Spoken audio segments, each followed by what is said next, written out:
Hi guys, thank you for joining the live stream. I hope the audio is coming fine. Okay, let me see where can I see the concurrent viewers. Yeah, okay. Um, uh, where are the concurrent viewers? Yeah, there. Okay. Thank you for joining, guys. Today we have a fun discussion.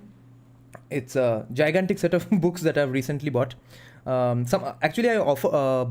ordered them over a matter of 2 or 3 days, over a span of 2 or 3 days, but that was about months ago because some of them took a lot of time to come. Some of them were about to get delivered, then they got lost in transit or got damaged. Then I had to ask for a refund, then reordered it. So the last book came today, which was Dr. Janki Bakhle's Savarkar book. So I was waiting for that one to come so that I could discuss this specific book haul that I did a few months back to discuss all of them together.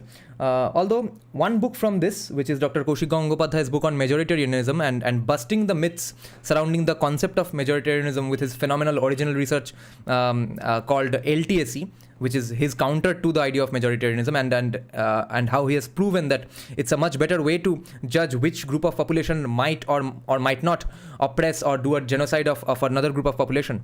That book, the introduction to that book, we have already discussed in a past live stream. Let me know how many of you all did not catch that live stream. Then we will discuss that live stream, or we will just skim through over some of the concepts of the book and move on with it. If most of you here have not heard that introduction to that book, then we will discuss that once again. Other than that, we have... I wish I had another camera angle to show you guys. So other than that, we have Karl Marx's famous Das Kapital. I decided let's finally read this thing. What's all the fuss about? Why does it keep motivating people to kill so many people? Next is Max Weber's Protestant Ethic and the Spirit of Capitalism, where he shows that how Protestantism was essentially the basis for capitalism as we know it, the Western form of it. And I have read just the forewords and the preface, etc. I have not read the introduction myself, so it will be a complete surprise for me, and it will be very awkward if the language turns out to be too insanely tough. I have read about one and a half page of the introduction, and it did not seem that tough. And the problem with Das Kapital is that it does not have an introduction. So we will basically, probably if we get time, I'll keep that for the last because it does not have an introduction. We will just read the first chapter as much as we can, which is called Commodities, okay? And I guess this is a much recent translation because I've heard that it's infamously in tough English. I read about 1.5 pages of the chapter called Commodities. It did not seem to be that tough of a language. So maybe it's a much recent translation. Then we have David Friedman's book, Machinery of Freedom, A Guide to a Radical Capitalism. David Friedman is Milton Friedman's son and a great economist in his own right, a libertarian economist. So this is going to be fun. Then we have the 5-book series by Dharampal, of which the 4th book is the most popular one, The Beautiful Tree. The first one is Panchayat Raj as the Basis of Indian Polity, Indian Science and Technology in the 18th Century, Civil Disobedience and Indian Tradition, The Beautiful Tree, Bharatiya Chitta Manas and Kala. I don't know if it's supposed to be Kala, but it's that thing that I don't know what it's called, hyphen. It's on top of the A, so it's I guess Kala. And then Janki Bakhle's Savarkar and the Meaning of Hindutva. Okay, let's see what are you people's thoughts on what to read, the introduction or the foreword or both. Okay. Beautiful Tree is fire, yes. Intro, forward, conclusion. Okay, M. Shastri has gone for the option that I would have preferred. Harsh is saying, Bhaiya, today I talked to a carpenter. I'm also planning to get bookshelves like yours. Only difference is that my one will be made of wood and steel. Nice. Dada, what do you think about Mamta's latest accident drama?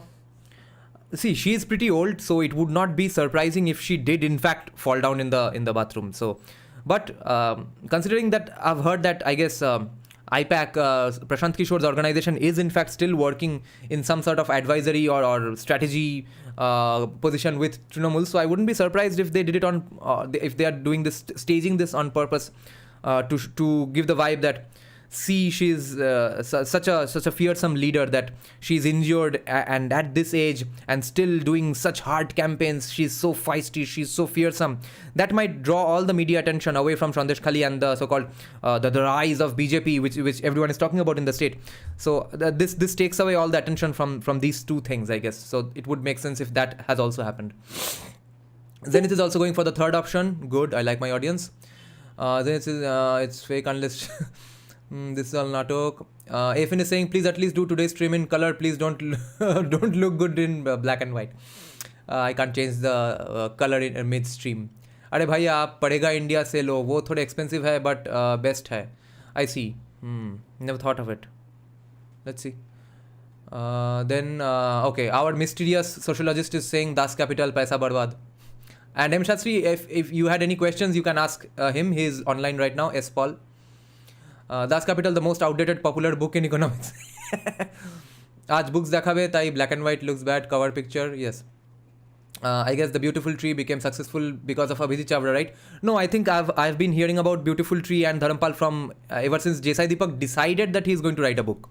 Although I started listening to Desai Deepak after he wrote his book, but then I listened to all his speeches from before he had written the book. So Dharampal was one of his foremost inspirations and go to for research about what was the condition or the reality of the Indian caste system, or let's say some of the myths about caste system and how a lot of British data, British documents, archives themselves disprove a lot of myths propagated by modern day commies. Dada, what do you think of Prashant Bengal prediction? Yeah, that I think also might be a deviation tactic, a way to give some people some extra overconfidence, etc. So that people work less hard or get overconfident or behave badly because they think they are coming to power, etc. I don't trust anyone, anyone at all these days. Wait, what happened to my camera? Yeah, okay. Okay, massive agree. I also think she's... Namaskar, what happened to Pishimoni? Yeah, she apparently fell down in her toilet and in the bathroom and cut her forehead deeply here. That's the only picture I saw of her being injured. Okay. So, which book should we start with? Let's start with Dharampal only, no? Let's see what our Indian guru has said in these books, because I've heard so much about these books. Let's see. So the first book of Dharampal is a pretty thin book. I'll finish it in the membership live stream that I'm going to resume pretty soon. Panchayat Raj as the basis of Indian polity. Interesting topic, no? Foreword is by Jayaprakash Narayan. Oh, and the caption says, an exploration into the proceedings of the Constituent Assembly. So this is the work of a true and legit historian. He is going to bring out the conversations of the Constituent Assembly to prove how well and strongly the Panchayat Raj functioned. Yeah, the mic position seems all right? Okay. Yeah.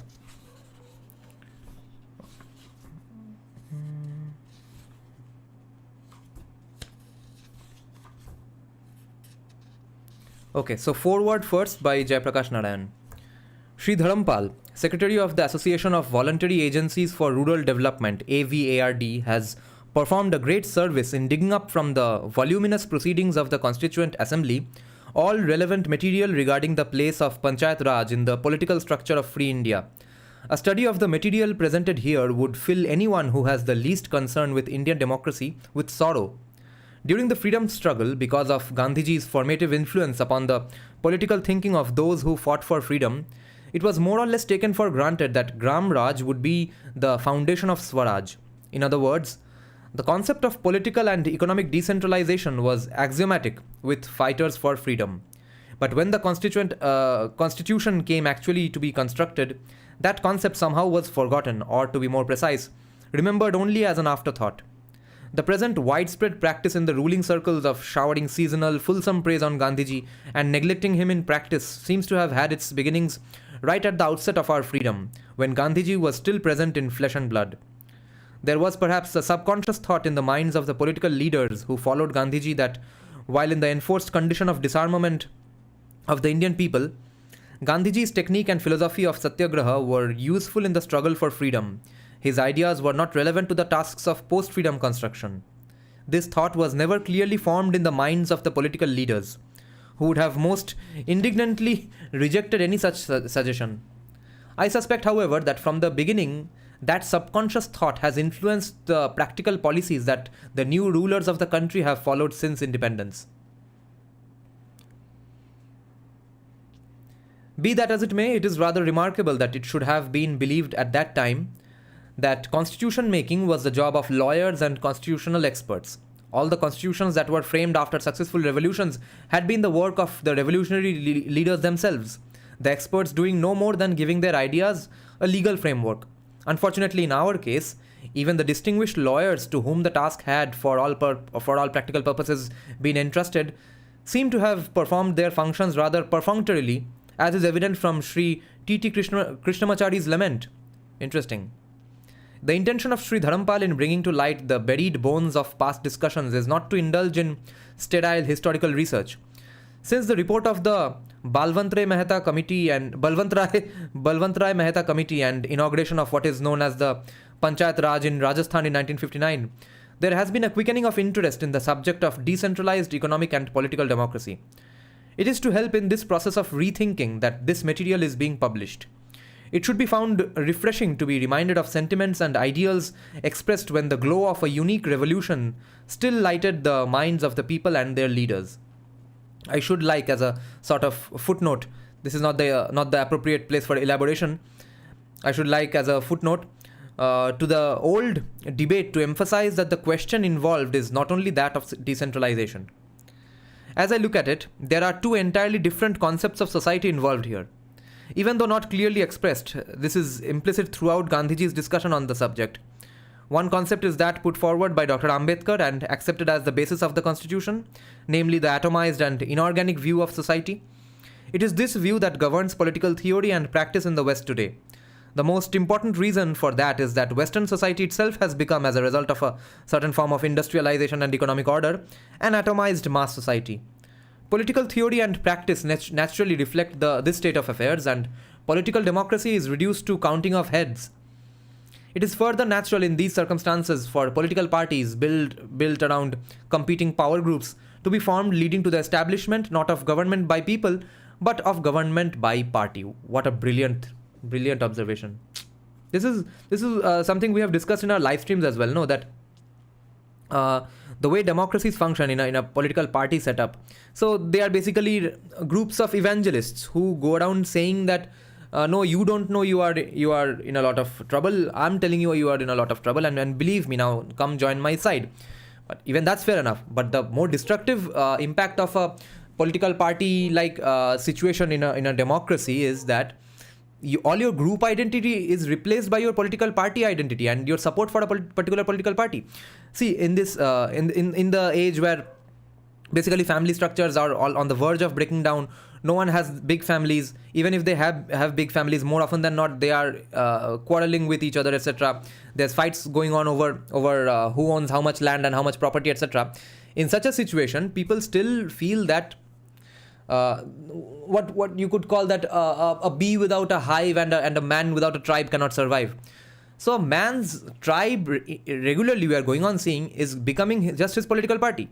When he's a student, if he's in any trouble, whatever student wing he is a part of, those guys will gather 200 people around him and he'll be out of any trouble. Whereas it should have been his 50 brothers or uncles, etc. Okay, or in-laws. That should be his group. But it's a random, conjured up, made out of thin air, another group called political party, and being a supporter of that party or a worker of that party, which is absolute horseshit according to me.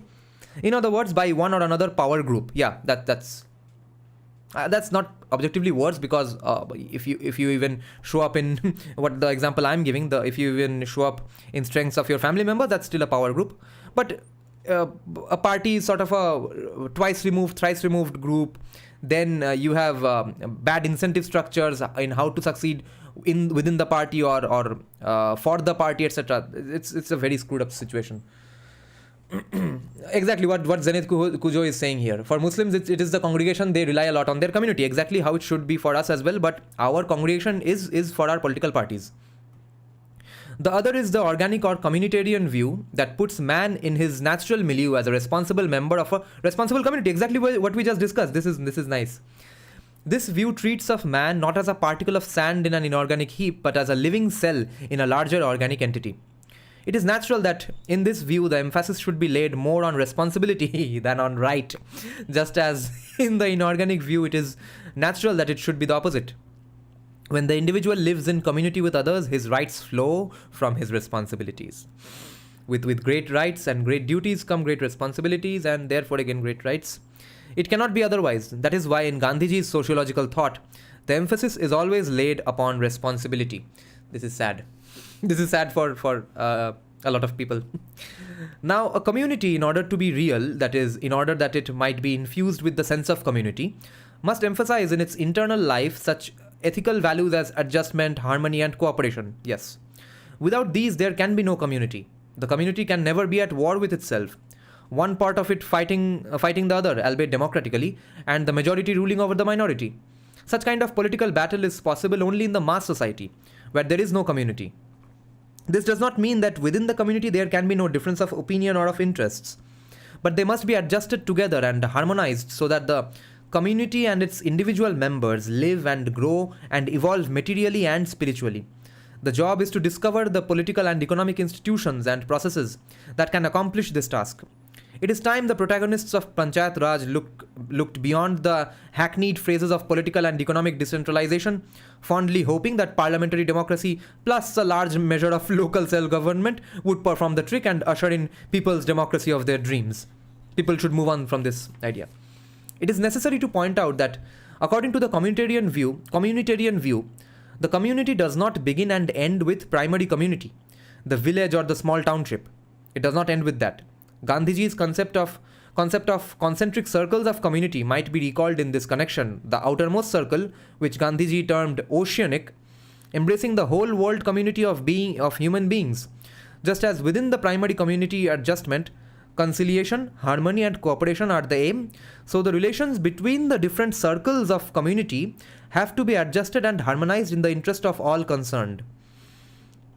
This objective and the means to achieve it should be expressed in the polity of society. The representative political institutions, for example, should be constituted as to represent not individuals but their communities, beginning with the primary community and going outward to embrace wider and wider circles. In this system, the community thus takes the place of the party. Right. The community thus takes the place of the party, the difference within and between communities being adjusted and harmonized at every level. In the sphere of world relations, the concept of adjustment of the interests of national communities, even of the USSR and the USA, is being considered as a practical proposition. But it is remarkable that within the national community, this is not yet thought to be possible, or to be possible only on the basis of the majority in numbers imposing its will democratically upon the minority. In the United Nations, it is inconceivable that the majority of the nations... Okay, there is an assumption here, a presupposition here, which I don't think is entirely correct, especially because I'm parallelly reading the Dr. Kaushik Gangopadhyay book. Here, this idea that majority numbers imposing its will democratically upon the minority, it is possible only if the majority has that linear theory of social evolution, okay? Otherwise not. Although politically you could argue, because any political majority is also doing whatever the hell it wants, basically. So it may not be true for a religious majority, because if a religious majority does not have a linear theory of social evolution, whereas the minority religion has, in that case this sentence is not applicable, but in a political sense it's fair enough. In the United Nations, it is inconceivable that the majority of the nations should seek to impose their will over the minority. It would lead immediately to the breakup of the world organization. For the good of each, it is imperative that the nations should discover ways to adjust and harmonize their interests. It is true that this imperative is accepted not because of moral conviction, but because of destruction from the new weapons of war. Nonetheless, the mental acceptance of the imperative is real. There is no equally clear imperative at work within the national community. In the West, where the community has almost wholly ceased to exist, the frustrations of the mass society resulting in a new moral consciousness will perhaps in time replace the present political system based on the struggle for power with a system based on harmony and cooperation. Guys, what just happened? When is this book written? This book just predicted the rise of wokeism as a community religion, as a dogma, as an LTSE, as a linear theory of social evolution. This is insane. Oh my god. When is this book written? 1962. Oh shit. Nice. All the people who kept pestering me to buy this book, or especially Beautiful Tree, thank you. I was going to thank you guys anyway, but this is incredible. They had foreseen this, that West is destroying all its community, all its group identities in the hope of just individuality. So it would have replaced it anyway. So listen to this sentence again. In the West, where the community has almost wholly ceased to exist, the frustrations of the mass society resulting in a new moral consciousness will perhaps in time replace the present political system based on the struggle for power with a system based on harmony and cooperation. So the harmony and cooperation is the LGBTQI movement. It may be at odds with the rest of the country, but inside the LGBTQI movement, there is harmony and cooperation. So that is what they had predicted here. Who wrote this book? This book is by a famous legendary historian called, a very respected in Indic circles, called Dharampal. He's a very old man. He passed away in 2006, but this is the foreword for the book written by someone called Jayaprakash Narayan. Okay, in India and perhaps in all the developing countries of Asia and Africa, however, the situation is more favorable. Fair enough. The small primary community, the village and the township still exist. True, there is little of true community found at present in the village, but at least the physical shell of community is there. The task is to put substance into the shell and make the villages and townships real communities. But if a political system is introduced into the village that further disrupts the already largely disrupted community, the result would be not development of feeling of community and harmony, but just the opposite. The polity of Panchayati Raj or communitarian polity must not copy the polity of the mass society. It is for this reason that Gandhiji rejected parliamentary democracy, which he termed the tyranny of the majority, laid stress on Gram Raj, which logically embraces Nagar Raj, as the basis of Swaraj, and also why he commended the process of decision making through a process of consensus making and emphasized the role of a detached moral force based on popular sanction, right? The moral force must be detached from popular sanction and derived from selfless service as a unitive and corrective force in the democracy of his conception. And it could have been possible unless if we did not have a minority with a very significant linear theory of social evolution. He was a Lohite at IIRC. What's a Lohite? And JP himself was a socialist. Yeah, and he was a Gandhian. JP predicted wokeism. Yes. There is a last point which I should like briefly to touch upon. It might be urged, as is actually done, that in the organic or communitarian society, the individuality of man would tend to be submerged in the community, and he might not be able. Right. This would be Kushal Mehra's argument, right? It might be urged, as is actually done, that in the organic or communitarian society, the individuality of man would tend to be submerged in the community, and he might not be able to enjoy that freedom which is essential for the dignity and development of the human personality. This is called fair and balanced writing. He is keeping all the arguments in mind. Contrarily, it might be urged that it is only in the society that treats the individual as a unit in the political system and bases the political structure on individual votes that there is the highest possible freedom enjoyed by the individual. Arey bhai, who is this guy? This is phenomenal writing, and how is he a socialist? Why were they socialist? This is insane. What have we done with our commies? I mean, see, I've told you these stories even previously, right? That I grew up in a communist family, but never once did I get the vibe that I'm supposed to hate my country. Forever, I went to all Independence Day celebrations, sung the national anthem proudly. The school I studied in, up until I was in class 2, our school prayer was basically just one nationalist song after the other, after the other, and it was a Bengali medium school. How did we suddenly get stuck with commies who hate their country with their guts? I'm telling you, this is the socialists. These are the socialists I know from my childhood. All my uncles and my relatives, etc., all around me, who are 70, 65 years old, 80 years old. Okay. The commies you all see on TV, or the commies asking for Kashmir to be given away, etc. Those are the top elite opinion makers, sort of, who frame and push and nudge policy.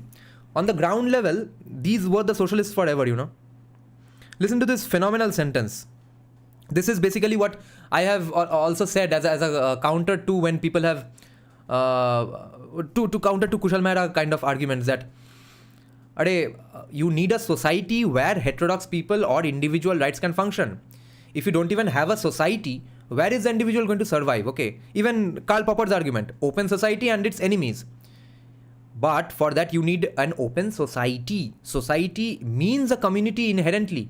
A society can't be just random people who don't know each other. Okay, I might piss off a lot of people with this argument, but in my opinion, these every day that we hear these incidents of stray dogs biting people, anyone who has grown up in a nice neighborhood knows that this is an urban issue where it was probably a basti or a village or an abandoned landmass where or ponds, water bodies where randomly some flats came up. It was a neighborhood created 30 years back, and everyone who lives there, nobody knows each other. No one feeds the dogs.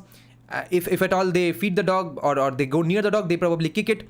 And out of the blue, all these dogs are becoming biters. Okay, it does not take away the pain of the people who are losing their lives, losing their kids to dog bites. But that is the truth. It is yet another result that our community life, community existence is going to absolute dog shit, literally. Because even today in nice neighborhoods, or by nice neighborhoods I mean people, a neighborhood where people have been living for at least 2-3 generations. Okay, in all those neighborhoods, how come there are no dog bites? Okay, or if at all there is a dog bite, it's probably one specific dog who has lost its mind because of some torture. But in general, these dogs are the protectors of the night, protectors of the neighborhoods. Everyone feeds them. Those dogs go up to and lick everybody in the roads. Okay, how is that going on? What is difference between these neighborhoods and the other neighborhoods? क्या magic different कोई species है क्या कुत्तों का? तो this is where I counter Kushal Mehra by usually bringing up this point that it might be urged that it is only in the society that treats the individual as a unit in the political system and bases the political structure on individual votes. Only in such a society that there is the highest possible freedom enjoyed by the individual. Nothing could be farther from the truth. It is exactly in the mass society which falsely proclaims the sovereignty of the individual that the individual is alienated from himself and becomes a nameless digit which the political and economic masters manipulate for power and profit and glory. Can anybody really disagree with this? The individual in the modern society is a victim of social and economic forces over which he has little control. On the other hand, it is life in the community in which the sense of community has developed that the individual is a distinct personality living with other personalities and has the possibility to develop to the highest as a human being. In the community, in a society that has a room for that.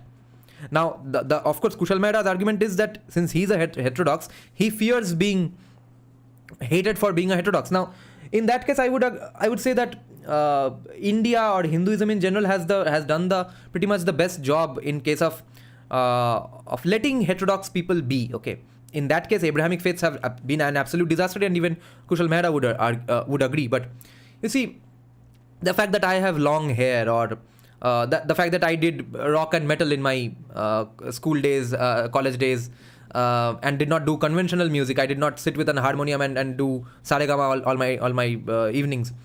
That may have been looked down upon some people. Of course, my parents did not look down upon it. But even if there are many rock and metal musicians whose even parents look down upon it. But at the end of the day, most of these parents do buy their kids a guitar or a drum with the hope that it's some interesting thing he's having an interest in. Let's see how far he goes. But it would not be so in a non-Indian society in most of the times. Where it usually happens in places like USA, because it has lost any community, any group identity. But it would not happen in an Islamic situation, of course. And the thing is that even if there is a group identity, even if there is some looking down upon you because you have long hair, or you do metal where people are growling and there's no melody, do you go and kill that person?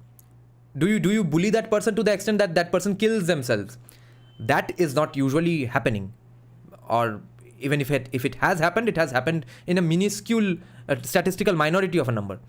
So I guess, therefore, I would be in favor of a strong community and group identity, inside which, if some people do want to be heterodox, they are allowed to flourish. And of course, heterodox means it's going to be less in number. Everyone's not going to go and do metal. Most people are still going to like commercial music. Most people are going to like mainstream music. It's called mainstream music for a reason, because most people like it. Okay. But if at all someone does not take that path, let's just accept them. That is how Indian society functions. And I don't have a problem with, I don't see a problem with that situation. On the other hand, it is life in the community in which the sense of community has developed, that the individual is a distinct personality living with other personalities and has the possibility to develop to the highest as a human being.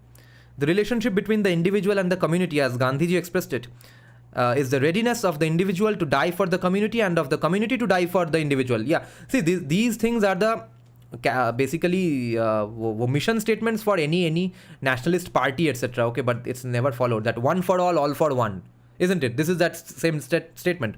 The unit serves the whole protects the unit. To the extent to which this attitude is developed on both sides, to that extent, there is individual and social development. The task is to discover the best social, political, economic, cultural and educational processes and institutions that would achieve that objective. These are some of the implications of Panchayati Raj as I see them. I hope this publication will stimulate thought on these questions. Thank God we read the foreword. No. We would have missed so much if we hadn't read the foreword. Honeyman, yes, thank you. I just saw. Thanks a lot for getting the membership, Honeyman. Now we will get to the introduction written by Dharampal ji himself. Where are the latest videos? You'll have to go to the membership tab. Hare Marx, Hare Mao, comrades. M. Shastri saying, by the way, when we are talking about individual rights, we need to remember that it was framed along Christian lines. They derived their epistemology from the Enlightenment. Social institutions have lost their purpose and responsibility due to a lack of community identity. Yes. It is showing 5 months old. Yes. I'm about to resume them. Anna, you should buy Snakes in the Ganga. I would say it's the most important book of the century. Yeah. But we need the laws to treat its subject as individuals instead of only as a part of the group. Yeah, I don't think law and order can benefit by treating someone as part of the group. I mean, what are we going to do? Kick out one tribe from the country just because one person from the tribe screwed up? How is law and order going to be treated on the basis of anything other than their individual identity? Or you could argue that if we don't look at the historical identity of a person's group at all, then we have to in fact give Ahmadiyas and Zaharas also a place in CAA. We are not doing that completely. Hence, we are not. We are going to let only the non-Muslims of these countries in for CAA. But a fine balance between individuals and group rights. Yeah. Okay. Now the introduction is starting with a quote from Mahatma Gandhi from 1942. So Gandhiji says there are 700,000 villages in India. Each would be organized according to the will of its citizens, all of them voting. Then there would be 700,000 votes and not 400 million. Each village, in other words, would have one vote. The villages would elect their district administrations, and the district administrations would elect the provincial administrations, and these in turn would elect a president who would be the national chief executive. Another quote from 1947 from Gandhiji. This publication is called Gandhiji in Harijan, December 21, 1947. Collected Works of Mahatma Gandhi, volume 90, page 209. I must confess that I have not been able to follow the proceedings of the Constituent Assembly. Principal Agarwal says that there is no mention or direction about village panchayats and decentralization in the foreshadowed constitution. It is certainly an omission calling for immediate attention if our independence is to reflect the people's voice. The greater the power of the panchayats, the better for the people. This is the thing. Ghetto hole, it's more susceptible to being group included crimes and stuff.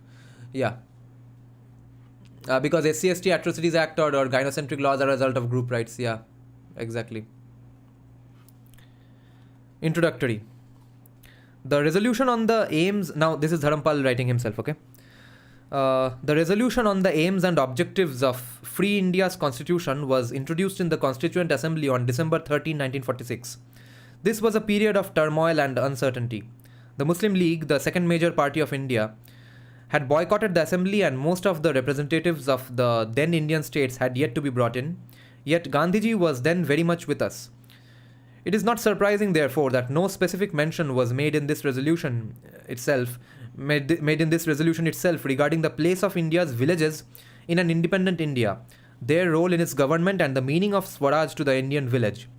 Whatever needed to be said about the subject was presumed to be covered by similar references like the passion that lies in the hearts of the Indian people today, and that there was no doubt that Gandhiji's spirit hovers over this place, this Constituent Assembly, and blesses our undertaking. During the source of his speech while moving the resolution, the mover, Sri Jawaharlal Nehru, said, "Obviously, we are aiming at democracy and nothing less than democracy. What form of democracy, what shape might it take, is another matter. The democracies of the present day, many of them in Europe and elsewhere, have played a great part in the world's progress. Yet it may be doubtful if those democracies may not have to change their shape somewhat before long if they have to remain completely democratic. We are not going just to copy, I hope, a certain democratic procedure on an institution of a so-called democratic country. We may improve upon it. In any event, whatever system of government we may establish here must fit in with the temper of our people and be acceptable to them. We stand for democracy. It will be for this house to determine what shape to give to that democracy. The fullest democracy, I hope." End quote. Several speakers who followed in support made brief references to the shape of the polity, the meaning of Swaraj for every village. This was well brought out by a reference to a then recent statement of Gandhiji, where he had said, quote, "The center of power now is in Delhi." This is Gandhiji's quote, okay? "The center of power now is in New Delhi or in Calcutta and Bombay. In the big cities, I would have it distributed among the 700,000 villages of India. There will then be voluntary cooperation between these 700,000 units. Voluntary cooperation, not so cooperation induced by Nazi methods. Voluntary cooperation will produce real freedom and a new order vastly superior to the new order in Soviet Russia. Some say there is ruthlessness in Russia, but that is exercised for the lowest and the poorest and is good for that reason. For me, it has very little good in it." End quote. After a lapse of over a month, during which period the assembly waited to give time to the others to join, which they did not, the resolution on the aims and objectives of the constitution was finally adopted on January 22nd, 1947. Meanwhile, negotiations about independence were going on, the unity of the country was at stake, and everyone who had any say or view was totally taken up with such immediate issues. The Secretariat of the Constituent Assembly, however, was not idle. With the help of its advisor, Sri B.N. Rao, it went on studying constitution after constitution of countries in Europe, in the Americas, and the USSR. A draft was finally placed before the Assembly in August 1947, a few days after independence. At the same time, on August 29, 1947, the Minister of Parliamentary Affairs moved that a committee be appointed to scrutinize and to suggest necessary amendment to the draft Constitution of India prepared in the office of the Assembly on the basis of the decisions taken in the Assembly. After some modification, the motion was adopted, and the same day, the members of this committee were Sri Alladi Krishnaswamy Iyer. Alladi, I guess the pronunciation would be right. Or would it be Alludi? Sri N. Gopalaswamy Iyengar, the Honorable Dr. B.R. Ambedkar, Sri K. M. Munshi, Syed Muhammad Saadullah, Sir B.L. Mittar, this is a Bengali guy, Sri D.P. Khaitan. The revised draft, as it emerged from the Scrutiny Committee, was reintroduced in the Constituent Assembly on November 4, 1948. During the intervening 15 months since the draft was entrusted to the Scrutiny Committee, the revised draft was published and circulated and had aroused much controversy and debate. One of the major issues which then and subsequently in the Constituent Assembly aroused considerable heat and anger was the place of the villages in the polity which was envisaged. In April 1948 itself, the issue was preferred by the President of the Constituent Assembly to the Constitutional Advisor for his views. In a note submitted by him, he said, quote, "Even if the Panchayat plan is to be adopted, its details will have to be carefully worked out for each province and for each Indian state with suitable modification for towns. Apart from other difficulties, this will take time, and rather than delay the passing of the constitution further, it would seem better to relegate these details to auxiliary legislation to be enacted after the constitution has been passed." It is revealing how the scrutiny committee had done its job of preparing a constitution for free India. The following was stated on behalf of the scrutiny committee by Sri T.T. Krishnamachari during the general debate at the start of the second reading on November 5, 1948. Quote, "At the same time, I do realize that amount of attention that was necessary for the purpose of drafting a constitution so important to us at this moment has not been given to it by the drafting committee. The House is perhaps aware that of the 7 members nominated by you, one had resigned from the House and was replaced. One died and was not replaced. One was away in America and his place was not filled up, and another person was engaged in state affairs, and there was a void to that extent. 1 or 2 people were far away from Delhi, and perhaps reasons of health did not permit them to attend. So it happened ultimately that the burden of drafting this constitution fell on Dr. Ambedkar, and I have no doubt that we are grateful to him for having achieved this task in a manner which is undoubtedly commendable. But my point really is that the attention that was due to a matter like this has not been given to it by the committee as a whole. Sometime in April, the Secretariat of the Constituent Assembly had intimated me and others besides myself that you had decided that the Union Power Committee, the Union Constitution Committee, and the Provincial Constitution Committee, at any rate, the members thereof, and a few other selected people should meet and discuss the various amendments that had been suggested by the members of the House and also by the general public. A meeting was held for 2 days in April last, and I believe a certain amount of good work was done, and I see that Dr. Ambedkar has chosen to accept certain recommendations of the committee. But nothing was heard about this committee thereafter. I understand that the drafting committee, at any rate, Dr. Ambedkar and Mr. Madhava Rao, met thereafter and scrutinized the amendments, and they have made certain suggestions. But technically, perhaps this was not a drafting committee. Though I would not question your ruling on this matter, one would concede that the moment a committee had reported that committee became functus officio, and I do not remember your having constituted the drafting committee. The point why I mention all these is that certain aspects of our constitution have not had the amount of expert attention that was necessary. The amount of attention that could have been provided to it if a person like Mr. Gopalaswamy Iyengar or Mr. Munshi were certain other persons had attended the meetings, although interesting. I'll underline this. Certain aspects of our constitution have not had the amount of expert attention that was necessary, the amount of attention that could have been provided to it if a person like Mr. Gopalaswamy Iyengar or Mr. Munshi or certain other persons had attended the meetings all through. Who is saying this? This is being said by Sri T.T. Krishnamachari, okay? On behalf of the scrutiny committee. Interesting. Member after member arose to express their sorrow, anger and disappointment. This was particularly provoked by a reference to Village India by Dr. Ambedkar, who piloted the draft and was also chairman of the scrutiny committee. In his opening statement, this concern had some effect.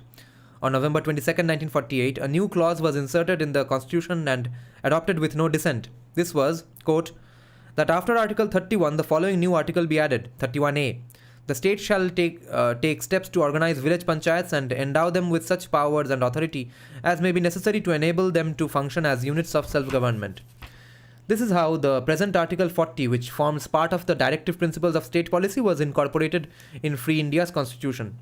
That this much only was possible under those circumstances was realized and sorrowfully agreed. How much sorrow, disappointment, and unhappiness yet remained could still be felt at the third reading of the Constitution between November 17 to 26, 1949. Not that all agreed. The views of some members were more or less akin to those of Dr. Ambedkar, but the overwhelming opinion of the House was for recognizing the village and giving it a place in the Indian polity. Believing that all this needs to be noted, digested and acted upon, AVARD, which is the Rural Development Organization Dharampal was part of, AVARD has tried to make some exploration in this past. Though all this adds up to some 25,000 words, feeling that we need to share it with others, we have brought together all the relevant material on Panchayat Raj. From the proceedings of the Constituent Assembly, this includes excerpts from. So what is the contents of the book? Basically, that's going to be discussed now. What all will be discussed in the book in the coming pages? Excerpts from discussion on the resolution on aims and objects of the Constitution. The appointment of the Draft Constitution Scrutiny Committee, 1947. Excerpts from the general debate on the second reading of the Draft Constitution, 1948. Full text of the debate on the incorporation of Article 40 in the Constitution, November 22nd, 1948. Excerpts from the third reading, November 17 through 26, 1949. A note by the Constitutional Advisor on the place of panchayats in India's Constitution, and the resolution on aims and objects. The material has been arranged in chronological sequence, and we have tried not to make any omissions of any reference, favorable or hostile, to the role of the village in Indian polity. This is good research. We would try to publish any other material from this chapter of our history which we come by subsequently. This journey into the past may still serve us help explore the future. The singular ambition of the greatest man of our generation to, quote unquote, to wipe every tear from every eye is far from being fulfilled. Perhaps only a Gandhi could have achieved that. It was and still is the resolve of the Constituent Assembly, quote, as long as there are tears and suffering, so long our work will not be over, end quote.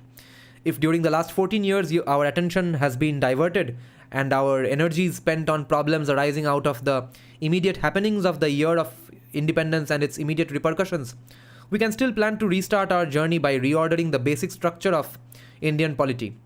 We still have a chance to help the people of India to build that India of our dreams, which was left rather unspelt on 15th August 1947. Unspelt. Avyakta. Perhaps needing no elaboration in the days of Gandhiji by the President of the Constituent Assembly, Dr. Rajendra Prasad, an India which alone can bring the impact of democratic living to all its citizens in its fullness. In the permeation of Swaraj at all levels, not only in Delhi and the state capitals, which can lead to worthwhile development.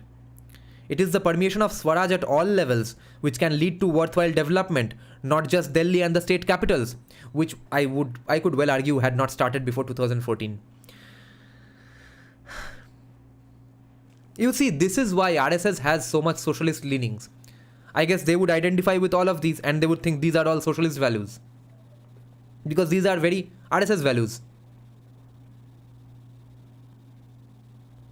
More than quote-unquote development, such a feeling of Swaraj would help in the much greater task on which development itself depends, which is of integration of Indian society. The lifting up of the depression which seems to have settled over the country and thus lead to purposive action and a feeling of well-being. This is the end of the introduction. Let me see if there is any conclusion or closing remarks of some sort. It might not be there in this book. No, there isn't. This is the last chapter is also a discussion of one aspect of the Constitution. So we will now move on from this book. What a brilliant book. I hope you guys buy this book. Even though we are going to discuss it from our membership live streams, even then, buy these books, support these publications, because especially when it comes to this book or the books by Sitaram Goel, okay, or especially which other recent book I bought of which other Indic book? Like Gadura publications. These are new publishers who are doing great publications. And I could argue even Rupa publications, although they are a pretty legendary publication house themselves, even they are creating such great books and with beautiful illustration like this 3-volume red color you see, History of Indian Philosophy. These publications need our support. I was going to mention not Gadura, the publication called Ganesha Publications from Chennai, okay? The ones who are still printing all the books, all the 8-9 books by Sir John Woodruff, okay? You all need to support these publications. If you read these books on your own, it's great. But even if you listen to them when I'm discussing from my live streams, it would still be great because you could read along or underline whatever you feel like, mark some pages for future arguments as well, because all books are weapons even. I hope you all buy these books. This is a 5-volume book. You all can start with one book if you all can't afford the entire 5-volume at one go. Next is going to be more fun. This is a much thicker one. Volume 2 is Indian Science and Technology. Some commies are, if they are ever going to watch this, they are probably thinking we are now going to discuss Pushpak. Some contemporary European accounts.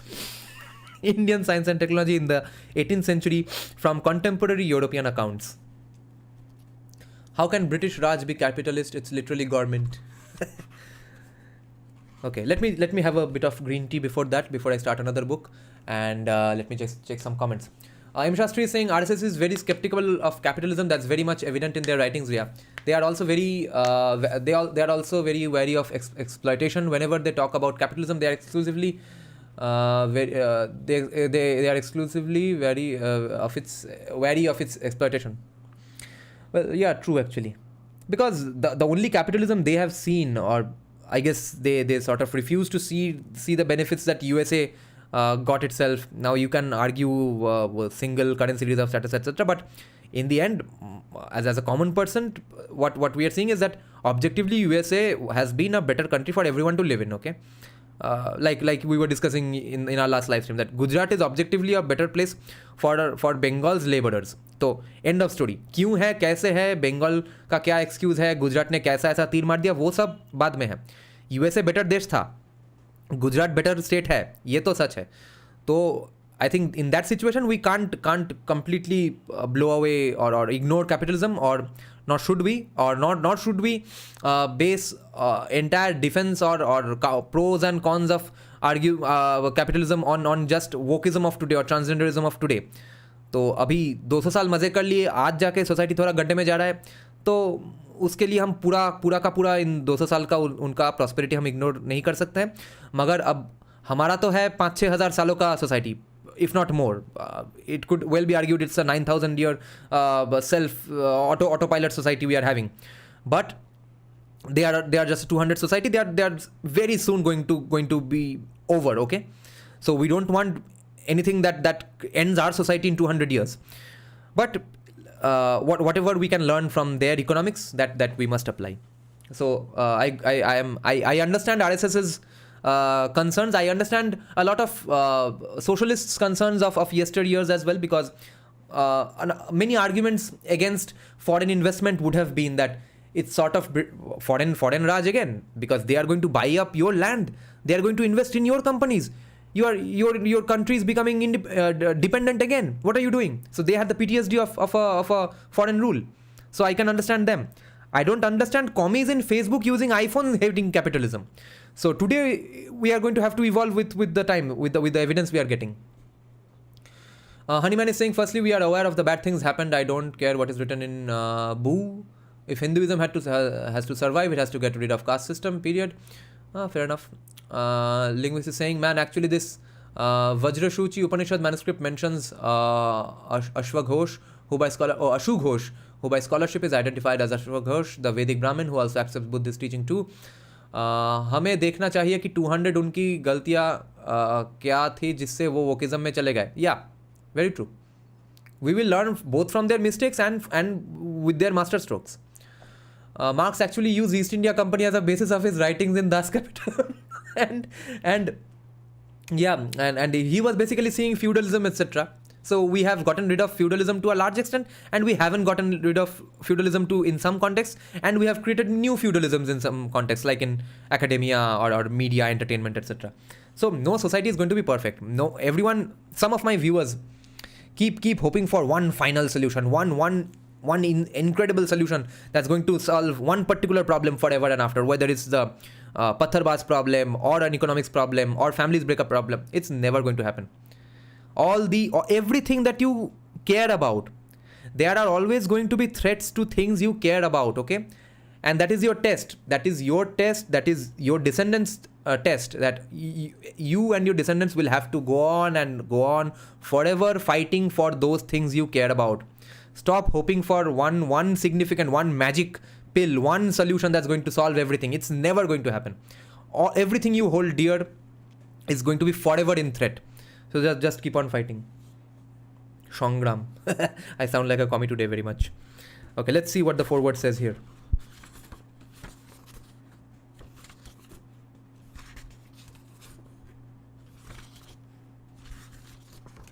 Foreword is by D.S. Kothari. This is for David, Geeta and Rosvita. Who are these people? Okay, let's see when this was written. This was written in 1971.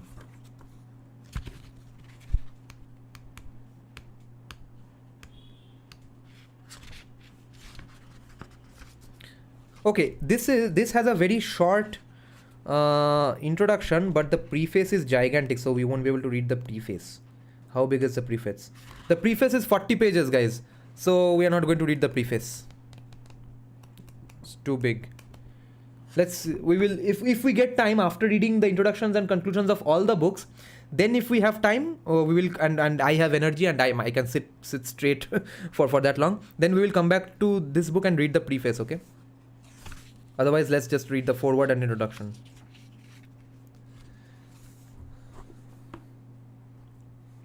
Okay. Foreword by D.S. Kothari, Chairman of University UGC. Okay. Sri Dharampal has done a valuable service to the history of science and technology in India by compiling this collection of highly interesting and informative articles by British scientists and travelers in the 18th and 19th centuries. These have been reproduced from philosophical transactions of the Royal Society of London, the transactions of the Royal Society of Edinburgh, and material available in the British Museum and the India Office. Sri Dharampal has spent much time and labor in the preparation of this publication, which represents a significant contribution to the meager but growing literature on the history of science in India. We are grateful to Sri Dharampal for his efforts and look forward to his further contributions. We are indebted to Dr. W.A. Blanpide, a distinguished physicist keenly interested in the history of Indian science, who has contributed an introduction which adds considerably to the value of the publication. Okay, so the introduction is by a foreigner, a physicist called W.A. Blanpide. Blanpied. Interesting. William A. Blanpide. Nina is saying, Dada, apparently Mamata Banerjee got injured before the election on the forehead. Yeah, Nina, check out from the beginning, okay? We discussed this. I was honored when Dr. D.S. Kothari suggested that I consider writing a preface to Sri Dharampal's book. At the same time, I felt unequal to the task. The development of science and technology in a culture is very much a function of its prevailing social, economic, and political institutions. So well said. Guys, remember this sentence, okay? Because there's going to be something relevant to this when we read the introduction to Max Weber's Protestant Ethic and the Spirit of Capitalism. The development of science and technology in a culture is very much a function of its prevailing social and economic and political institutions. It is not easy for a foreigner who has lived in India for little more than 2 years to contribute much of significance about the history of science in the country. Yet, as I thought more about Dr. Kothari's challenge, the wisdom inherent in his suggestion became clear. Sri Dharampal has collected a series of articles on Indian science and technology written by various British travelers during the late 18th and early 19th centuries.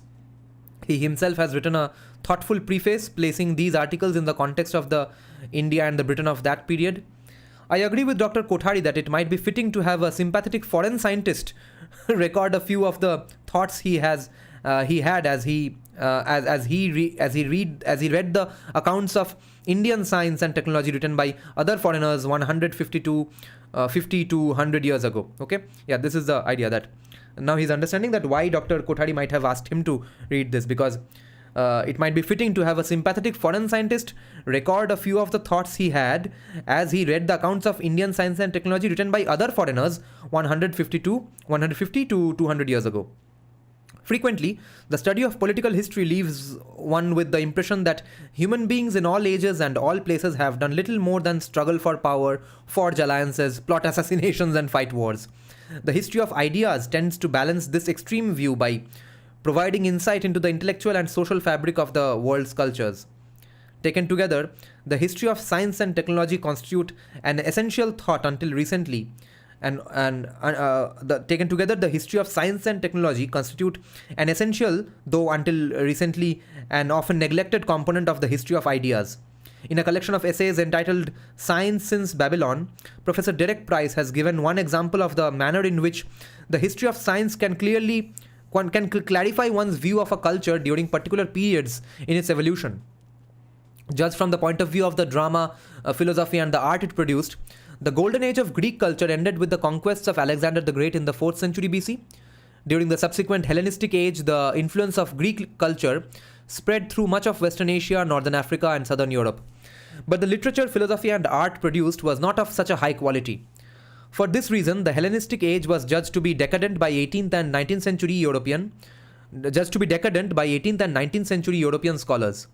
Yet from the point of view of science, this same Hellenistic age is by far the more important, since it produced figures such as Hipparchus, Archimedes, Euclid and Ptolemy. Likewise, the impression that all of India was in a state of rapid decline in the late 18th century is certainly balanced by these articles compiled by Sri Dharampal, which show, for example, that inoculation against smallpox was practiced in the subcontinent long before it became generally acceptable in Europe, or that the steel produced in India was considered by the British as superior to that which they themselves manufactured. And even the Damascus sword was manufactured in India only. The history of science and technology also provides a valuable set of tools for studying the interactions between the cultures of the world. In his 1968 Nehru Memorial Lecture, Professor S. Chandrasekhar touches upon the distinction between North Indian or Aryan astronomy and Tamil astronomy, pointing out that the evolution of Aryan astronomy was influenced by its contact with pre-Ptolemaic Greek Chaldean astronomy, whereas Tamil astronomy shows no such influence and is instead related to the astronomy of ancient Babylon. Dr. D.S. Kothari has noted that Jain astronomy can be characterized by a similar absence of Greek influence.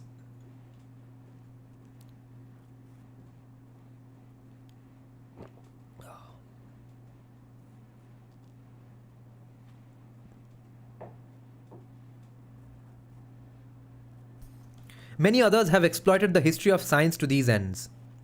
For example, Professor Joseph Needham's Science and Civilization in China has an illuminating discussion about the influence on the calendar of the ideas brought from India to China by Buddhist missionaries. Oh bhai, suno sab log. Influence on the calendar of the ideas brought from India to China by Buddhist missionaries. In the work already mentioned, Professor Price shows that the elaborate clocks found in the towers of so many of the medieval cathedrals and town halls of Europe evolved from earlier Chinese water clocks. Thus, there must have been more contact than had previously been suspected between China and Europe during the early medieval period. Sri Dharampal has now provided source material that will be welcomed not only by students of Indian science and technology in the late 18th and early 19th centuries, but also by those who are concerned with the history of European penetration into the subcontinent. In reading these articles, one is reminded of the obvious but perhaps often forgotten fact that the history of science and technology in the Indian subcontinent spans a period of several millennia. Frequently, the term Indian science is taken to mean North Indian science during approximately the first millennium of the Christian era, and is associated with historical names such as Aryabhat and Brahmagupta, or with extant treatises such as the Surya Siddhanta. This situation has been changing during the past 2 decades, as one can easily see for himself by glancing at the articles in the various publications on the history of science issued by the Indian National Academy of Sciences. A number of other studies during these decades have also broadened our general view of the span of Indian science. For example, the report of the Calendar Reform Committee published by the Government of India in 1965 contains an extensive review by Professor M.N. Shah and Sri N.C. Lahiri on the evolution of North Indian calendaric astronomy. M.N. Shah, who is this? I've never heard of him. A Bengali guy sharing my surname. Sri N.C. Lahiri on the evolution of North Indian calendaric astronomy, which includes a critical examination of certain Vedic texts on the subject. In the 1968 Nehru Memorial Lecture mentioned earlier, Professor S. Chandrasekhar refers to Professor Otto Neugebauer's pioneering work on Tamil astronomy. M. A. Alvi and A. Rahman's Jahangir the Naturalist and Fatullah Shiraz, published by the Indian National Academy of Science in 1968, deal with specific developments in science and technology during the Mughal period. For better or worse, modern Indian society is a blend not only of ancient Aryan and Dravidian and later Islamic traditions, but bears the imprint of more than 2 centuries of European influence. A particular individual might wish that the Aryans or the Muslims or the Europeans had never arrived on the scene. Nevertheless, a full and balanced understanding of India's scientific traditions necessitates a careful study of the contributions made in all periods of Indian history by all the many peoples who have lived and interacted in the subcontinent. During the past few years, Indian historians of science have initiated the monumental task of unearthing and cataloguing the primary textual sources on science and technology existing in this country and abroad. Hopefully, the more important of these will be translated either in whole or in part. Such a program would benefit scholars both in India and abroad, for there are few who would be able to read, say, Sanskrit, Tamil, Arabic, and Persian with the facility needed for grasping the full meaning of the texts. It will also be necessary to find, catalogue, and study non-textual materials such as old scientific instruments whose very existence can say a great deal not only about the scientific interest of a period, but also about the great state of its craftsmanship. Likewise, works of art such as temple sculptures or Mughal and Rajput miniatures depict people engaging in all manner of activity, and thus could provide rich source materials on the indigenous technology of the country during various stages in its history. A careful attack upon many, if not most, problems in Indian history of science will require a study of a variety of source materials. Although Sri Dharampal's compilation suggests a number of such problems, perhaps one example will suffice to make the point clear.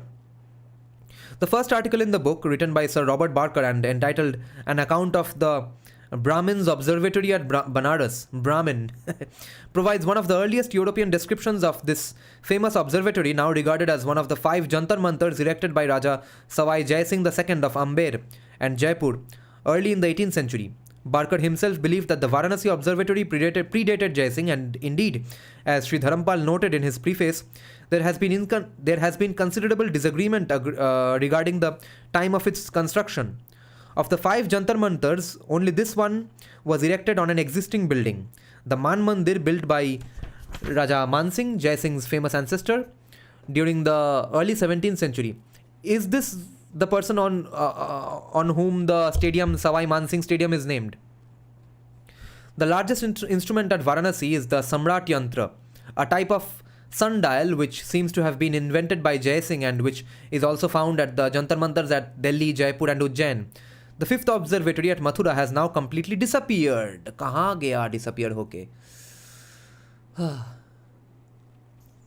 Of course, no such conjecture can be resolved by wishful thinking. Rather, a careful study of all extant sources relating to Jai Singh and his work, as well as to astronomy in India during the 1 or 2 preceding centuries, is required.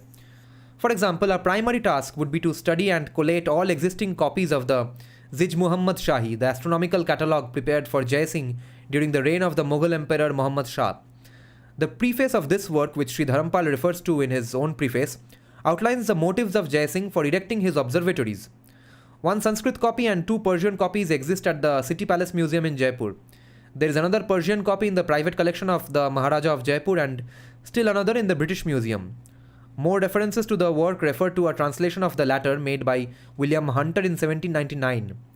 The last critical examination of the tables themselves seem to have been made by G.R. Kaye in 1918 and was based on G.R.K. K-A-Y-E in 1918 and was based on Jaipur's Sanskrit manuscript and the British Museum's Persian manuscripts only. The City Palace Museum at Jaipur also contains 2 Persian copies of a manuscript entitled Zid Shah Jehani, dated 1038 after Hijri, that is 1628 AD. One more of these exists in the Maharaja's private collection.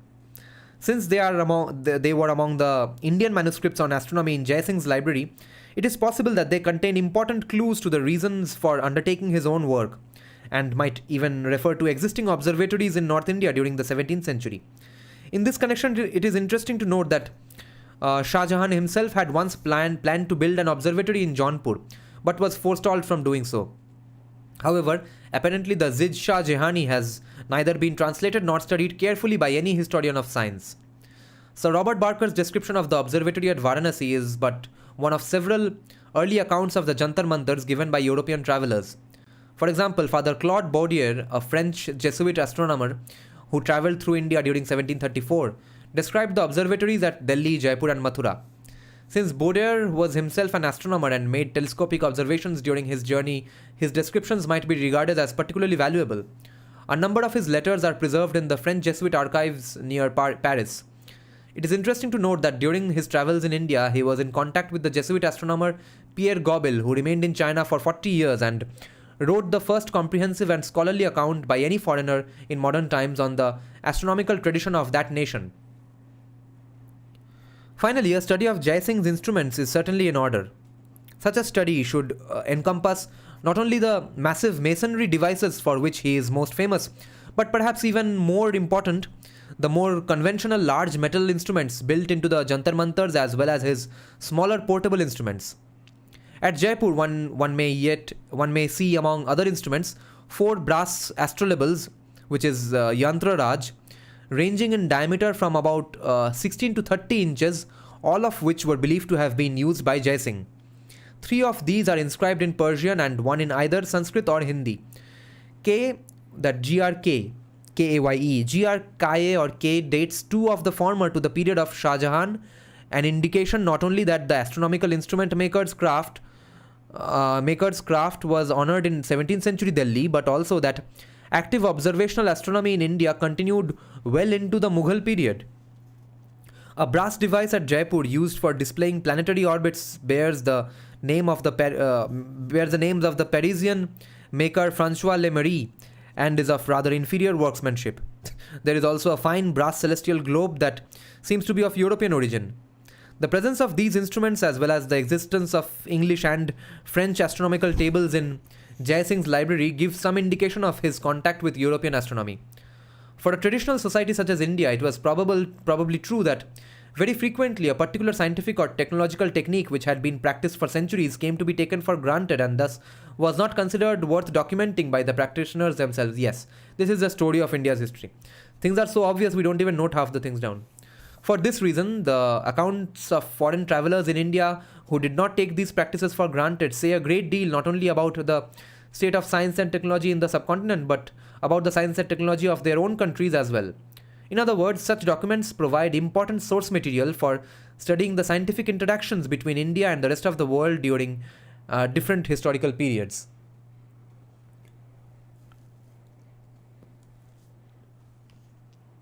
One has only to think of Al-Biruni's or Abu Rayhan's work to recognize the value of such reports.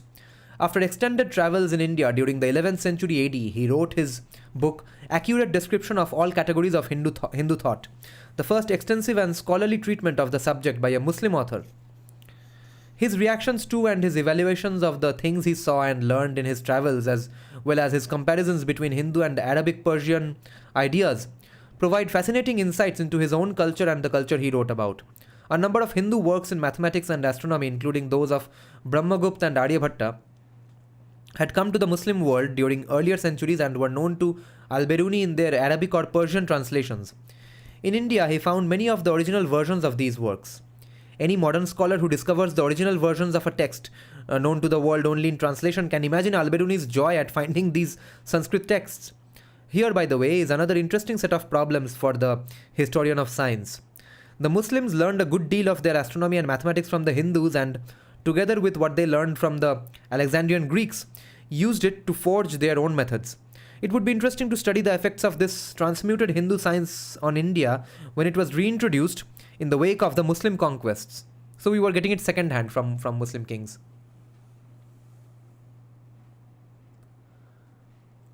Although taken separately, none of the accounts of the British travellers compiled by Dharampal has the depth or sweep of Al-Biruni's monumental work. Taken together, they provide a more comprehensive picture of India's science and technology in the late 18th and early 19th centuries than Al-Biruni, working alone, was able to provide in the 11th century. Indeed, there are many parallels between Al-Biruni and these British observers. Al-Biruni's travels occurred in the wake of Muhammad of Ghazna's raid into northern India, yet about a century before the establishment of the first Muslim kingdoms in the subcontinent.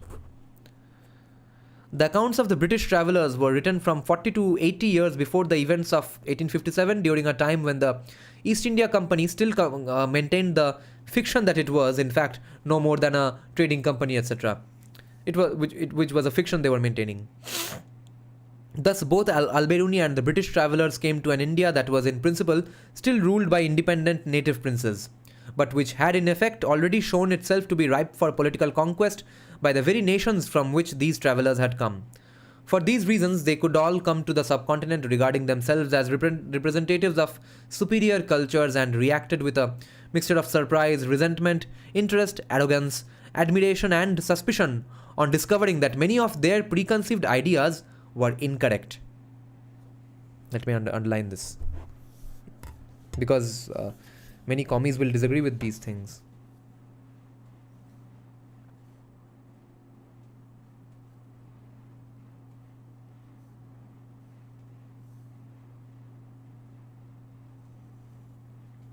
Discovering that many of their preconceived ideas were incorrect. To their credit, Alberuni, as well as most of the authors represented in this volume, were able to overcome many of their prejudices and report with seeming fidelity the observations made during their travels. Okay, so this book is going to heavily cite Alberuni. Interesting. Okay, an important chat has come in. Okay, let me just answer this. Dada, a bit offbeat, but want to ask you this. Is it okay to learn electric guitar instead of acoustic guitar, or it shouldn't be done? 50-50. Depends on what kind of music you want to do. There are pros and cons to both.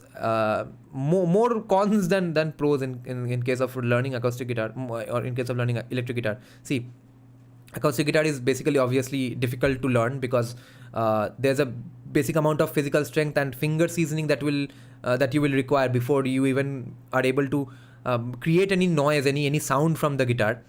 But why that's good is that when you do get to electric guitar, you are basically now able to play two kinds of guitars in two completely different kinds of situations, but you are able to do both. Whereas if you start with electric guitar, it's going to be doubly difficult to play acoustic guitars. And more importantly, you can carry around an acoustic guitar anywhere you want. So for a friend's jam, hangout, traveling situation, acoustic guitar is of course great. And if you have a power cut, etc., वो इतना preparation लगता है कि electric guitar बजाने में, तार वाल लगाओ, टोन सेट करो, वो सब झमेला नहीं है acoustic में, है ना. And more importantly, the only pro I can give you in case of learning electric guitar is that there's one significant guitarist in Kolkata called Rishabh. I don't know what surname he has. Rishabh Rai, I guess. We call him Rishabh. I don't know if you are Bengali or not. So Rishabh Rai from the Bengali rock band called Lokhi Chhara. He now plays guitar with Anupam Roy, the most popular composer in Bengali Tollywood. So Rishabh Da, I know, has started his life with playing electric guitars because he was from a pretty upper middle class family.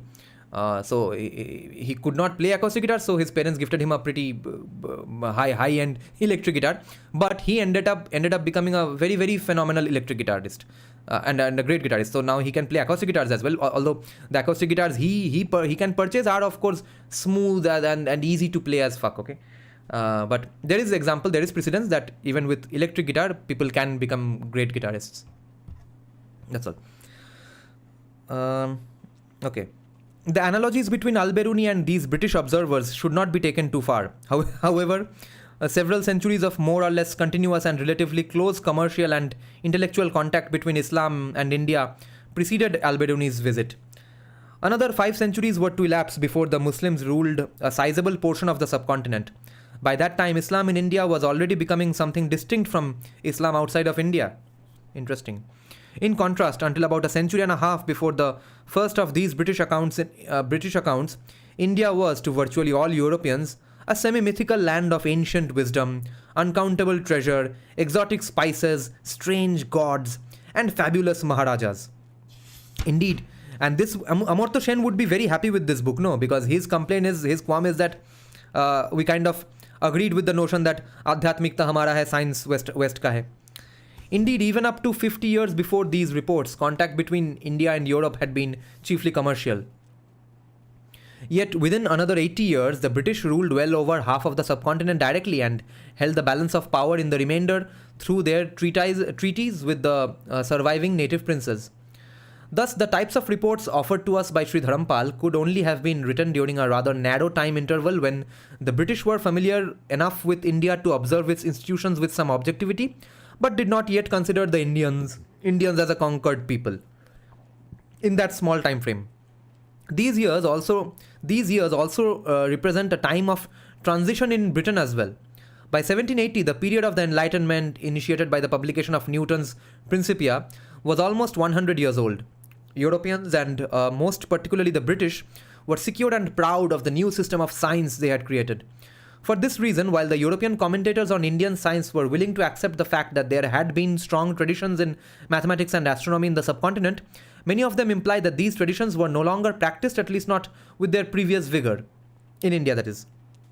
On the other hand, Britain in the late 18th century had not yet achieved that complete synthesis of science and technology so characteristic of the Industrial Revolution, and perhaps for that reason did not regard its technology as being a priori superior to the rest of the world's. Indian handloom fabrics were still considered superior to those produced in Britain, and it was not particularly difficult for a traveller to admit that Indian steel, for instance, might also be better. Interest in the technology of India must also have been fortified by the fact that many of these British travellers regarded themselves as representatives or at least guests of a trading company eager to take advantage of the best available technology regardless of its geographical origin. It is to be hoped that Sri Dharampal's compilation will help to convince Indian as well as European and American historians of science that the science and technology developed in India during the European period, whether by Indians or Europeans, is a part of India's cultural tradition. Dr. S.N. Shane of the Indian Association for Cultivation of Science, IACS, has written a most interesting paper on the introduction of European science into the country during the 19th century.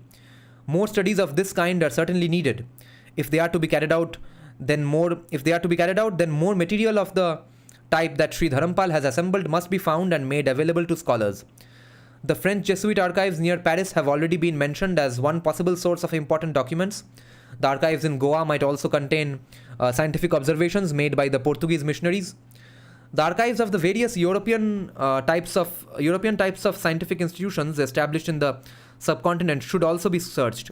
For example, the Astrophysical Observatory at Kodaikanal contains the observation books and correspondence of the East India Company's Madras Observatory, which was founded in 1792. Here one finds, for instance, reports by the acting astronomer Captain John Warren on the progress of a school that was started at the observatory to teach Indians the techniques of modern surveying, the object being to carry out a detailed survey of the entire presidency, including its ports, waterways, and ancient tanks. There is also a letter from Captain Warren to the Madras government dated February 25, 1807, asking for a grant that would permit his Brahmin assistant to translate the Surya Siddhanta into English.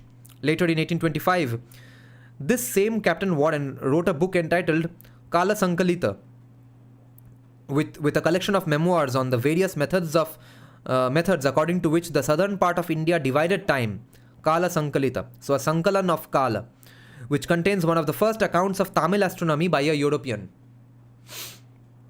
A good deal of the early work of the Madras Observatory was concerned with practical astronomy. For instance, there is a paper written in 1800 by J. Goldingham, who both preceded and succeeded Warren as astronomer, which describes a series of observational tests carried out to determine the best method for measuring terrestrial longitudes. Goldingham concludes that provided sufficient care was exercised, this could be best accomplished by measuring immersion and emersion times for Jupiter satellites. During the next several years, individuals went out from Madras to determine latitudes and longitudes throughout India, and their results were compiled at the observatory. Under Goldingham's direction, the observatory also engaged in work of a more fundamental nature. There is a long paper at Kodaikanal describing an expedition outfitted by the observatory that established a temporary scientific station on a small island off the coast of western Sumatra in order to measure the length at the equator of a pendulum that would oscillate precisely once per second. Baapre. Given this datum and similar data from Madras and London, and having made suitable corrections, Goldingham was able to deduce the eccentricity of the Earth, that is, the degree by which it differs from perfect sphericity. There must be similar documents in other libraries both in India and abroad. Surely the work they describe should be regarded as a legitimate part of India's scientific heritage. Since 1947, India has been engaged in the monumental task of trying to adapt Western science and technology to its own developmental needs, while at the same time preserving the best of its own traditions. Articles like these collected by Sri Dharampal and those in the Kodaikanal archives record the early interactions of modern Western and traditional Indian science, and for that reason, if for no other, are current relevance. And for that reason, if for no other, are of current relevance. Sri Dharampal is to be congratulated on the work he has done. One can only hope that he and others like him will continue in their efforts. William A. Blanpide, New Delhi, June 1971.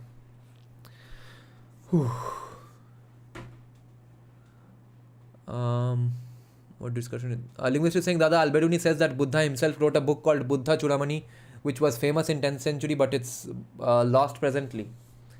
Yes, because Siddhartha Gautama is not the only Buddha.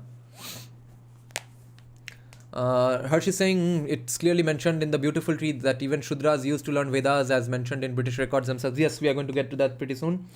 That Shudras had their own Vedic Patshalas, or they went to normal Gurukuls. I don't know that as of yet. Aryabhatta only gets one sentence mentioned in our textbook. Yeah, I learned more about Aryabhatta from Amartya Sen's book on individuality than I learned from our history books. He has been arguing in that entire book that, why are you giving up your science? You Indians did such great science. We Indians did such great science. Reclaim that as well. Everything is yours. आध्यात्मिकता सिर्फ क्यों? आध्यात्मिकता भी तुम्हारा है, wisdom भी तुम्हारा है, maths भी तुम्हारा है. Civil Disobedience and Indian Tradition, 3rd volume of Sri Dharampal. This book is written also in 1971. अरे बाप रे, एक ही साल में 2 book लिख दिए. Who is writing the foreword here? Anna Sahib. Oh no, so this book is dedicated to someone called Anna Sahib Sahasrabudhe. Foreword again by Jayaprakash Narayan. Let's see how we got the introductions. Okay, in this one we are not going to read the introduction but the preface, because the preface comes before the introduction and that one is shorter. The introduction is gigantic. If we get time, we'll get back to these after discussing the 5 books. We should also read A.S. Altaker. He's an epigraphist, I see. And Altaker mentions that we had a basic public education system that did not discriminate based on caste. I see.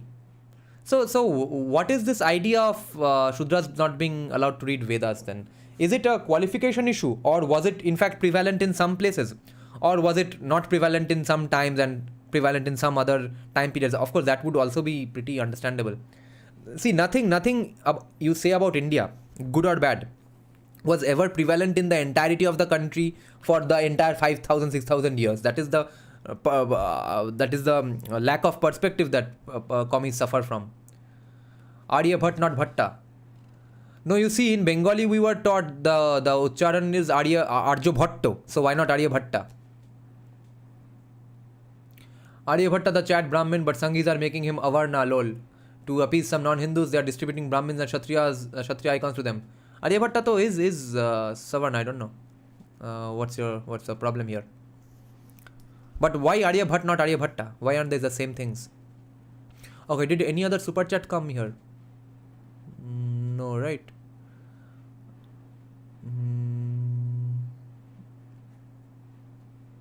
Here to Learn is saying, my only problem with CA is 2014 cutoff date. Somewhere I was hearing Here to Learn that it's going to be repeatedly updated, that every 5 years or few years there's going to be a new CA, right? I've heard this somewhere. And that, okay, so linguist is saying, Dada, that Buddhist missionary was Padma Sambhava, I see.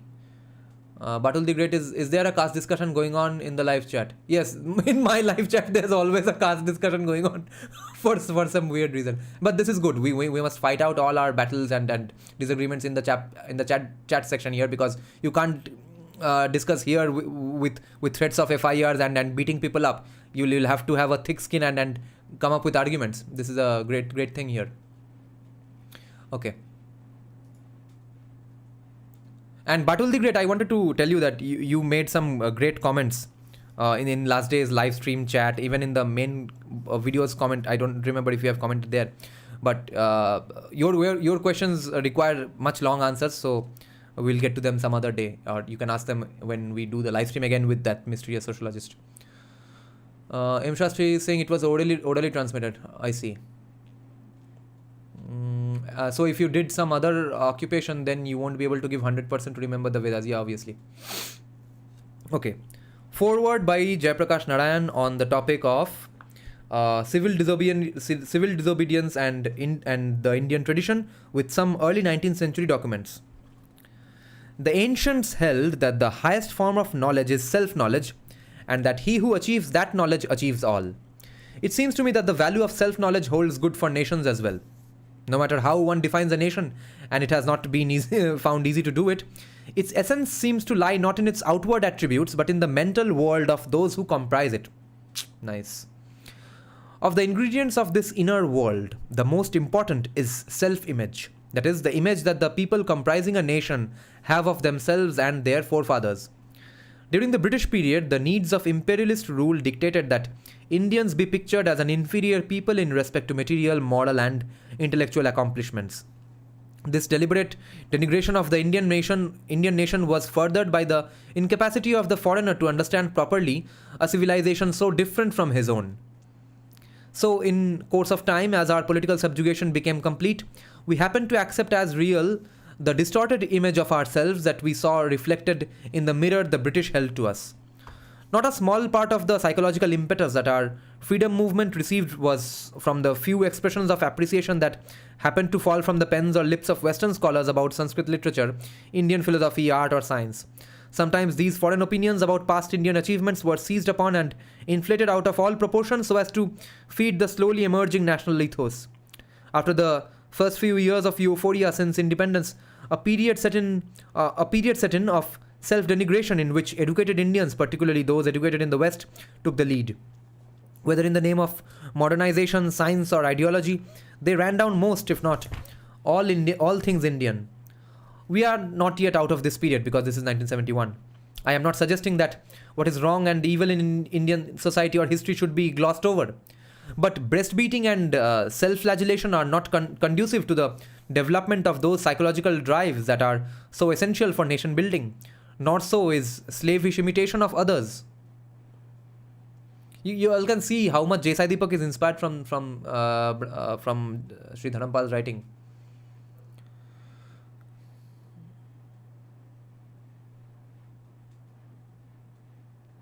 Book is named as Arya Bhattiyam, but still idiots are calling him Arya Bhatta, dumb. But what is the difference between Bhatt and Bhatta? One of the reasons for this state of affairs is lack of sufficient knowledge about our history, particularly of the people's social, political, and economic life. One of the faults of our forefathers was their lack of sense of history and their proneness to present even historical fact in the guise of mythology.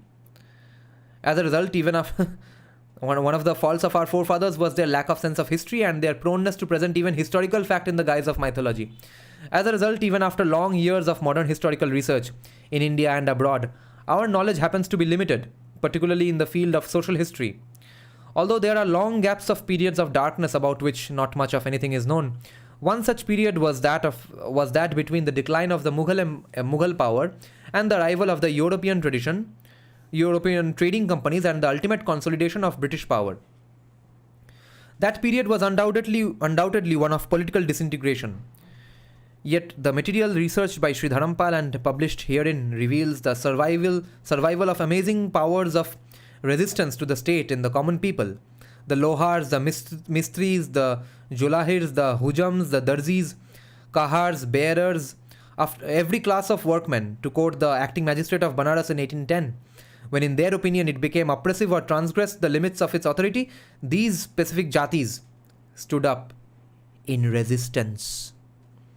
The behavior of the 500 and odd princes towards their people during British rule had created the general impression that the king in Hindu polity was a tyrant and there was no limit to his power as far as it related to his subjects, who were supposed to be traditionally docile and submissive. Foreign and Indian studies of Hindu polity, no doubt, had revealed quite a different type of relationship, which allowed even for the deposition of an unworthy king by his people. But that was considered to be a mere idealistic formulation, true more in theory than in practice. The fact that texts on Hindu polity were agreed that the king was never conceived to possess absolute power and that he was in practice limited by dharma, that is, the system of duties, responsibilities, and privileges that had evolved through the ages and come to be accepted by all concerned, was also not taken seriously. Instances of autocratic monarchs who defiled the established dharma and got away with it were looked upon not as exceptions but as a rule. The material brought together by Sri Dharampal in this volume throws quite a different light on the subject. The following passages describe, in the words of the then British officers, the mass movements of civil disobedience at Banaras, Patna, Sarun, Murshidabad in Bengal, and Bhagalpur against the imposition of new taxes on houses and shops. Sri Dharampal is quite right in saying that, quote, if the dates of 1810 to 1812 were just advanced by some 100 to 120 years, the name of the tax altered and a few other verbal changes made, this narrative could be taken as a fair recital of most events in the still remembered civil disobedience campaigns of the 1920s and 1930s, end quote. that it was basically the same things going on in the 1810s and 12s. That the events described in the correspondence published here were not exceptions is borne out by other instances given by Sri Dharampal of similar actions that were either contemporary or of earlier times in other parts of the country. It would appear from a perusal of the papers reproduced here that there had been developed in the course of Indian history an understanding between the ruled and the ruler as to their respective rights and responsibilities. Whether this traditional pattern of relationship was distributed by an autocratic ruler, the people were entitled to offer resistance in the customary manner, that is, by peaceful non-cooperation and civil disobedience. It also appears that in the event of such action, the response of the ruling authority was not to treat it as unlawful defiance, a rebellion or disloyalty that had to be put down at any cost before the issue in dispute could be taken up, but it was treated as rightful action that called for speedy negotiated settlement. Okay, listen to this. In the event of such action, such resistance, the response of the ruling authority was not to treat it as unlawful defiance, rebellion, or disloyalty, which was supposedly needed to be put down at any cost before the issue in dispute could be taken up, but it was instead treated as rightful action that called for speedy negotiated settlement. Incredible. Kings in India have to abide by Raj Dharma. That distinction needs to be understood. Yeah. They could never be disposed without going against the divinity.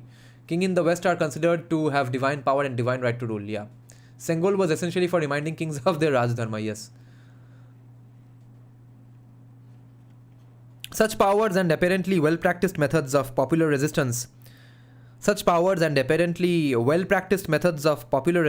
described herein could not have sprung up suddenly from nowhere. They must have, that is why जहाँ पे पहले democracy नहीं था वहाँ पे colonialism जाने के बाद भी नाम का डेमोक्रेसी गवर्नमेंट रह गया. किसी भी तरह से डेमोक्रेसी दिमाग में नहीं घुसा. For example Pakistan. Such powers and apparently well-practiced methods of popular resistance as described herein could not have sprung up suddenly from nowhere. They must have come down from the past as part of a well-established social political tradition. The fact that these powers should have survived until the beginning of the 19th century, even in areas that had long been under autocratic Muslim rule, bears testimony to both the validity and vitality of the ancient tradition. The saddest part of the story Sri Dharampal unfolds in the following pages tells of the conscious and calculated efforts of the British to destroy every vestige of the old tradition, which they looked upon as a continuing challenge to the very foundations of their rule.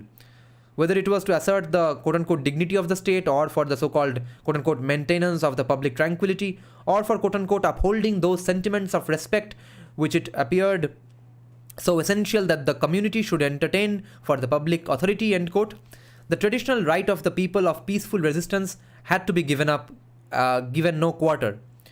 The reason Sri Dharampal gives, with which I am in agreement, is the feeling that British rulers had of extreme insecurity. They could not feel safe until they had beaten the people into a state of unquestioning obedience. The ultimate sanction they relied upon to achieve this end was military force.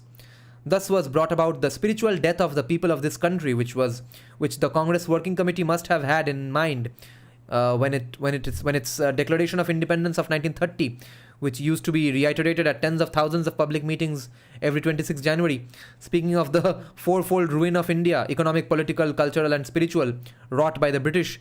It pinpointed quote-unquote compulsory disarmament of the people and the quote-unquote presence of an alien army of occupation, employment, quote unquote presence of an alien army of occupation employed with deadly effect to crush in us the spirit of resistance, end quote, as being the means of the country's spiritual ruin.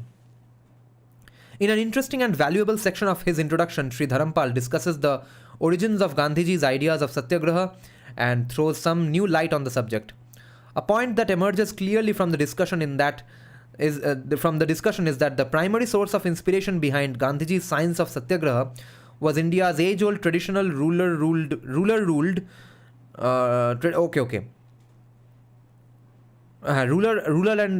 and ruled relationship of which Gandhiji was well aware. In view of his explicit acknowledgement in the Hind Swaraj of his debt to that tradition, it is rather surprising that none of his biographers or commentators, while they ranged far and wide in search of the origin, gave any attention to Gandhiji's own words. Maybe the reason has been that no trace having been left of the old tradition except for the observant eyes of one like Gandhiji. Think of the case of the small principality in Saurashtra which he mentions in the Hind Swaraj, nor there being any historical evidence available for the quote-unquote nation at large, having quote-unquote generally used passive resistance in all departments of life, or of our ceasing gradually ending, quote-unquote, ceasing to cooperate with our rulers when they displease us, end quote. Gandhiji's sweeping remarks were taken as examples of his quote-unquote usual idealization of the past. But as Sri Dharampal's findings show, Gandhiji, though not a student of history, had a much deeper insight into it than any historian. Undoubtedly, it was this intuitive quality that was one of the secrets of his extraordinary success as a leader of the people. No less interesting and valuable is Sri Dharampal's discussion of the place of satyagraha in post-independence and democratic India.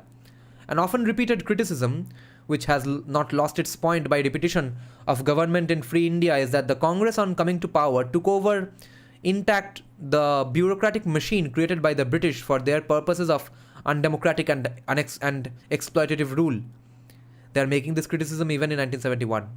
One of the more malignant features of that machine is its continued adherence to the British imperialist theory that it is the duty of the people to obey first and then to protest. In fact, that view has been further strengthened by the convenient plea that the bureaucracy is no longer an instrument of an alien government but that of a so-called democratically established national government.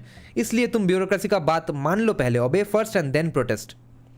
As a result, whenever there is a fast, a stoppage of work, a withdrawal of cooperation, and the official reaction is no talk, no settlement until the popular action is withdrawn or put down. Contrary to that, remember how this current government views protests. Unless you're directly calling for violence and breakup of the country.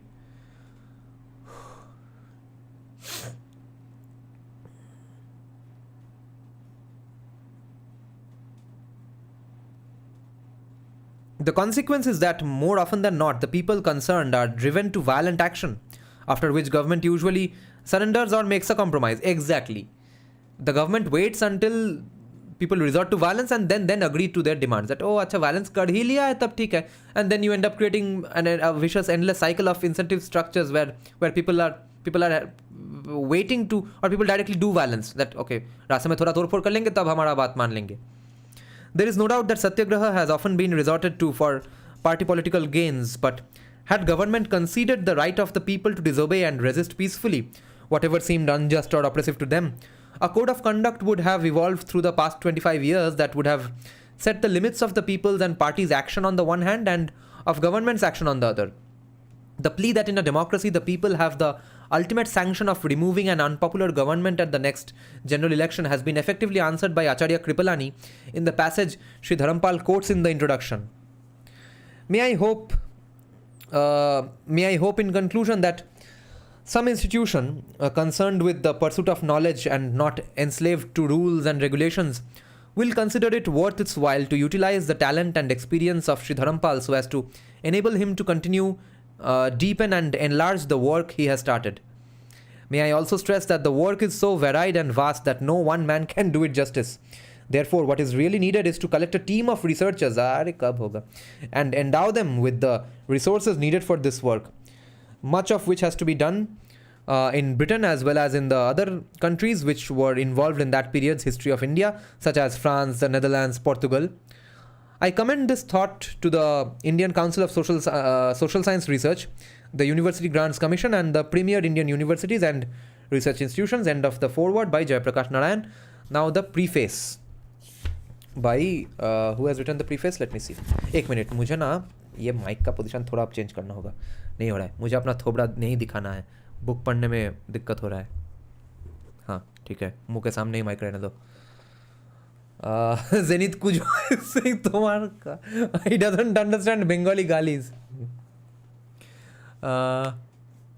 What is the problem, brother? Someone has very problem with caste it seems. Are you Bengali? Have you read Chandranath Boshu's Hindutva?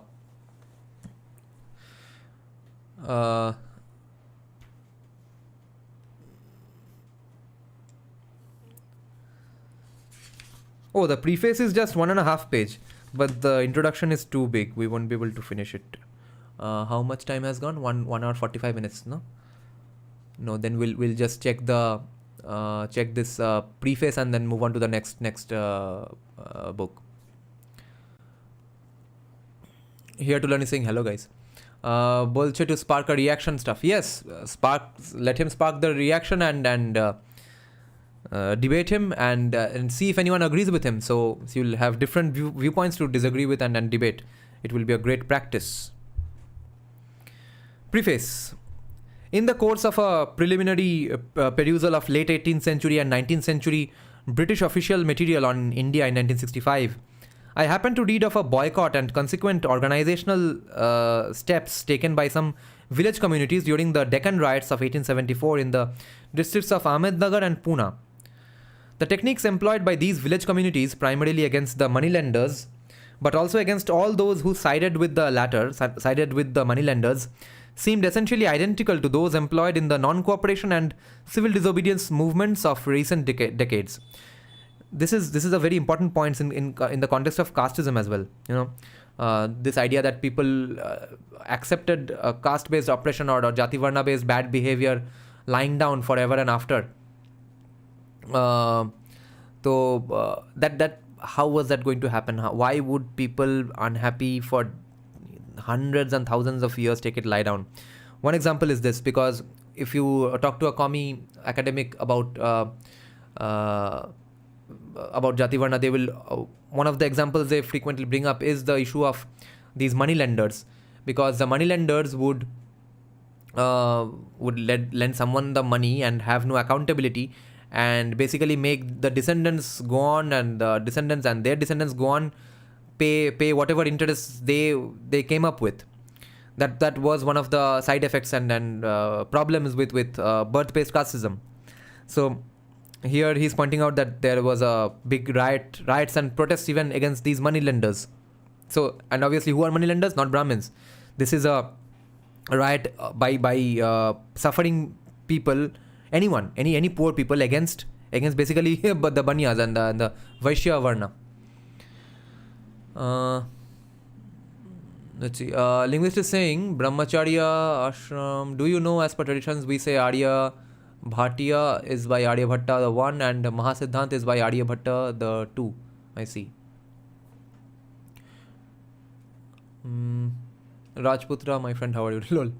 Rajputra has no shame when it's commie defiling our icons. He stays silent, but when we defend them, he has huge issue. Why, brother? What is the problem with Hindutva ideology? What is problem if Hindutva guys are glorifying Kshatriyas? Okay.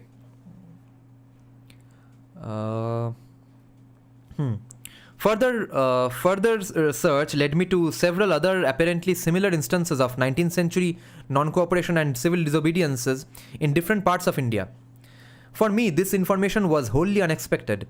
It not only led to much questioning, but also persuaded me to reread some of the writings of Mahatma Gandhi on the subject. Up to this time, like those I knew, I had taken it for granted that non-cooperation and civil disobedience were of very recent origin in India and owed their practice here to Gandhiji. Again, like many others, I had also assumed that while Gandhiji had made them more perfect and effective, he himself had initially derived them from Thoreau, Tolstoy, Ruskin, and other Europeans. But rereading Hind Swaraj, I found Gandhiji observing, quote, "In India, the nation at large has generally used passive resistance in all departments of life. We cease to cooperate with our rulers when they displease us." True. I shared this passage of Gandhiji with a number of friends, several of whom had known Gandhiji personally and had many times participated in his non-cooperation and civil disobedience movements. I found them similarly fascinated with the information I had acquired. The fascination, however, to an extent was tinged with incredulity. It seemed to many that the above observation of Gandhiji was more symbolic of his idealization of the past than a confirmation that non-cooperation and civil disobedience had been one of the traditional modes of protest against authority in India. The never-ending repetition of statements that the ordinary people of India had from time immemorial been subservient to whoever ruled over them and did not at all care for such mundane things as society or politics seemed to have made an effective impact on those who knew Gandhi well and followed him into battle, as on those who had been hostile or indifferent. It had made an effect to both kinds of people. Such incredulity, it seemed, could be met only through a more detailed search and assembling of primary material on the subject. The documents printed in this book, pages 51 to 191, are the result of this search and were compiled during 1966 from the relevant judicial and revenue records in the India Office Library, London.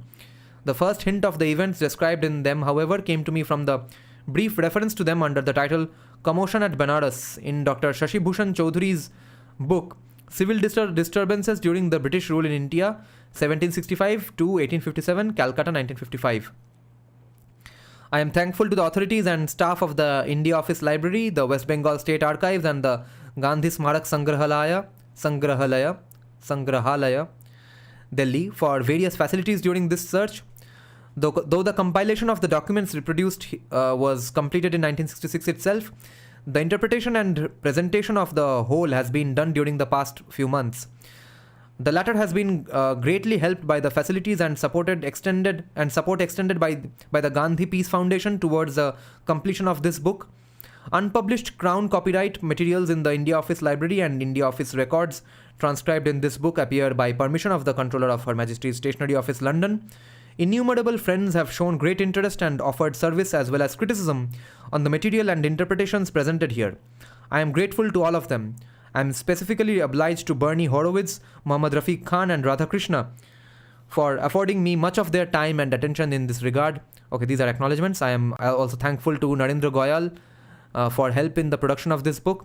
The documents on pages 51 to 191 have been arranged in the order these would have been placed by the executing authorities in Banaras, etc., in relation to correspondence with the government at Fort William, Calcutta, or the government of Bengal in its correspondence with London. This, it is hoped, would be helpful in the understanding of the events in Banaras and other towns in the order they occurred. The documents are reproduced here in their original spellings and punctuation. In spite of all the possible care, a few typographical errors remain. These, however, do not make any substantial alteration in the meaning of the concerned passages. Dharampal, July 1971. Whew.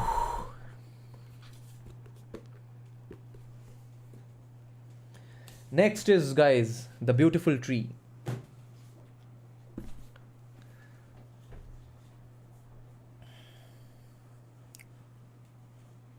What is the problem if the subalterns are getting Kshatriya Rajput icons?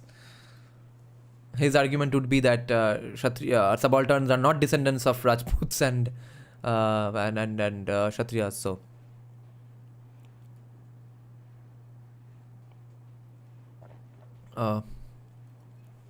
okay, this is the book. Nice looking book. The Beautiful Tree, Indigenous Indian Education in the 18th Century, Dharampal. These books are going to be fun live stream sessions. In memory of Sri Jayaprakash Narayan for his unflagging interest and guidance in this work. Wow. So even in the third book, he wrote the foreword, but by the time the fourth book was written, he passed away. This is sad. So let's see who is writing the preface and who is writing the foreword, etc.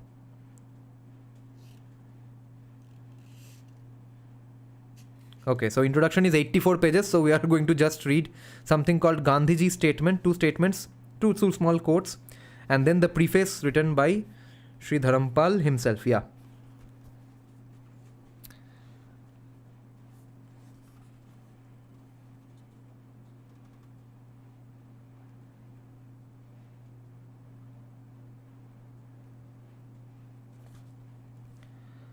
Oh, our mysterious sociologist, if you are online, answer M. Shastri's question here, okay? He's asking, why didn't commies in Bengal take inspiration from Jayaprakash Narayan? Dada, I will rewrite that Buddha thread from Puranas, but please do share, as I got barely any view when I showed both Sanskrit and Hindi English translations. I see, okay. Then write it as a big one paragraph and send and write it to me and DM it to me in inbox, okay? In 2 or 3 parts if required, then I'll post that entire thing from my community tab. Is it because Kami Bhadralok didn't think highly of JP? Yeah, I didn't even know of Jayaprakash Narayan. I had heard his name somewhere. Or am I mixing him up with someone called Jayaprakash Narayanan? Or that's KR Narayanan? No, I don't know who Jayaprakash Narayan is. Okay, preface. A great deal of scholarly work has been published on the history of education in India, especially during the 1930s and 1940s. In fact, writings on the subject initially by British officials come scholars started to appear as early as the mid-19th century. Most of these histories, however, relate to the ancient period, sometimes going as far as the 10th or 12th century AD. Others deal with the history of education during British rule and thereafter. Besides detailed scholarly works on specific ancient educational institutions like that at Nalanda or Takshila, there are more general works like that of A.S. Altekar on the ancient period. For the later period, there have been several publications, besides the 2 volumes of selections from educational records published and recently reprinted by the Government of India itself. Altekar's book is called Education in Ancient India, Banaras, 1944. And the work of S. Nurullah and J.P. Naik may be mentioned here. The latter work is interestingly described by the 2 authors, thus indicating its time and mood as an attempt at a quote-unquote well-documented and comprehensive account of Indian educational history during the last 160 years and to interpret it from the Indian point of view. Though perhaps less academic but reaching a far wider audience is the voluminous work of Pandit Sundar Lal, first published in 1938. The 36th chapter of this celebrated work, entitled, quote, the destruction of Indian indigenous education, runs into 40 pages and extensively quotes from various British authorities. These span over about a century, from the dispatch from England of 3rd June 1814 to the Governor General in India, to the observations of Max Muller and the 1909 remarks of the British Labour leader Keir Hardie. However, given the period in which the book was written and the inaccessibility of the detailed manuscript records, it was inevitable that the author had to base his work entirely on existing printed sources. Nevertheless, as an introduction, this chapter of Bharat Mein Angrezi Raj is a landmark on the subject of indigenous Indian education in the late 18th and early 19th century. Very little, however, has been written on the history or state of education during the 13th to the early 19th century. Undoubtedly, there are a few works like that of S.M. Jaffer pertaining to Muslim education and a chapter or 2 or some cursory references in most educational histories pertaining to the period of British rule and to the decayed state of indigenous Indian education in the late 18th and early 19th century. Nurullah and Nayak in their book devote the first 43 pages out of 643 pages to discussing the state of indigenous education in the early 19th century and in challenging certain later British views about the nature and extent of it. Most of the discussion on the state of indigenous Indian education in the early 19th century and the differing viewpoints which give rise to it use their source material: A. The much talked about reports by William Adam, a former Christian missionary, on indigenous education in some of the districts of Bengal and Bihar, 1835 to 38. B. Published extracts of a survey made by the British authorities regarding indigenous education in the Bombay Presidency in the 1820s. And C. Published extracts from other wider survey of indigenous education made in the Madras Presidency, from Ganjam in the north to Tinnevelli in the south and Malabar in the west during 1822 to 25.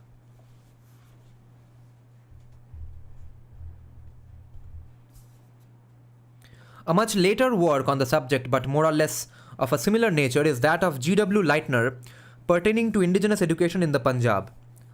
Amongst the above-mentioned sources, G.W. Lightner's work, based on earlier governmental documents and on his own survey, is the most explicitly critical of British policies, holding the British authorities responsible for the decay and even the destruction of indigenous education in the Punjab, the area with which his book is concerned. Okay, so G.W. Lightner is busting the myth that Indians are uneducated, but on the other hand, Indians were made to become uneducated or illiterate because of British policies. However, though much less explicitly and in language more suited to British officers and gentlemen, as later noted by Sir Philip Hartog, Lightner, though a British official, was not an Englishman. The reports of Adam, as well as the reports of some of the collectors in the Madras Presidency, refer likewise to the decay of indigenous education in the areas of India with which they were concerned. A few sentences in Mahatma Gandhi's long address at the Royal Institute of International Affairs, London, on 20th October 1931, stating that literacy had declined in India in the past 50 to 100 years and declined, okay? Literacy had declined in India in the past 50 to 100 years. Interesting, I need to mark this.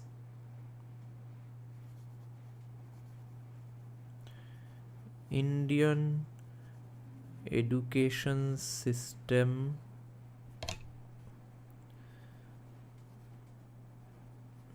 destroyed by British, not the other way around. They did not help it.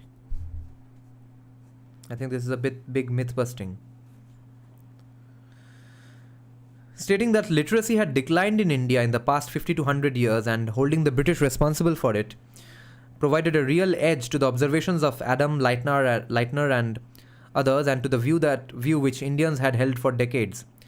It was then that all the above sources relating to indigenous education in the earlier part of the 19th century assumed their great importance. The person who, perhaps not only as an individual but also as a representative of British rule in India, contested what Gandhiji had said was Sir Philip Hartog, one-time Vice-Chancellor of Dhaka University in Bangladesh and Chairman of the Auxiliary Committee of the Indian Statutory Commission. He asked Gandhiji for precise references to the printed documents on which Gandhiji's statements were based, and not finding satisfaction during much of this period, Gandhiji and his colleagues were in prison. Hartog, 4 years later, delivered a series of 3 lectures at the University of London Institute of Education with the aim of countering Gandhiji's statement that India always had education systems, etc.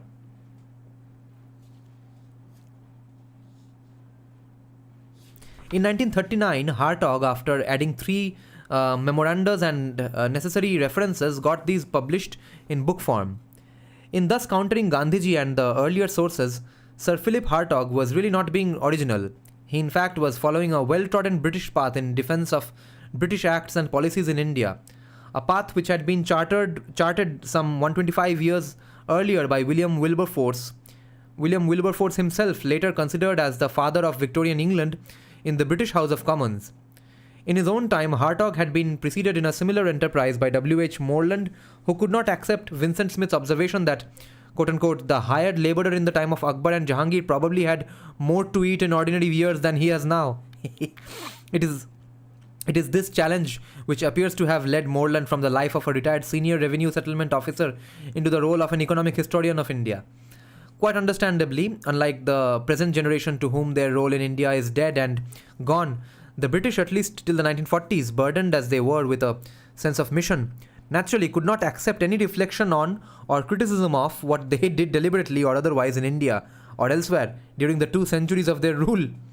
A major part of the documents reproduced in this book pertain to the Madras Presidency Indigenous Education Survey and were first seen by this writer in 1966. As mentioned above, an abstract of this survey was included in the House of Commons papers as early as 1831-32. Yet, while many scholars must have come across the detailed material in the Madras Presidency District records as well as the Presidency Revenue records, the latter incidentally exist in Madras as well as in London, For some unexplained reasons, this material seems to have escaped academic attention. Oh, we know why. The recent Madras University doctoral thesis pertaining to the various Madras Presidency districts covering this period do not also seem to have made any use of this data, despite the fact that some of them do make some occasional references to matters of education. The present work is not being presented, however, with a view to decry British rule. It should be seen rather as the continuation of an effort to comprehend, to the extent it is possible for this author through material of this kind relating to the late 18th and early 19th century, the reality of the India of this period, its society, its infrastructure, its manners and institutions, and their strengths and weaknesses. The present work touches on another aspect of this India in more or less the same manner as the author's two earlier books in this field, one on science and technology of the period, and the other on the tradition of civil disobedience in the early 1800s, the three books we just discussed. Furthermore, an attempt has been made in the introduction to situate the information on the indigenous Indian education of the period in its temporal context, and with that in view, brief mention is made of the state of education in England until the beginning of the 19th century.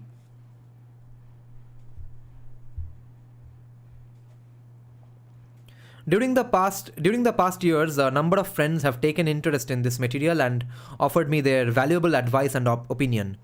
I am grateful to all of them. Without their support and encouragement, this work may never have been completed. Even more so, I am greatly indebted to the University of Oxford for being kind enough to consult their university archives in order to answer some of my queries pertaining to the academic courses, etc. at Oxford at the beginning of the 19th century. Similarly, I am much obliged to the India Office Library and Records, and to Mr. Martin Moore in particular for supplying me with copies of the Hartog Gandhi correspondence. I am also obliged to the A.N. Sinha Institute of Social Sciences, Patna, for offering me a senior fellowship of the institute during 72-73, and to the Gandhian Institute of Studies, Varanasi, the Gandhi Peace Foundation, New Delhi, the Gandhi Seva Sangh, Sevagram, and the Association of Voluntary Agencies for Rural Development, New Delhi, AVARD. For interest in and support to this venture, and as occasion demanded. The text of the Madras Presidency material included in the annexures, though first consulted in the India Office Library, is taken from the records in the Tamil Nadu State Archives, previously the Madras Record Office. For this facility and for much kindness and consideration shown to me, my thanks go to the archives and its fairly overworked staff. The note by Alexander Walker, also reproduced here, is from the Walker of Bowland papers in the National Library of Scotland, Edinburgh. My sincere thanks go to the National Library of Permission and Facilities to consult these and other papers, as also to the Scottish Record Office, the University of Edinburgh, and the Uttar Pradesh State Archives, Allahabad, for similar permission and facilities. I am reading these acknowledgements for one sole reason, okay? That people who are not from academia get the vibe that what insane hardship it takes to execute a research or a gigantic, well-researched book like this. Okay, for that I'm showing you these sections that he had to take permissions, collaborate with so many different institutions, and back then though in just faxes and letters. Finally, I am honored by the Ashram Pratishthan Sevagram for extending me an invitation to write this book in the ashram, and for providing me the necessary facilities, and for treating me as one of their own. Completing this work living near Gandhiji's hut has indeed been a great privilege.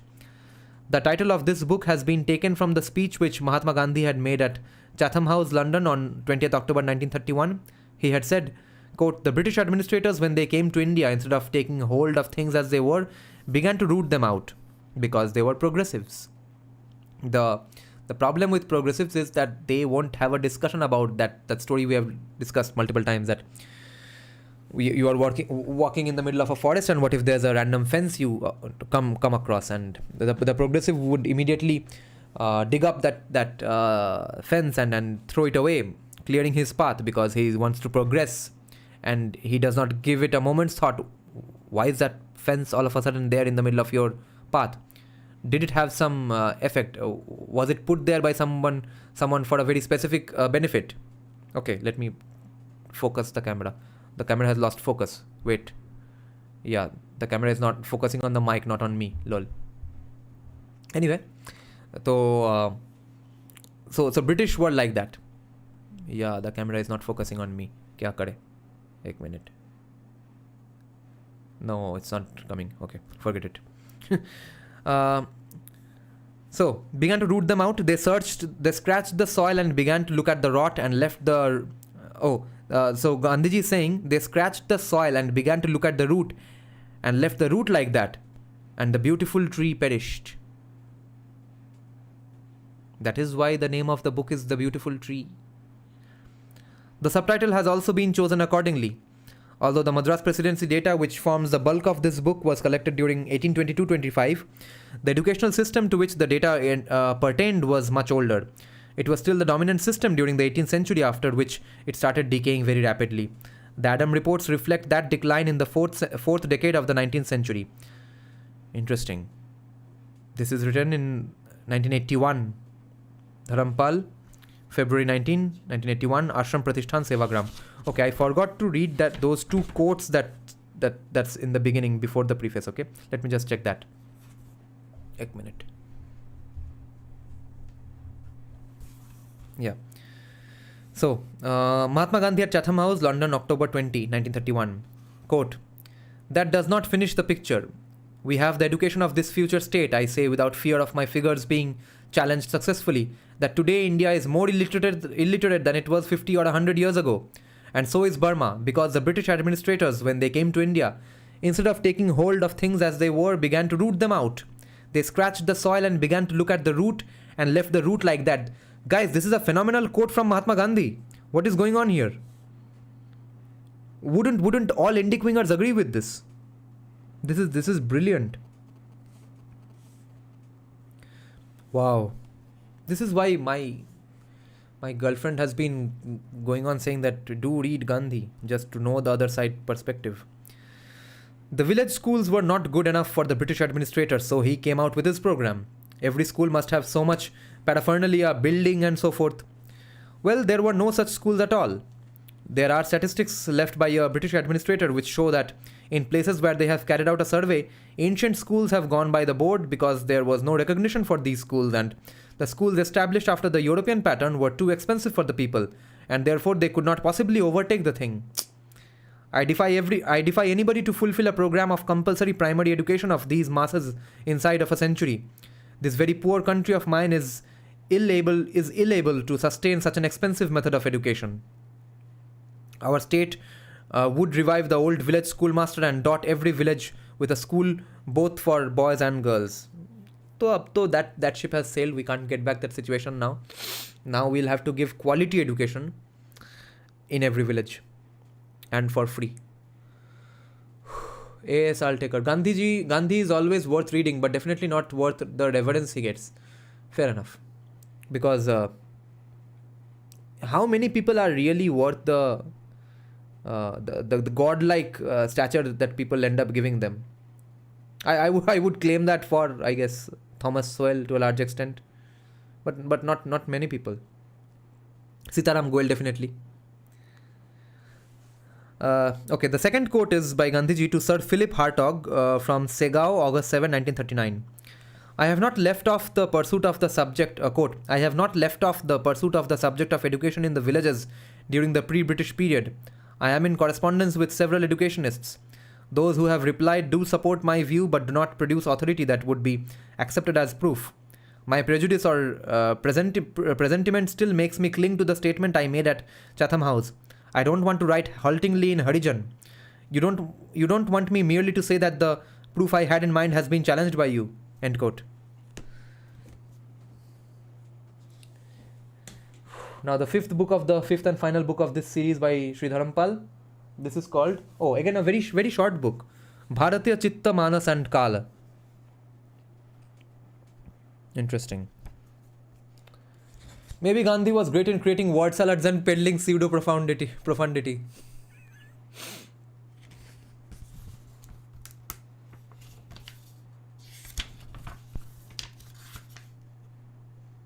Translated from Hindi by Jitendra Bajaj. This was published in 1993. Centered for Policy Studies. So this was near the end of his life. He would pass away just 13 years later, 13 years after writing this book. So, is there any foreword? No foreword. There's a preface. Preface is written by Jitendra Bajaj, the person who has done the translation. And there's no introduction. So we will just have to read the preface. Let's see. I wonder what this is about. I guess this is about Indian knowledge systems or epistemology.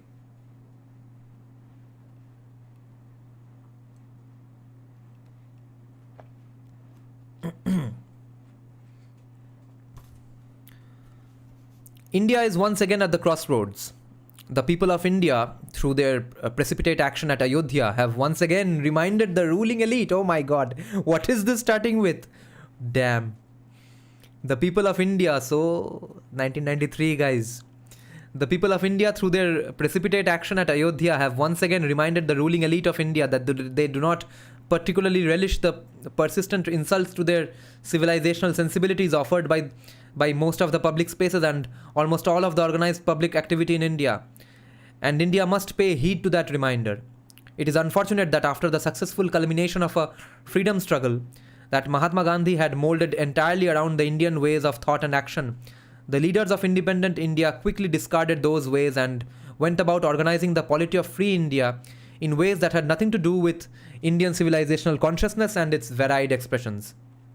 The leaders, in fact, chose to continue with the organizational structures created by the foreign rulers and retain the status quo in all spheres of public life. They behaved as if nothing had changed, as if the people of India had not won a great war to free themselves and of the alien rulers, and as if the successful culmination of the freedom struggle meant nothing except the quote-unquote transfer of the levers of the established state apparatus from the British to the newly emerging Indian elite. Independence of India thus became merely a matter of a change of guard at the British palaces in Delhi and the collectorates and courts in the districts. So true.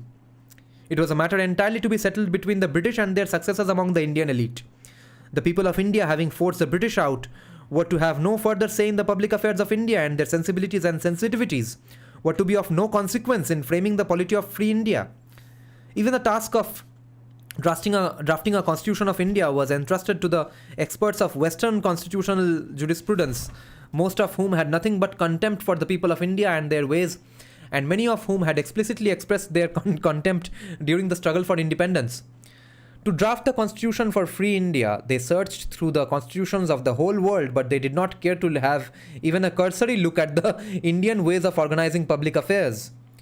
The footnote says, the issue is discussed poignantly in the Constituent Assembly debates compiled in Dharampal Panchayat Raj as the basis of Indian polity, which is the first book of this series. In their attempt to garner whatever sounded nice and grandiose in the constitutions of the world, they produced the longest constitution ever written. But their draft could not accommodate even passing references to the most basic of Indian principles of social and political organization. Public life and public spaces of India, therefore, remain essentially alien constructs for the people of India. For them, every interaction with the public institutions and their functionaries continues to be a matter of insult and compromise of human dignity. See, people like Jayant Bhandari don't understand these things and complain about these things directly, but they don't understand how these things got here. He says Nehru is his favorite prime minister, but it's because of him.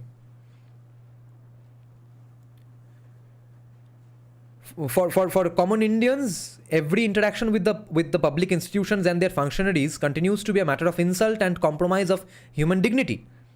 And every visit to the public places of India, a violation of their aesthetic and historical sensibilities. Well said. They have to suffer such, and as a remedy to this, often libertarians say that therefore, screw these bureaucrats.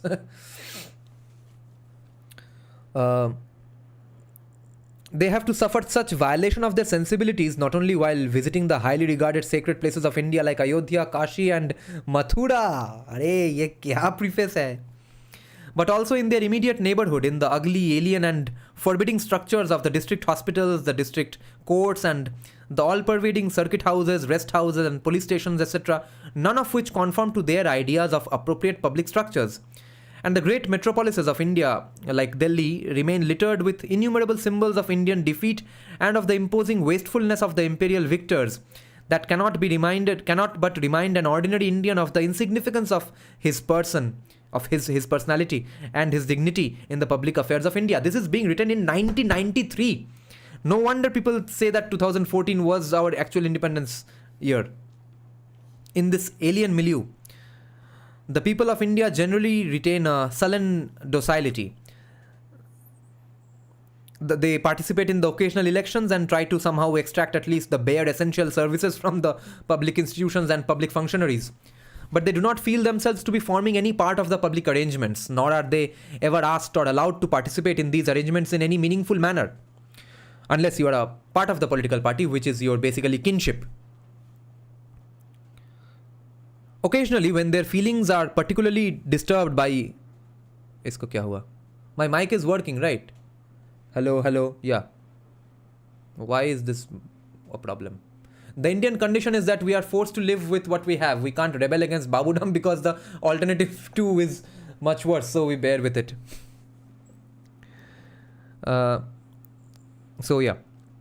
Occasionally, when their feelings are particularly disturbed by an issue and when they find the opportunity, they do give expression to their sensitivities and sensibilities as they have done so emphatically at Ayodhya.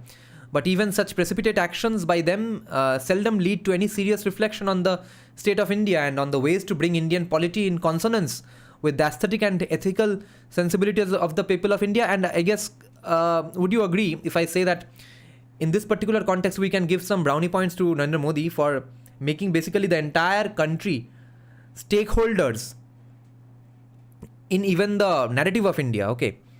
Because today, since the idea that he is not funding Indic YouTubers, he is not funding people who can create a narrative, he is not funding think tanks, he is not funding academics immediately on positions of power, he is not changing the syllabus as of yet, which is making so many people come up out of their own volition. People are becoming Swayam Sevaks out of their own volition. We are having skin in the game. We are becoming stakeholders, seeing that the government is not doing these things, and it's going to obviously be of much more honesty and be more fruitful and less wasteful of public money, because after all, who knows where a leakage might happen. But whatever I'm discussing from my channel, whatever any Indic YouTuber is doing, whatever the Instagram reels kids are making of Hindu gods and goddesses, and all the Indians from 16 to 60 destroying everyone in debates on Twitter. We are all stakeholders today because we know the government is not going to do these things. The government is not really showing any intention of doing these things, and as a result, I would argue this is the first time so many Indians have ended up feeling a direct stakeholder as part of the ongoing churn that this brilliant momentum the country is facing, isn't it? A skeptic might argue that no, you are just feeling that right now because you are in your late 20s or 30s, and maybe anyone who is in their late 20s or 30s feels that way. Maybe even in the 80s or 90s they felt that way. I don't think there is evidence to suggest that. I think before 2014 it was forever and after just some chai pe charcha in the local tea stall. There was some discussion. Oh, that party did this. No, that party is a great thing. It was up to that. There was no such people becoming Swayam Sevaks basically. Okay, the Sanghi who never went to a Sang. We are all like that now. This is great. No one is saying disagreed. There has been massive resurgence before Modi was a thing. This has been in brew since independence. Give some examples of that resurgence. M. Shastri is saying, I think Modi government wants us to take ownership. Government's hands are kind of tired. Yeah, that is what I'm of the opinion of. Yeah, JSD, KM, Kushal Mehra, IIM all say government has its secular compulsions. The community still needs to take ownership. Yeah, and that is a very libertarian argument, and that is why I absolutely support when the government doesn't fund Indic tubers or think tanks as of yet. Maybe someday it needs to, but or indirectly it does. But as for changing syllabus, guys, people who are born in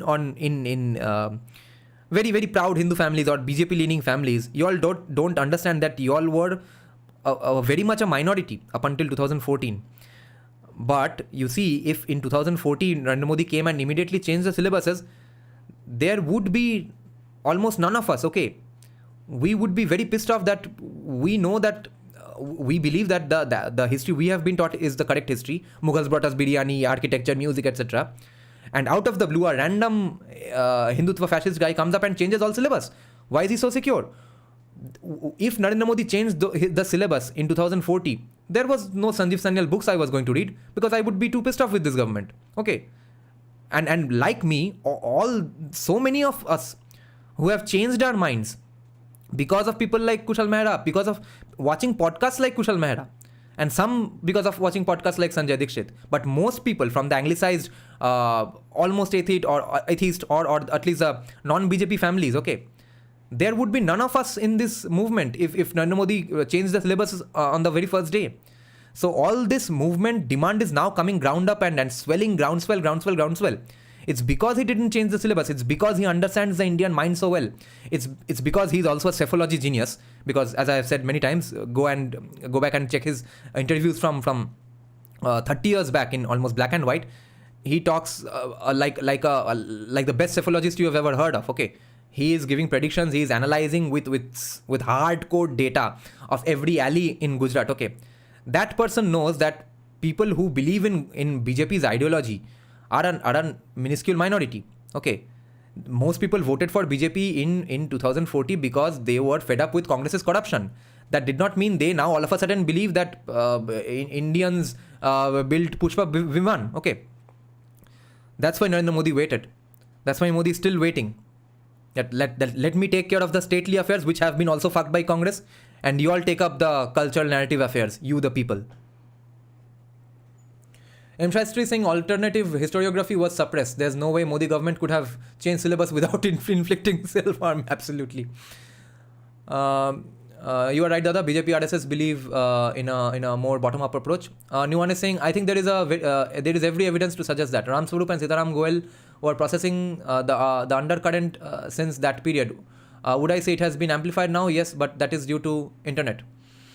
Yes, I guess you could say that even Dharampal is a product of that. But you see, numbers do matter, and the number of such people was so less that I'm not ready to count them as a sort of a groundswell.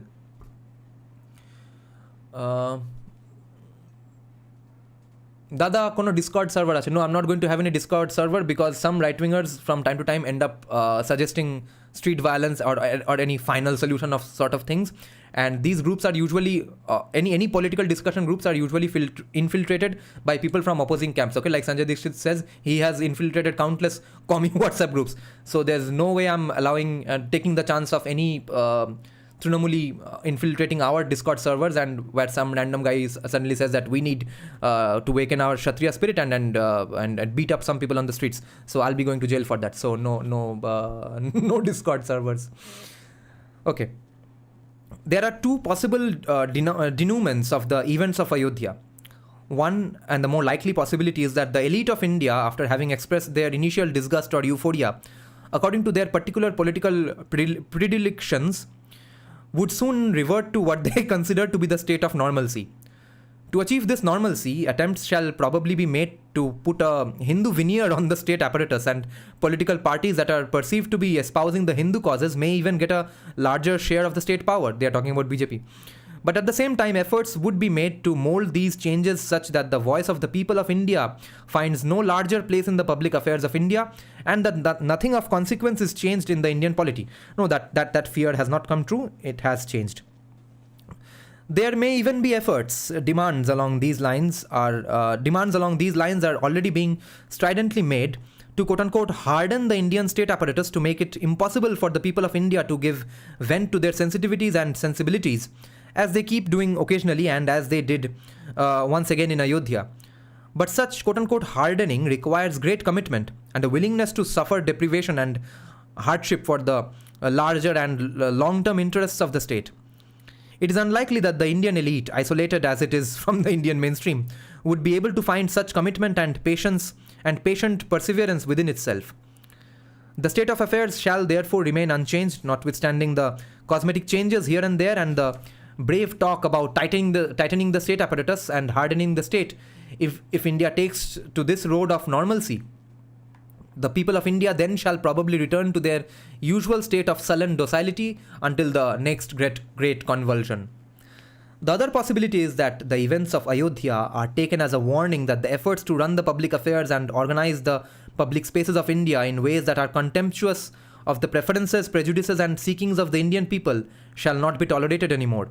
We may then begin to realize that more than 4 decades of living in an independent country would have imbued the people of India with the confidence to assert their sensitivities and preferences. And it would not be possible to retain the facade of normalcy without changing the present arrangements of public functioning. We may then also begin thinking about ways of reorganizing the Indian polity to bring it in conformity with the seekings and sensibilities of the Indian people. Such a reorientation of the Indian polity shall bring the people of India and their ways back into the mainstream of public life. Exactly what is going on right now. Let me underline this. Such a reorientation of the Indian polity shall bring the people of India and their ways back into the mainstream of public life. This reorientation shall, of course, lead to some temporary disturbance of the normalcy that we have got used to, and to a great deal of restructuring of the public institutions and public spaces. But the awakening of the people of India from the state of sullen indifference and their arrival into the mainstream of India shall also release immense energies for the regeneration of India as a self-confident, strong, prosperous, and dignified nation among other nations of the modern world. Yeah, like the ethos, the sentiment that we grew up listening to from our elders, even elder brothers and stuff like, and people like that, was that what's the point of talking politics? What's going to change? क्या फायदा है? चलो cricket देखते हैं उसके बदले में. India shall thus once again experience the great blossoming of the Indian spirit and the sudden resurgence of courage and skills of her people that marked the arrival of Mahatma Gandhi in India. Bharat আবার জগত সভায় শ্রেষ্ঠ আসন লবে. For such a reorientation of Indian polity to happen, it shall of course be necessary to explore and arrive at a consensus about what are the specific preferences and seekings of the Indian people, and how these preferences and seekings are expressed in the social and political organizations and the aesthetic and ethical sensibilities of India. The events of Ayodhya would have served a great historical purpose if they lead us to an intense study of the civilizational consciousness of India and her preferred modes of expression in the physical and social world. We are publishing this English version of Sri Dharampal's Hindi booklet on the essentials of the Indian mind and the Indian sense of the flow of time, with the hope that it shall initiate further thought and study along these lines and thus be of help in our quickly arriving at an understanding of the broad directions of the future Indian polity. Which book is this again? This book is called, oh, you all can't see anyway, Bharatiya Chitta Manas and Kala, his 5th book of this series. मैं बीच में join करके वापस join कर रहा हूँ. We more or less need a Chanakyan state, a small but strong government, yes. To help in our quickly arriving at an understanding of the broad directions of the future Indian polity. Sri Dharampal is, of course, well known for his seminal work on the social, cultural, and political, economic, and technological rearrangements of the 18th century India. This work has generated a new awareness of the ways in which the Indian society functioned in its varied dimensions before the coming of the British.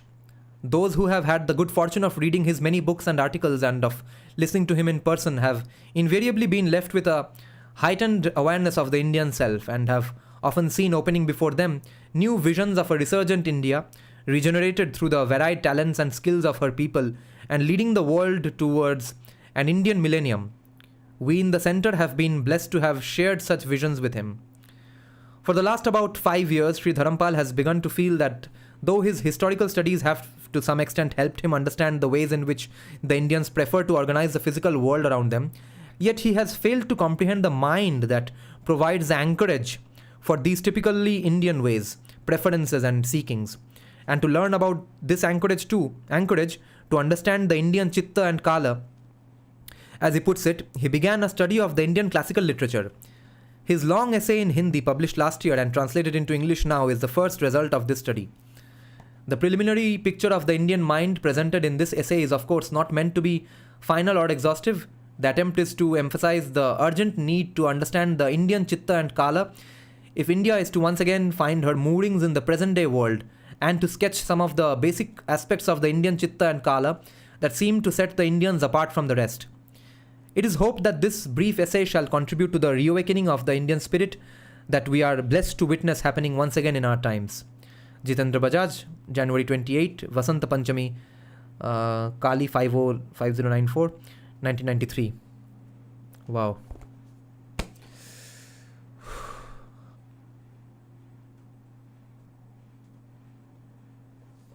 Interesting. So, Sri Dharampal's books are going to be incredibly fun. Now we get to some other books.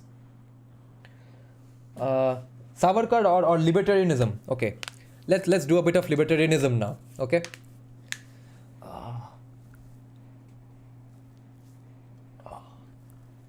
Then we'll discuss the introduction as well as the conclusion of Sri Janki of Dr. Janki Bakhle's book. Okay. Let me have some green tea. I miss these long podcasts. Wait, all my books are on top of the David Friedman book. Ruko thoda. Okay. So guys, this is the book. The Machinery of Freedom. Guide to a Radical Capitalism. David Friedman, Milton Friedman's son, who even replies to you on Facebook. I have spoken to him about some of my libertarian ideas. Okay, this book is originally from the prefaces of this book are extremely important. Okay, you'll see when I read them. So actually, we'll have to read all of that. Third edition. First edition was 1973. First print edition revised was 1978. Second print edition was 1989. And this edition is, I don't know from when. I guess, no, I forgot when it is from. When is it from? Third edition kab ka hai? Chalo. This book is dedicated to Milton Friedman. Okay. Friedrich Hayek. Friedrich Hayek, for those of you who don't know, is his book, The Road to Serfdom, is one of the basic beginners economics book, layman's economic books that anyone needs to look at. And Friedrich Hayek's school of thought is where Sanjeev Sanyal is sort of an intellectual descendant. Okay, it's his intellectual lineage. It's in his school of thought. A podcast with Hindu Vichardhara. Okay, that lady, right? Is it one lady running that entire channel, or is it a team of people? That's a good idea. We'll have a nice discussion with her someday. Ash Ketchum is saying culture in first world replaced meritocracy with third ratedness and failure. We should go in opposite direction with personal responsibility. Yes. Okay. Then, so the book is dedicated to Milton Friedman, Friedrich Hayek, Robert A. Heinlein, from whom I learned, and to Robert M. Schulman, who might have written it better. Capitalism is, this is starting with a quote by Lenny Bruce, okay? Lenny Bruce was a celebrity. Capitalism is the best. It's free enterprise, barter, gimbals. If I get really rank with the clerk, well, I don't like this. How can I resolve it? If it really gets ridiculous, I go, frig it, man, I walk. What can this guy do at Gimbals? Even if he was the president of Gimbals, he can always reject me from that store, but I can always go to Macy's. He can't really hurt me. Communism is like one big phone company, government control, man. And if I get to rank with that phone company, where can I go? I'll end up like a schmuck with a Dixie cup on a thread. Lenny Bruce. VSNL. Oh my God. People who never use BSNL, and VSNL were having such a meltdown that government was going to close BSNL, although they didn't. Another quote by Dana Rohrabacher, West Coast libertarian, troubadour, and much later Republican congressman. His quote says, "Why can't you see we just want to be free, to have our homes and families and live our lives as we please?" Okay, now the prefaces. Preface to the first edition. Okay, the one from 73 or 79. Kahan se hai? The years are actually important for relevance. Yeah, from 1773, okay. My political views seem natural and obvious to me. Others find them peculiar. Their peculiarity consists largely of carrying certain statements, familiar enough in political oratory, to their natural conclusions. I believe, as many say they believe, that everyone has the right to run his own life, to go to hell in his own fashion. I conclude, as do many on the left, that all censorship should be done away with, although the left does not say that anymore. Also, that all laws against drugs, marijuana, heroin, or Dr. Quack's cancer cure should be repealed. Also, laws requiring cars to have seat belts should be repealed. This is going to be a fun libertarian experience. The right to control my life does not mean the right to have anything I want free. I can do that only by making someone else pay for what I get. Like any good right-winger, I oppose welfare programs that support the poor with money taken by force from the taxpayers. I also oppose tariffs, subsidies, loan guarantees, urban renewal, agricultural price supports, in short, all of the much more numerous programs that support the not poor, often the rich, with money taken by force from the taxpayers, often the poor. I am an Adam Smith liberal, or in contemporary American terminology, a Goldwater conservative. Only I carry my devotion to laissez-faire further than Goldwater does. How far will become clear in the following chapters. Sometimes I call myself a Goldwater anarchist. These peculiar views of mine are not peculiar to me. If they were, I would be paying Harper and Row to publish this book instead of Harper and Row paying me. Okay, so he's already bringing the capitalist argument here that after all there is a demand for my views. Okay, otherwise why is my publisher paying me to write this book? If it made sense just to me, I would be paying the publisher to print my book. Why isn't the camera focusing today? कुछ हुआ क्या camera को? This is weird. Camera खराब हो गया क्या? Okay. Yeah. एक minute. I'm getting so much distractions today. My views are typical of the ideas of a small but growing group of people, a movement, quote unquote, that has begun to attract the attention of the national media. We call ourselves libertarians. This book is concerned with libertarian ideas, not with a history of the libertarian movement or a description of its present condition. It is fashionable to measure the importance of ideas by the number and violence of their adherents. That is a fashion I shall not follow. If when you finish the book, you have come to share many of my views, you will know the most important thing about the number of libertarians, that it is larger by one than when you started reading. Preface to the second edition.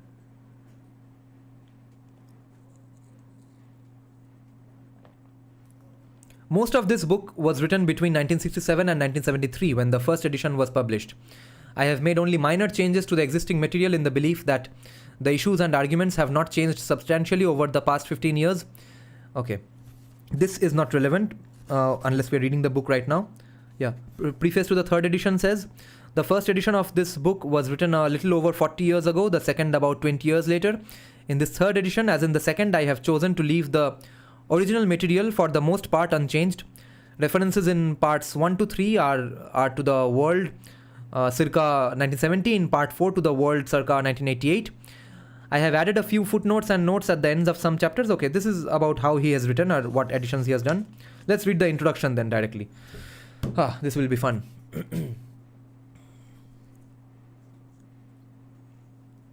Introduction from, okay, it starts with a quote. The Last Whole Earth Catalogue, SB. From Ayn Rand to Bushy anarchists, there is an occasional agreement on means called libertarianism, which is a faith in laissez-faire politics economics, how to hate your government on principle.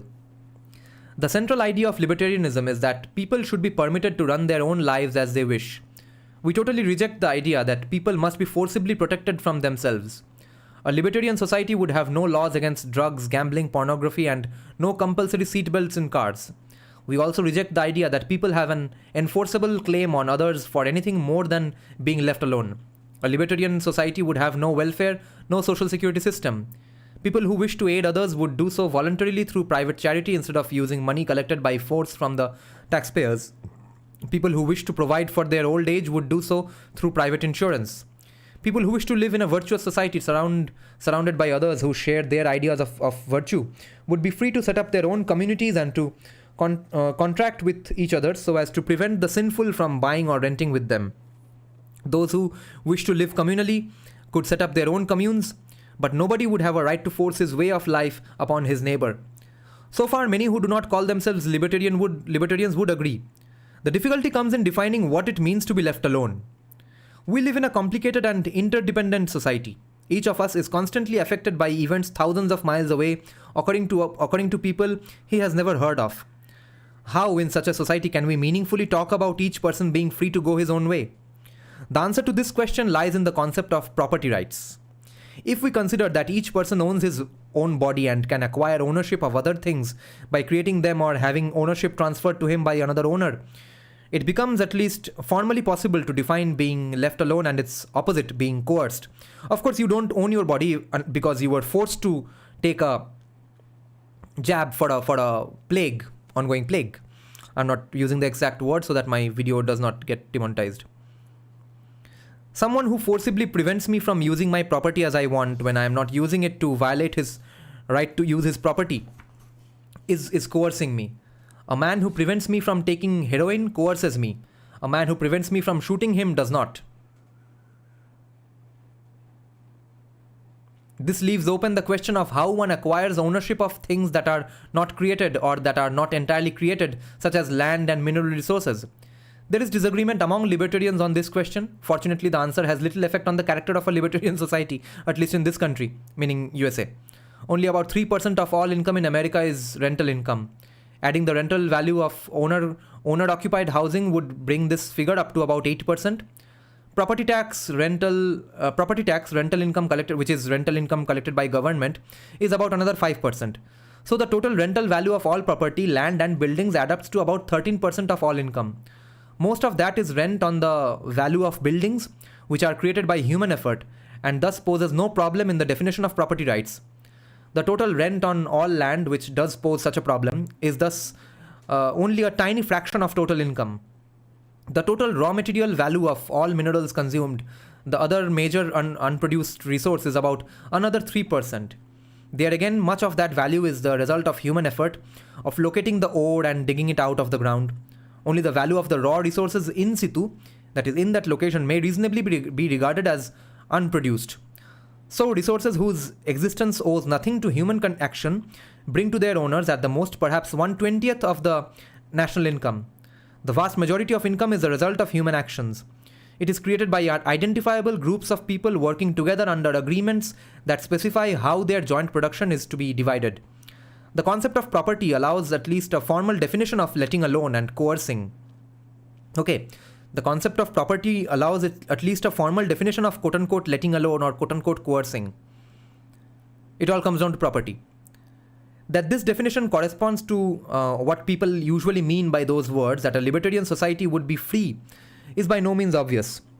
It is here that libertarians part company with our friends on the left, who agree that everyone should be free to do as he wishes, but argue that a hungry man is not free and that his right to freedom therefore implies an obligation to provide food for him, whether one likes it or not. The book is divided into 6 sections. In the first, I discuss property institutions, private and public, and how they have functioned in practice. In the second, I examine a series of individual questions from a libertarian viewpoint. In the third, I discuss what a future libertarian society might be like and how it could be achieved. The final 3 sections contain new material on a variety of topics added in the second and third editions. The purpose of this book is to persuade you that a libertarian society would be both free and attractive, that the institutions of private property are the machinery of freedom, making it possible in a complicated and interdependent world for each person to pursue his life as he sees fit. This is the end of the introduction section, and there's a poem that is in the beginning of the first chapter, which we're not going to read, not the first chapter, but let's just read the poem, small poem.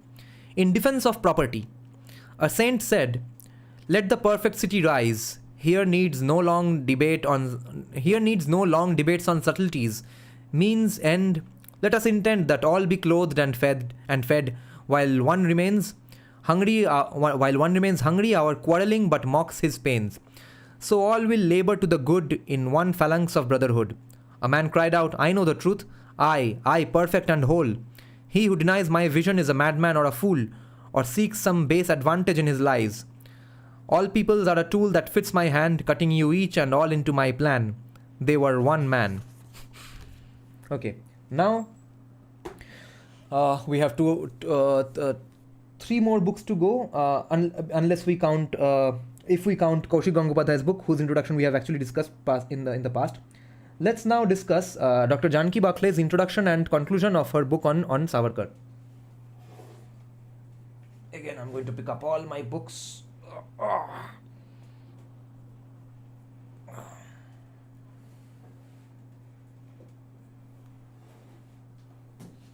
So, this is the book, guys.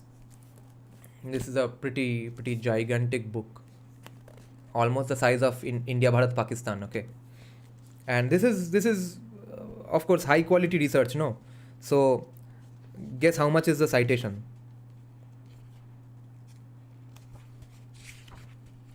See, this entirety of this section is citation and appendix, which consists of Savarkar's own Marathi poems in Marathi itself. Okay, and most importantly, this book has come from been published by Princeton University Press. Okay, so you know it's as legit as it gets in academia, because anything you quote from this book will be looked upon with very much with lots of seriousness and respect. The titles are mirrored, so it's hard to read the text. Yeah, I remember that now. Dada, read the title of the book. Okay, the title of the book is Savarkar and the Making of Hindutva, Janki Bakhle. एक minute.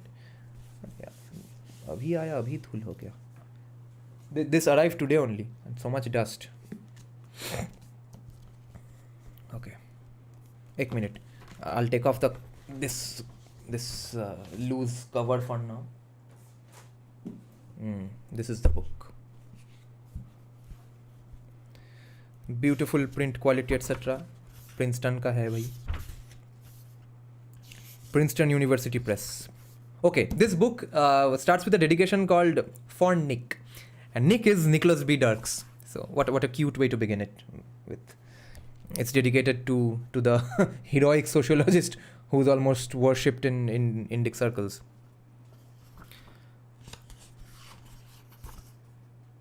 Let's go to introduction, not acknowledgements. Okay.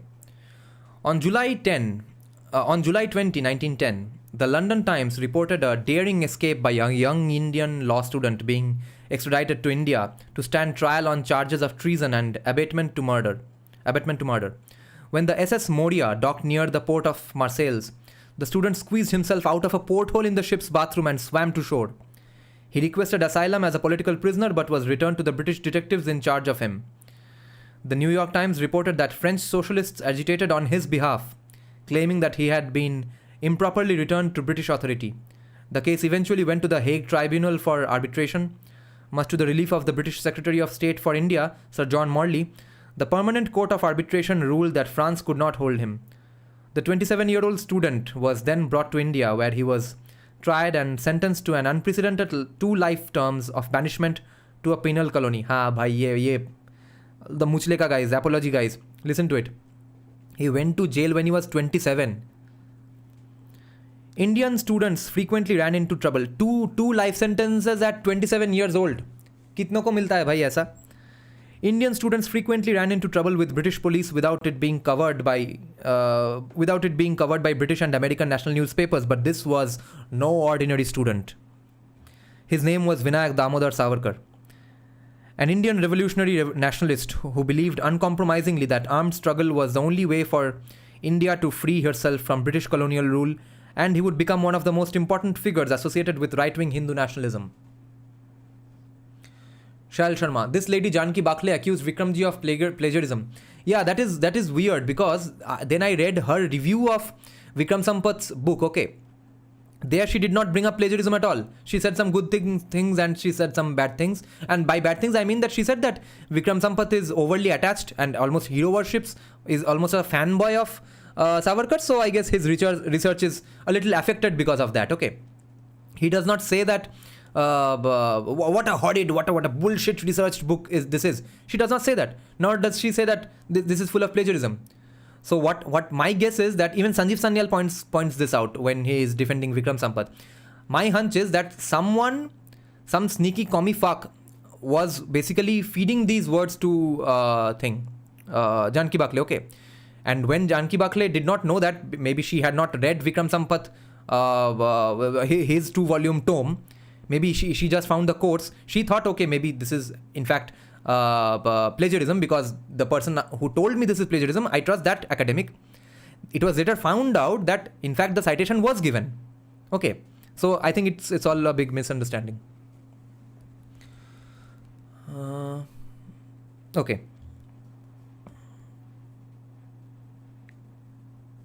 Savarkar was born in Bhagura, a village in Bombay Presidency, into a lower middle class Marathi Chitpavan Brahmin family on May 27, 1883, and his early life seemed to lead naturally to revolutionary nationalism. And one thing I'll say is that there is not going to be hardly anything factually wrong, okay? Only her conclusions will be probably something you disagree with. And there it's your brain, it's your personality, your views. You are never under any compulsion to completely agree with the conclusion of any book or paper. Guys, don't misunderstand this. Read the book for the research, because what will be the worst possible conclusion? That he is responsible for any violence on Muslim ever, right? You don't have to agree with that, because that can't be backed up by facts. Okay, that will be just her random ad hominem claim. Okay, so screw that claim, screw that conclusion. Read the book, or read books like these for the quality research that they have. That's the one thing you will get from such reputed publications. Okay, like again I have to bring up Aisha Jalal. How is Jesai Deepak extensively quoting Aisha Jalal as a criticism of Muslims of pre-partition India? How? Aisha Jalal is a commie. Okay, her wife is her husband is Sugata Bose, a person who denies that Netaji even lived after that so-called plane crash. Okay, it's because of quality research. Fuck the conclusions. Okay, conclusions tum apna decide karo, because you don't have even. Let's say she says he was a Hindu fascist. Maybe you think that's a compliment. Okay, you don't even have to agree that Hindu fascism is a bad thing. Okay, तो conclusion तुम अपना रखो, तुम सिर्फ यहाँ पे research सुनो.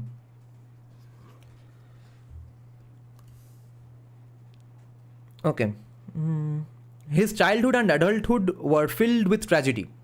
The death of his mother from cholera when he was 9 years old, the subsequent death of his father and uncle from the plague, and the experience of bumbling and intensive colonial efforts to alleviate a catastrophic plague that devastated the population of rural Western India. So, listen to this. What was Savarkar experiencing? Experiencing the bumbling and insensitive colonial efforts to alleviate a catastrophic plague that devastated the population of rural Western India. During his adulthood, his 4-year-old son died. Holy cow. His 4-year-old son died.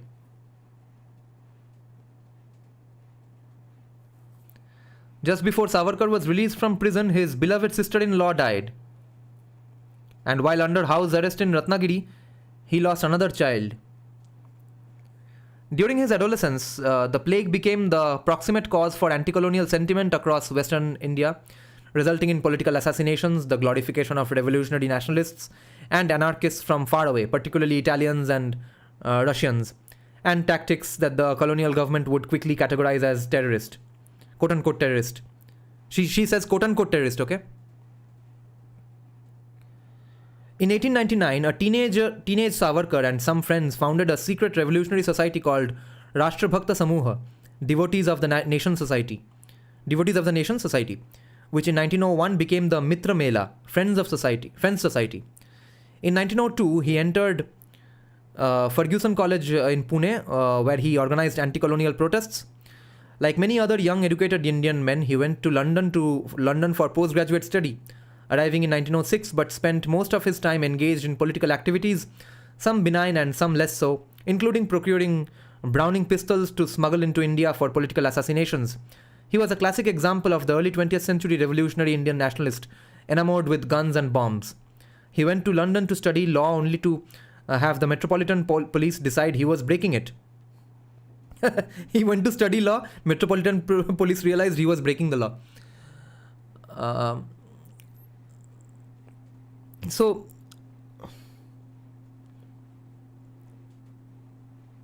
You see, he was also from so-called anglicized educational institutions, Ferguson College, London. His companions during the 5 years, the 5 years he spent there, were a motley group of like-minded revolutionary Indian students. The British authorities labelled them all extremists, who idolized Irish nationalists, Russian bomb makers, and Italian thinkers. Within 6 months of his arrival, Savarkar translated Giuseppe Mazzini's biography into Marathi. See, that is why Giuseppe Mazzini is mentioned in the Savarkar trailer. You've heard his name, right? जैसे कि the line says that जैसे कि मजीनी ने अखंड Italy का सपना देखा था, हम अखंड भारत बनाएंगे. By the end of the year, he started another secret revolutionary society called the Free India Society that was clearly modelled after Mazzini's Young Italy. In 1909, a housemate of his, Madanlal Dhingra, shot Sir William Hutt Curzon Wiley, the political aide-de-camp to Sir John Morley.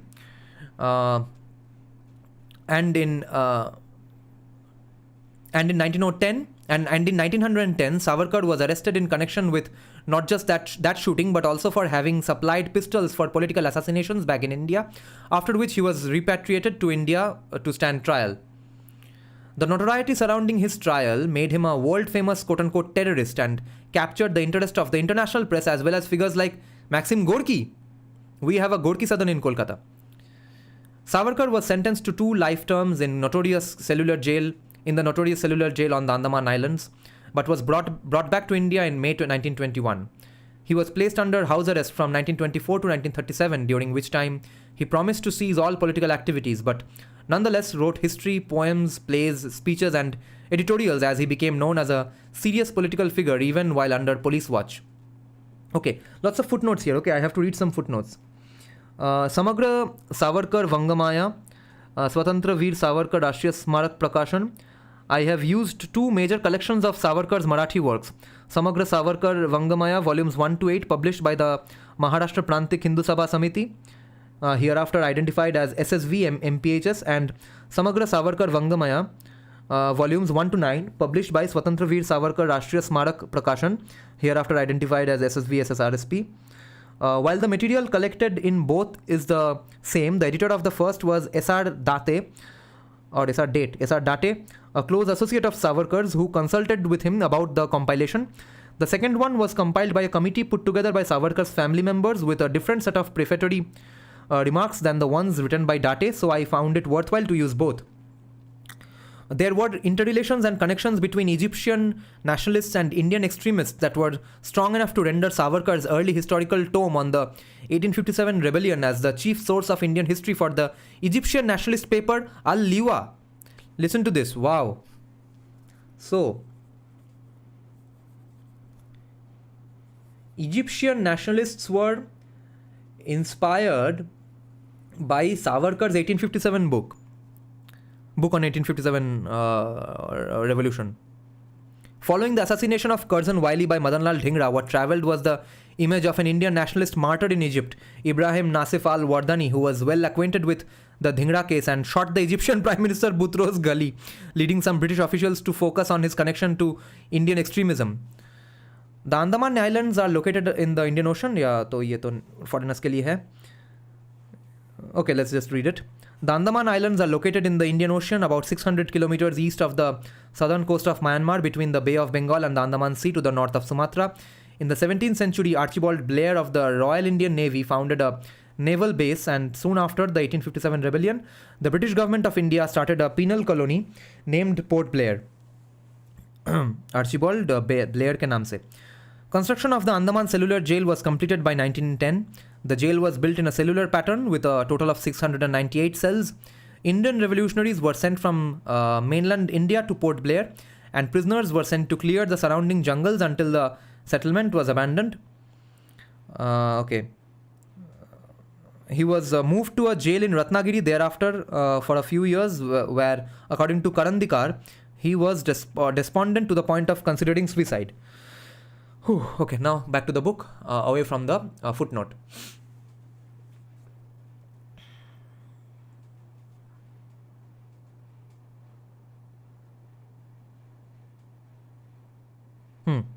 So Maxim Gorky got inspired by him.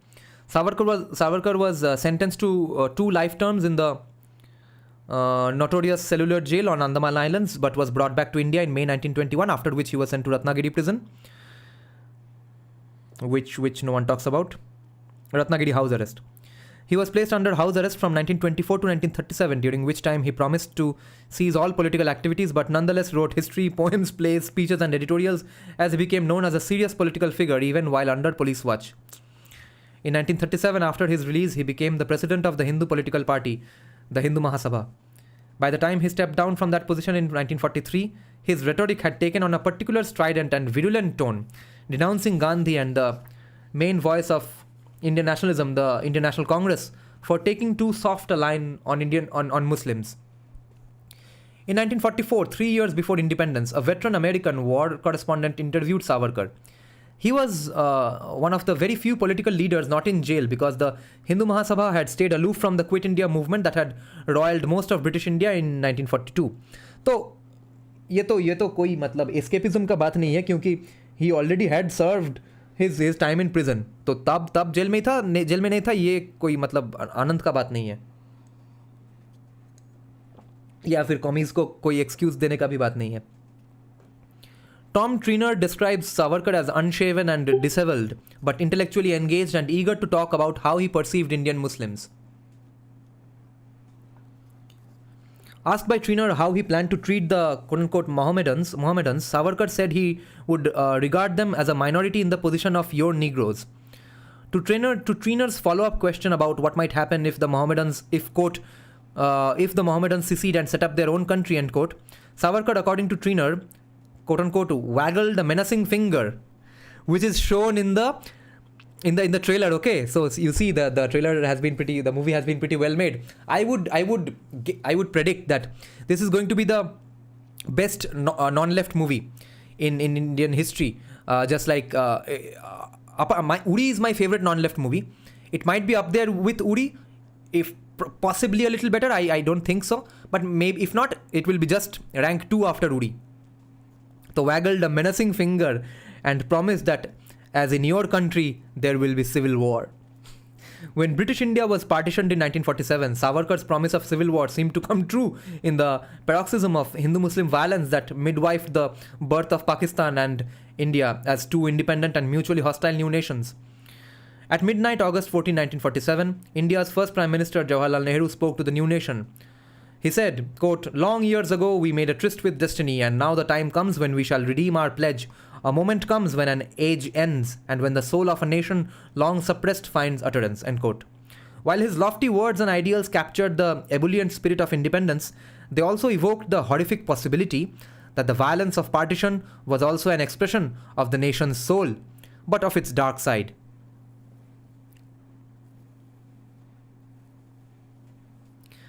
On January 30, 1948, Nathuram Godse. Oh shit, what did I do to my hair? Ek minute. Yeah, so on January 30, 1948, Nathuram Godse, a former member of the right-wing cultural organization, the RSS, Rashtriya Swayamsevak Sangh, and a close associate of Savarkar, pushed his way through the crowd assembled to greet Gandhi for his usual prayer meeting. He made a short bow to Gandhi, then shot him dead. Later, it was discovered that Godse had not only met Savarkar before setting out on his mission, but had received his blessing. As a result, Savarkar was arrested in connection with yet another political assassination, this time of the quote-unquote father of the nation. Whether Savarkar was directly responsible or not, there is little doubt that his animus against Gandhi, indeed his complete rejection of Gandhi's idea of India, was a dominant factor in Nathuram Godse's decision to fire the gun. The police could not find concrete evidence of any complicity and released Savarkar. In an odd twist of fate, he lived on the remainder of his life as if he were back in house arrest in the Bombay neighborhood of Shivaji Park. He was disallowed by the newly independent Indian nation from participating in politics, though he remained influential in the Hindu Mahasabha and, in an echo of earlier colonial restrictions on him, remained under surveillance. He continued writing, publishing one tract after another until his death in 1966. One of the charges that landed Savarkar in jail in 1910 was sedition. Yet soon after his 1921 repatriation to an Indian prison, he wrote another potentially seditious work. Even if it may not have been seditious in a legal sense, it made no critical mention of British rule in India, smuggling it out of his prison cell in Ratnagiri in 1923. titled Essentials of Hindutva. The tract was published the same year by a lawyer in Nagpur named Sri Vishwanath Rao Kelkar. Savarkar wrote the work in English under the pseudonym A Maratha. The extended essay was a passionately lyrical celebration of the Indian territorial nation. Some 5 decades after it was written, it has become the de facto Bible of militant and exclusionary Hindu nationalism, which sees as its foremost enemy India's minority Muslim. Okay, this is a citation from whom? For ease of access, I have used Essentials of Hindutva as published in volume 4 of the English selected works of Veer Savarkar. So this is her opinion, which we may not need to take seriously, or even if we do agree and find that is there too much of a problem here. Let's see. It seems like a harsh statement, but let's go through this once again. It has become the de facto Bible of militant and exclusionary Hindu nationalism.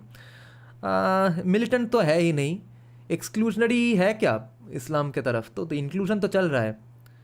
So it's a completely baseless claim, which sees as its foremost enemy India's minority Muslim community. The essay not only encapsulated this suspicion of Muslims, it also encapsulated Savarkar's entire oeuvre, dramatically influencing the course of modern Indian history. One word and abstract noun from the essay's title, Hindutva, would come to stand as the exemplary expression of militant Hindu nationalism, while one couplet became the cornerstone of Hindutva ideology. Okay, we'll get to the couplet later on. Let's read all the footnotes here. Savarkar's death in the Marathi literature is usually termed Atmarpana or self-sacrifice. Upon falling ill, he began eating less and less, eventually refused all food and water, taking his last breath on February 26, 1966. For a first-hand description on his last months and weeks, see Savarkar's son recollections, Athavani Angarachya, I don't know how to pronounce it. Karandikar writes that from 1908 onward, Savarkar was playing with the idea of Hindutva, and during the war, while unwell and practically bedbound in the Andaman Islands, he worked on the concept between 1915 and 1918. However, in prison in Ratnagiri, according to Karandikar, he was already concerned about the discourse of unity that was spreading. He was particularly concerned about the Mappila rebellion and was eager to publish his book, Karandikar, Savarkar Charitra, pages 465, etc. Okay, Karandikar in Savarkar Charitra says, Karandikar also tells us, Savarkar was moved from Alipur jail in Calcutta to a jail in Ratnagiri for a few years and then to Yedwada jail in Pune, where following a meeting with the governor of Bombay, Sir George Lloyd, he was released into house arrest in Ratnagiri. He was released from prison once and for all on June 1, 1924. When was he first imprisoned?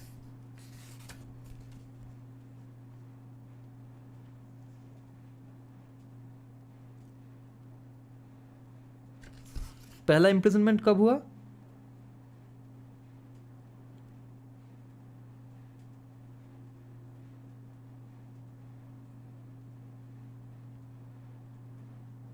I forgot. Can anyone let me know the year? Anyway, but interestingly, Savarkar stayed in Calcutta jail, Calcutta famous Alipur Central jail in Calcutta. Wow. So abhi to just last year Alipur Central jail has been turned into a museum. So how about if BJP comes to power, they also find out in which room Savarkar stayed and they make a statue of him as well, because all the other famous people who have lived in that jail, their wax statues have been made. I don't think Savarkar's has been made. This is interesting. I'll have to keep talking about it in my live streams, and if I ever meet a BJP person, I'll have to tell them of this demand. Let's talk about this on Twitter, guys. That if BJP comes to power, let's make a Savarkar statue also, Savarkar wax statue in the Alipur Central jail in Kolkata. I'll just mark this saying Savarkar in Kolkata.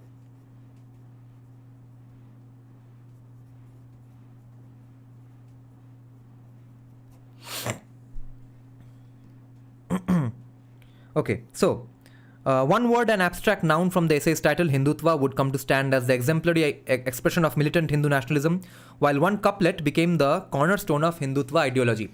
So what is the couplet? There is a statue of Veer Savarkar in West Bengal. Where?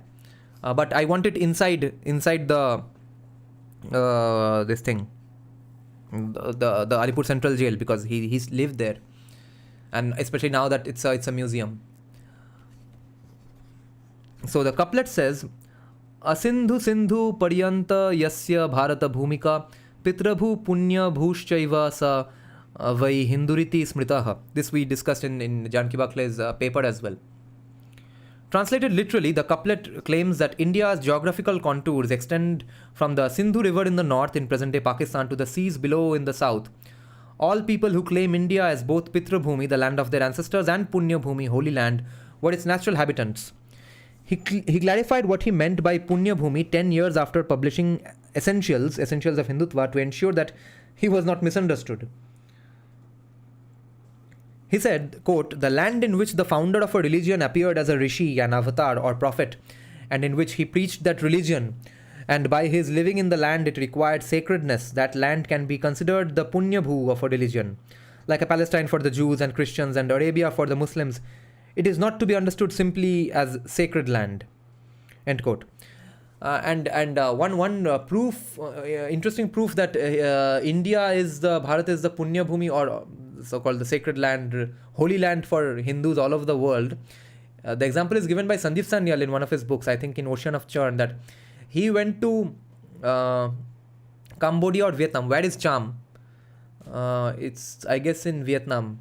No, I can't remember. So there's a community called Cham Hindus. So he met with a Cham Hindu history professor. So they were meeting up in a tea stall and having tea, and he told him that we Cham Hindus still believe that, yes, we live in Vietnam or Cambodia, wherever that is, but after our death, Nandi comes and takes away our spirit and carries it to Bharat.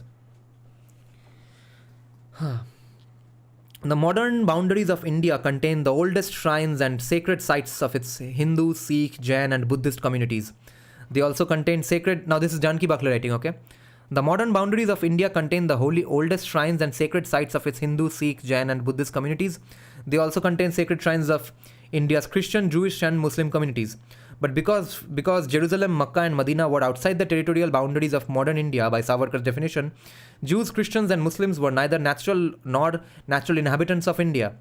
This territorial demarcation and its accompanying exclusionary ideology, the idea that India is primarily a Hindu country, are at the core of Hindutva. To call someone a Hindutvadi in today's India is to either bestow upon her a great compliment or bruise her with a contumelious insult, depending upon that person's ideological persuasion. Exactly what I'm saying, that when it comes to agreeing or not agreeing with her conclusions or claims instead of her research, you all can just see that it might not be necessarily something you'd even disagree with. She might be saying this as a criticism, but you don't have to see this as a criticism. Cham is not Kham. Kham is like eastern of Tibet in China, northeast to Arunachal. Cham is Vietnam. Chams are Tamil Vietnamese. I see. For these and other reasons, Savarkar's Essentials has received its share of attention from Indian historians and political commentators, as has Savarkar himself. There is in fact a large body of literature on and by Savarkar, and no conversation about Hindutva or Hindu nationalism, whether by historians, sociologists, political scientists or anthropologists, takes place without naming him as the father of Hindu fascism, Hindu fundamentalism and or Hindu right-wing nationalism. His supporters think of him as an extraordinary patriot and the champion of Hindus. There is also an enormous biographical body of literature on Savarkar published in his native language Marathi, and even some works in Sanskrit. A few of these biographies are scholarly, but most are not, and all are adultery. There are additionally Sanskrit plays, Sanskrit Mahakavya or courtly poetry, Povadas, bardic poems, Marathi plays, Bakhars, chronicles, Hindi plays, Marathi musicals, children's comic books, and graphic novels. There is also a special regional reading public devoted to him and his memorialization, along with a varied reading practice. Such practices date to the period following Savarkar's return to India, even as the process of memorialization continues to this day. In addition, there is Savarkar's own literary production, mostly in Marathi. He was first and foremost a poet, though he was also a prolific polemicist, occasional playwright and nationalist historian. His collected works in Marathi span 10 volumes.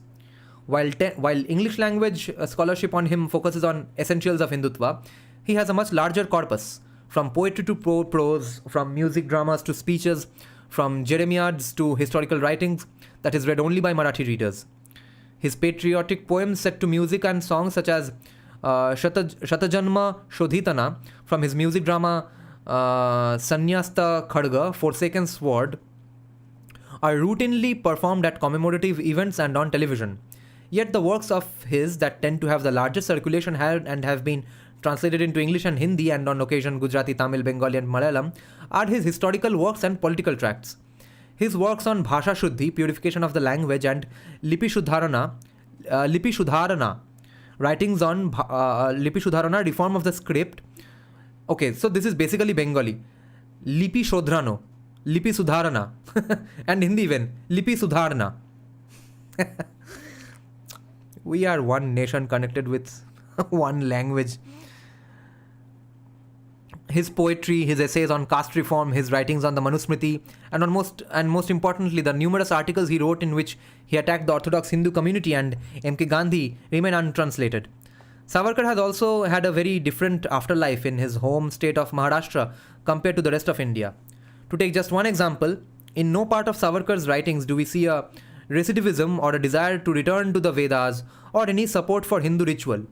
Indeed, Savarkar is widely viewed in Maharashtra as a progressive and a caste reformer.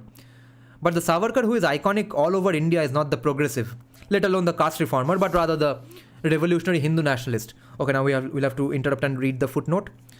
See most recently the 2-volume biography by Savarkar by Vikram Sampath. भाई देखो, बाकले खुद विक्रम संपत को site कर रही है.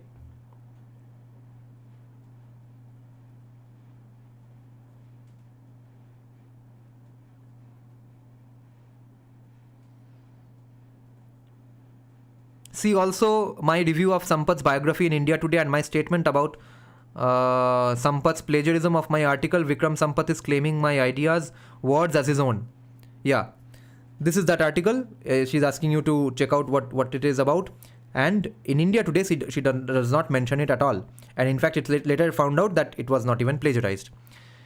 In 1982, Savarkar's writings were distributed across several small books and published in a format that did not require one to purchase his collected works. In the front matter of each of these small books, Savarkar's secretary Balarao Savarkar has published a list of Savarkar's works and the languages into which they have been translated. I get my information from this front matter. Okay, so what is the rest of India learning about Savarkar? In many current formulations, he has been severed from Maharashtra, and there are different afterlives of Savarkar in Maharashtra compared to all other regions of the country. I am not writing a story of Savarkar's life, nor am I writing the first intellectual biography of Savarkar. I am, however, writing a book that brings forth English and Marathi sources into conversation with one another to tell a story through Savarkar about the foundational political ideas that have become central in and inexorably intertwined with modern Indian political life. For the most part, the English and Marathi worlds have been completely bifurcated. Essentials of Hindutva and Savarkar's histories are frequently cited, not least because they link the present Hindu moment of Indian history to the pre-independence anti-colonial period. Not even Gandhi's texts from the 1920s can claim such an enduring influence. Savarkar's histories have the largest circulation of all his writings because in them he offers a history of the Hindu state. But the poetry upon which Essentials of Hindutva is based, with which Marathi writers are well acquainted, is rarely brought into the analytic frame. This bifurcation means that Savarkar, despite his iconic status, remains elusive. I argue here that his importance cannot be fully grasped until not just his writings but also his reception in English as well as Marathi are covered together in a single work.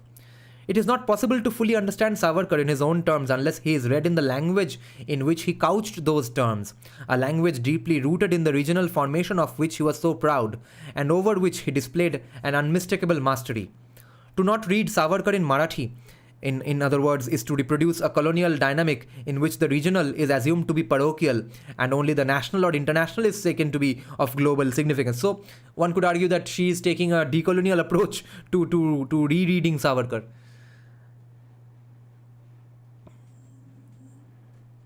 Can you repeat Sampath's citation? Repeat that. Okay, yeah.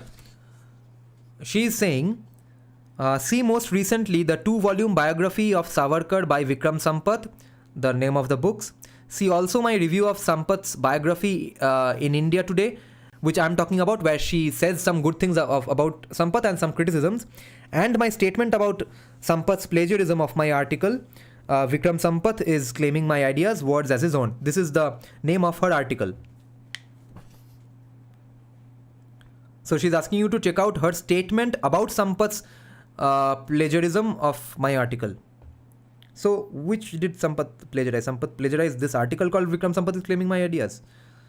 I don't think so. And my statement about Sampath's plagiarism of my article, I guess she meant in my article. I don't know. This is a bit confusing.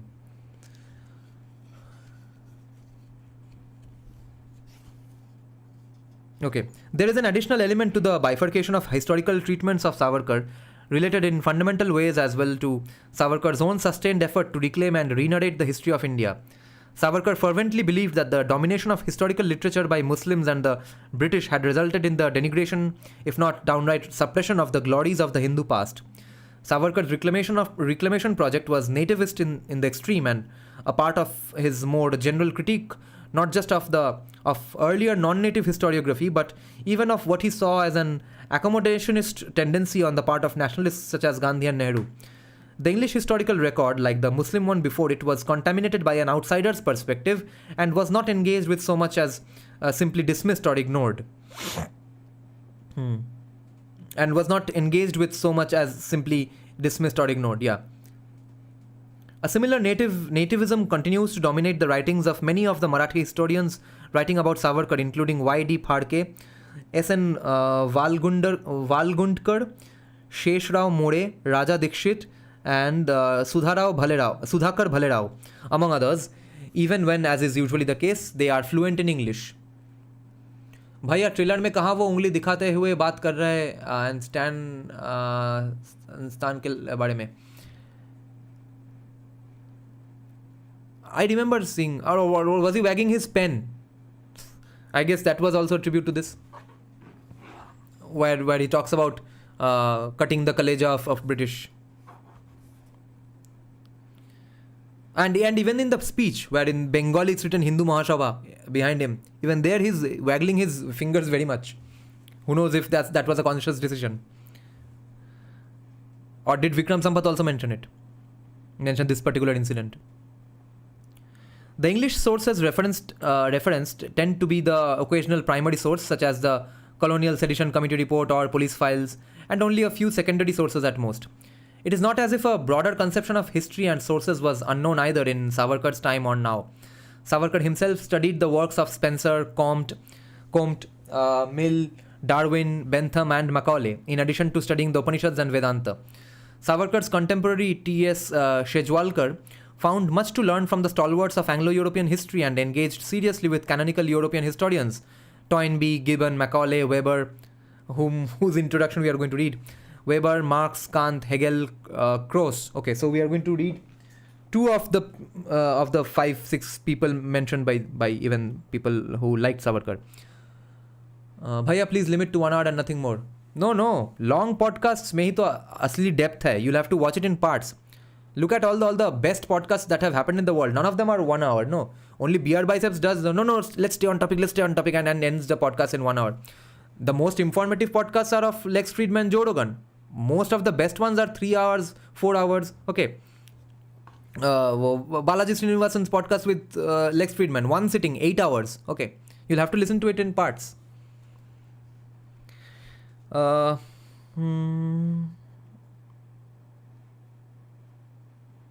Historians writing in Marathi on Savarkar rarely do the same. On occasion, references to historiography appear in the form of an allusion to a distant English historian such as Carlyle or Gibbon, sometimes to Nietzsche, or even more surprisingly, Arthur Schlesinger. But by and large, Marathi historians writing on Savarkar entirely avoid the extraordinarily large corpus of Indian history written in English. Right. Let's see the footnotes. See Wolf, Vinayak Damodar Savarkar, Strategic Agnosticism, for a fine-grained and detailed analysis of Savarkar as a philosopher. So she's recommending other books and papers as well.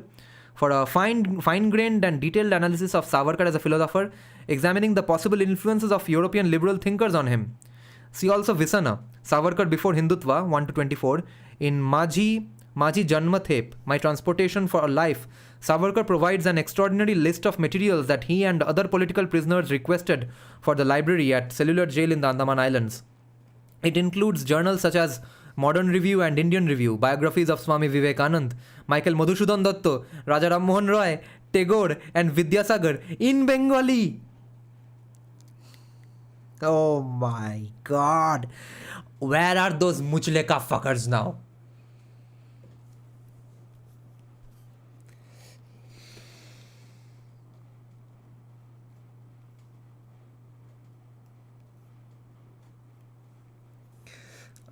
This is going to be so much fun discussing with Bangla Pakho people.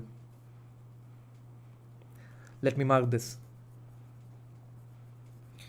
What did Savarkar ask for when he was in cellular jail? Biographies of Swami Vivekanand, Michael Madhusudan Datta, Raja Rammohan Roy, Rabindranath Thakur and Vidyasagar in Bengali. Sanskrit copies of the Ramayana, Mahabharata and Yoga Vasishtha, Marathi books such as the Dhyaneshwari, Moropantanche Kavya and Kramik Pustake textbooks. In English, the list includes the collected works of Spencer, Mill, John Stuart Mill, Darwin, Huxley, Aldous Huxley, of whom also Sitaram Goel talks extensively of. Savarkar chat ban raha hai. Mill, Darwin, Huxley, Hegel, Emerson, Carlyle, Gibbon, Macaulay, Shakespeare, Milton and Alexander Pope. Biographies of Napoleon, Bismarck, Garibaldi, the novels of Dickens and Tolstoy, the works of Kropotkin and Nietzsche on politics, Plato's Republic, the Quran in translation, Kalidas's plays, Hindi books on the 1857 rebellion, and talks and lectures given by Bal Gangadhar Tilak. अरे भाई बिना पढ़ के कब कहाँ कुछ कभी भी हुआ है. तो यही तो मैं बोलता हूँ कि कंपटीशन देना है कॉमिक्स को तो उनके तरह पढ़ना तो होगा ही तुम्हें. ये सिर्फ एक तरह का बुक पढ़ेंगे, एक पब्लिशर का बुक पढ़ेंगे, सिर्फ इंडियंस का बुक पढ़ेंगे, ये बहुत बड़ी गलती है. तुम लोग जिनको अभी भी समझ में नहीं आ रहा है, तुम लोग शायद उतने आप फेस टू फेस नहीं होते हो कॉमिक्स के, मगर अच्छे पहुँचे हुए कॉमिक्स के सामने बैठोगे तो you need a holistic stock of knowledge, huge reporter of knowledge. Okay, सिर्फ एक बुक में गरुड़ा प्रकाशन के वो बुक में किसी ने लिख दिया है देयरफॉर इट्स ट्रू, वैसे तुम आर्ग्यू नहीं कर पाओगे. Unless you don't care about arguing, unless you believe in street power, then of course it's a different matter. But you need to read everything, including Garuda Prakashan. Oh, what a reading list. This is why, if anyone has read my Sitaram Goel review, okay, my book, my review of Sitaram Goel's How I Became a Hindu, that the one of the main things that impressed me and fascinated me so much about Sitaram Goel was that reading that thin book, How I Became a Hindu, it gave me like 100 or 80 other book recommendations, all by European philosophers and political thinkers, etc. Okay, Sitaram Goel has read those stuff inside out. He has read all of that. Okay, Karl Marx, Plato, Aristotle, कुछ बाद नहीं गया उसका, ठीक है. After that, he is reading other stuff and then coming up with the conclusion that I feel like Hindu. Okay. So up you can't unless you want to run away from arguments, you can say that okay, so Sitaram Goel has read all that and has come to the conclusion that Hinduism is best. So I can directly jump to that. Maybe if you don't want to get into arguments, but if you do want to get into arguments, or even for your individualism's sake, what if you do come to a different conclusion? What if you read all that and come to the conclusion that Madhusudan Datta first did and he became a Christian? And after reading some more, years later again he became reconverted back to Hinduism. That's why his name was Michael Madhusudan Datta, but it later became Madhusudan Datta.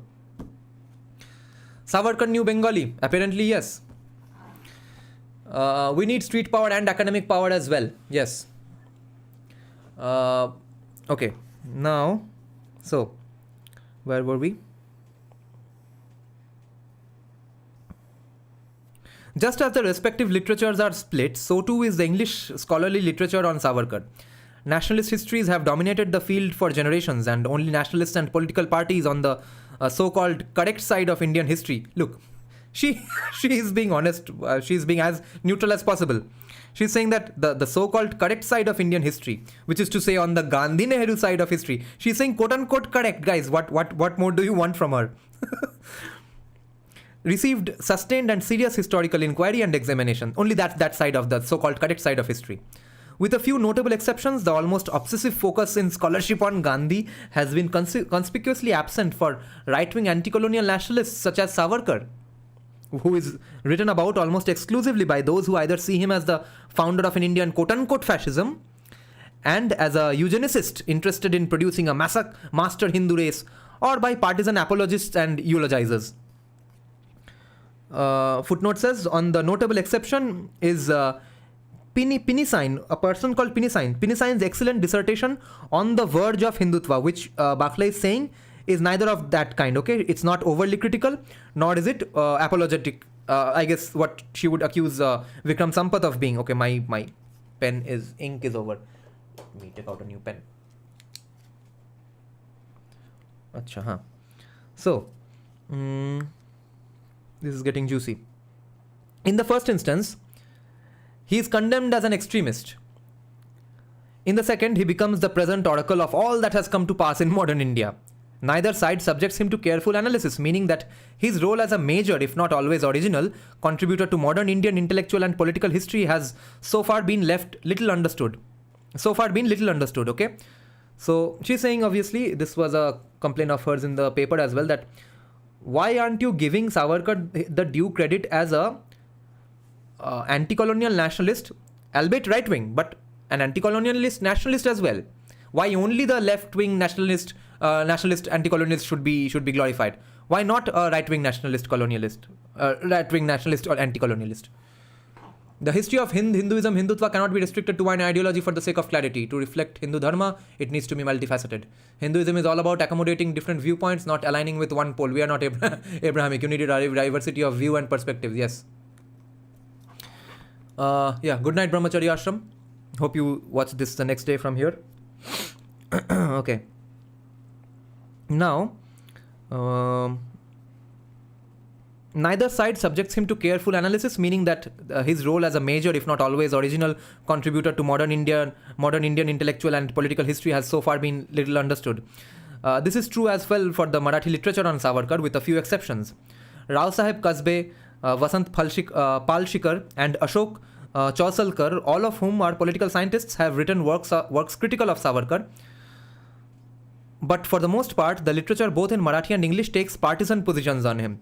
So the footnote says, in particular, see Kasbe Hindu Rashtravada. Kasbe addresses Savarkar's social, political and religious thought, but does not see him as a serious thinker because he did not delve into philosophical questions. On the other hand, see Wolf's Vinayak Damodar Savarkar's strategic agnosticism and Visana, Savarkar before Hindutva. Both of these scholars read Savarkar almost as an architectonic philosopher. Right. So one side is saying that Savarkar is not philosopher enough. One side is reading only Savarkar's philosophical works and considering him a philosopher. The next footnote says, the corpus of writing on Gandhi is too voluminous to be easily cited. A simple keyword search for works on Mahatma plus Gandhi yields over 1700 citations, and I will not attempt to be comprehensive. I offer a tiny sample of the journalistic and scholarly writings on Gandhi. Acha, ye to the list of things on Gandhi, okay. In this book, I will cite extensively from Savarkar's own words, as I have directly translated them from the original Marathi. I do so not just as a scholarly method, to bring Savarkar to the reader as much as possible unmediated by my own historical judgment, but also to bypass the partisanship that otherwise marks previous scholarship on Savarkar. A word of warning is in order. Savarkar's prose is often extraordinarily polemical. He seems to have intended to offend a good many people, whether those were liberal nationalists, Muslims or orthodox Sanatani Hindus. Sabko gussa dila diya. The founding publisher of the leading Marathi publication, Kirloskar, recognized this both when editing Savarkar's essay on caste reform and when recounting his actions in his autobiography. Nice. We are going to read directly about his conversations on caste. Yeah, Bengali here to learn. Interestingly, today I'm not even having coffee. I'm having green tea. No, it's just because it's such a different variety of things we are discussing today. No, so I'm not fatigued at all. Unlike Kirloskar, I have not edited or censored Savarkar's prose. I have translated long passages with the original Marathi provided in the appendix precisely to show its force, its polemical character, and the ways in which he confronted by being provocative and sometimes offensive Orthodox Hindu sensibilities 100 years ago. He was being offensive to Orthodox Hindu sensibilities 100 years ago, and yet he's somehow a Hindu fascist. Lol. And of course, so Janki Bakhle, I guess, is Marathi then. His prose may well be seen as no less offensive today. My intention, however, is not to offend. It is to contextualize why Savarkar was considered progressive, even a social radical in his time, and to present him and his thought through his own rhetoric and language. This is what I'm saying. Someday in the near future, if Indic-minded people get into academia, okay, we are going to have no problem in terms of persuading people to teach this book in Presidency University, okay, because it comes from Princeton Press, okay, and we are going to discuss Savarkar's views on caste. So far, there had been no views on Savarkar's views of caste, okay, which is why I keep accusing that weird manifesto kind of a syllabus of presidency sociology, that they know Savarkar's views on Muslims. They don't know Savarkar's views on caste. They know Ambedkar's views on caste, but they don't know Ambedkar's views on Muslims, okay. This is obviously manipulation. But now there is legit, credible academic journal work from a legit credentialed academic glorifying Savarkar's views on caste. So therefore don't ignore scholars like these. Through his own rhetoric and language. Yeah, so my goal here is to contextualize why Savarkar was considered progressive, even a social radical in his time, and to represent him and his thought through his own rhetoric and language. The application of Savarkar's ideas and ideology is missing from the Savarkar discourse. It is very non-Hindu to exclude sadhana or practice applications from academic discourse, right? Omission, lol, yes. As critical a figure as he was, however, he was largely derivative in his actual views. Reading through the Marathi scholarly literature on Savarkar and his contemporaries, predecessors, and mentors makes clear that he did not inaugurate many of the conversations in which he participated upon his return to India, whether on eradicating untouchability, the writing of history, or the so-called Muslim question. Okay, so this is even better. She is saying that even in terms of eradicating untouchability, Savarkar was not even a pioneer. There was already ongoing conversations about eradicating untouchability, bhai. Even his poetry was not unique, except insofar as it was overtly patriotic, not overtly patriotic. Moreover, every single one of his agendas, from his determination to purify Marathi to his demonization of Muslims, was challenged by intellectuals and scholars within his home state of Maharashtra. How then did he not just insert himself into the major debates of his time, but co-opt them and fashion himself so often as their major spokesperson? While we move beyond Maharashtra, this question becomes even more puzzling. The 1920s featured figures, Gandhi, Lenin, Ataturk, Mao, who were at the center of major national movements, claiming the world's attention. It was a strange and unsettling time for the British Empire, which, even as it spanned a vast territory ranging from India at one end to the spoils of the Ottoman Empire at the other, faced threats inside and out. Britain's imperial project was gnawed at by Russian Revolution 1917, the Turkish republicanism, rising Arab nationalism, Irish nationalists, and Sinn Féin, the British communists working to foster labor unrest in India, and Italian anarchists who influenced the Indian quote-unquote terrorists who set off bombs in Parliament and assassinated British officials in London. Even more important, the 20s and 30s saw the germination of a series of ethno-nationalist movements in numerous places around the globe, what we might call global localisms. In 1892, a Bengali literary critic and writer, Chandranath Bosu, coined the term Hindutva, describing it as the best expression of the fundamental characteristics of Hinduness. A few years later, Rabindranath Tagore wrote an essay called Hindutva. Around the same time, Bal Gangadhar Tilak, Savarkar's hero and inspiration, also wrote an essay in Marathi on Hindutva. You see, what Here to Learn mentioned here, ABP Ananda Shuman that day asked in the rapid fire round, he asked Abhijit Ganguly that Savarkar's Hindutva or Rabindranath's Hindu Tirtha. Why couldn't he ask that Rabindranath's Hindutva or Savarkar's Hindutva or Chandranath Bosu's Hindutva? Around the same time, Bal Gangadhar Tilak, Savarkar's hero and inspiration, also wrote an essay in Marathi on Hindutva. a term he used to refer to the Hindu community. Some 20 years later, when Savarkar took the same term and injected it with steroidal rage against a Muslim other, he was part of a larger movement. In different parts of the world, charismatic men were defining the boundaries, both physical and cultural, of their lands. In the wake of the First World War, extreme right-wing pan-European revivalist movements and organizations challenged the basic premises of liberal democracies in favor of a fascist-tinged conservatism that usually started by defining who was and was not genuinely part of the nation.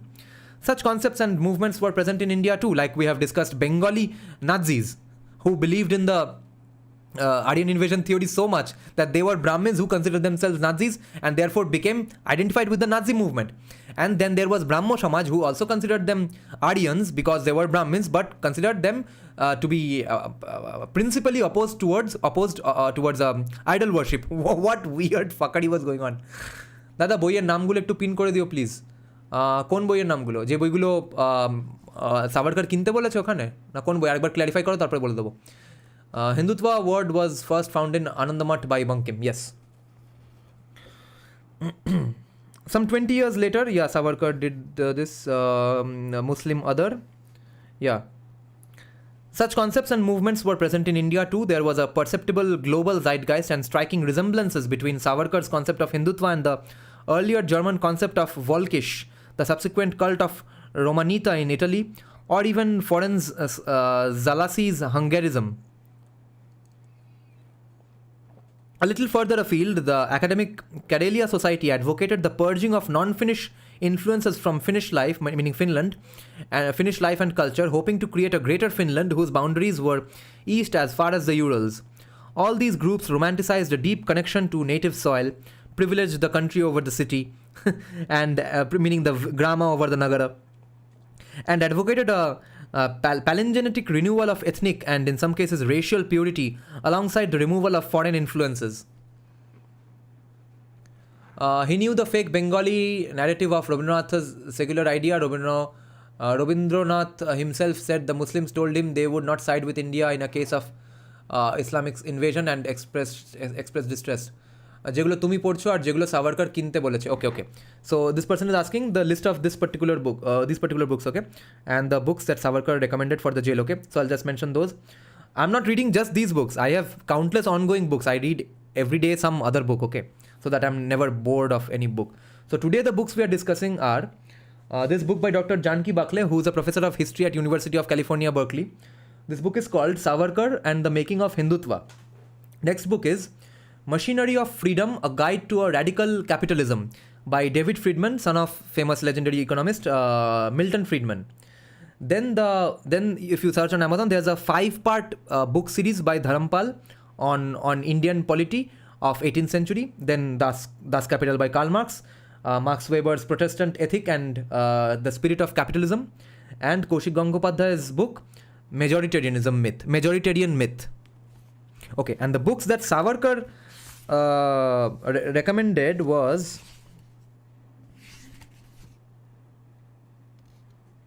Swami Vivekananda's biography, Michael Madhusudhan Dotto, Raja Rammohan Roy, Rabindranath Thakur, and Vidyasagar in Bengali, okay, biographies of all these people.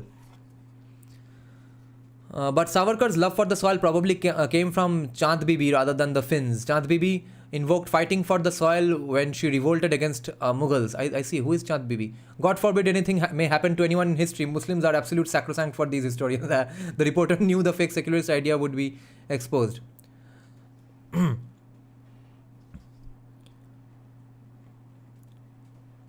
From colonial India to Finland and beyond, in other words, the 1920s saw a global emergence of intense localisms. Scholars have debated how to define and describe these movements and ideologies. Were they fascist or semi-fascist movements? Were they proto-fascist or fascist-tinged?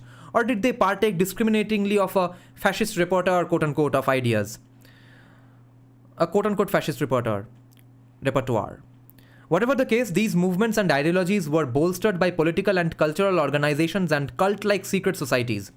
In Romania, in 1927, Corneliu Codrinu founded the Legion of the Archangel Michael, which aimed to regenerate Romania and create a new spirit, a cultural and religious revolution that would bring forth the Omul No, new man.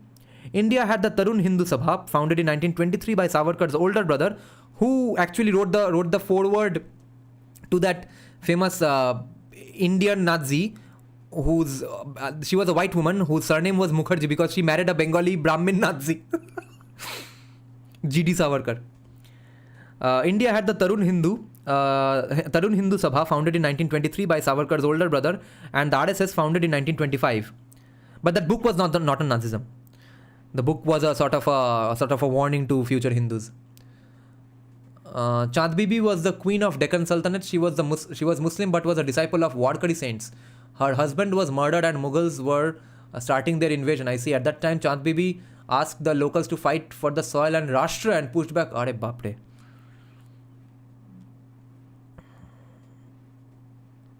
So, the Hitler youth, Italian youth, Hungarian youth, Austrian youth, Romanian youth, and the RSS Swayamsevak Sangh's volunteer members all imagined a new man who was young, militant, energetic, and forward-looking.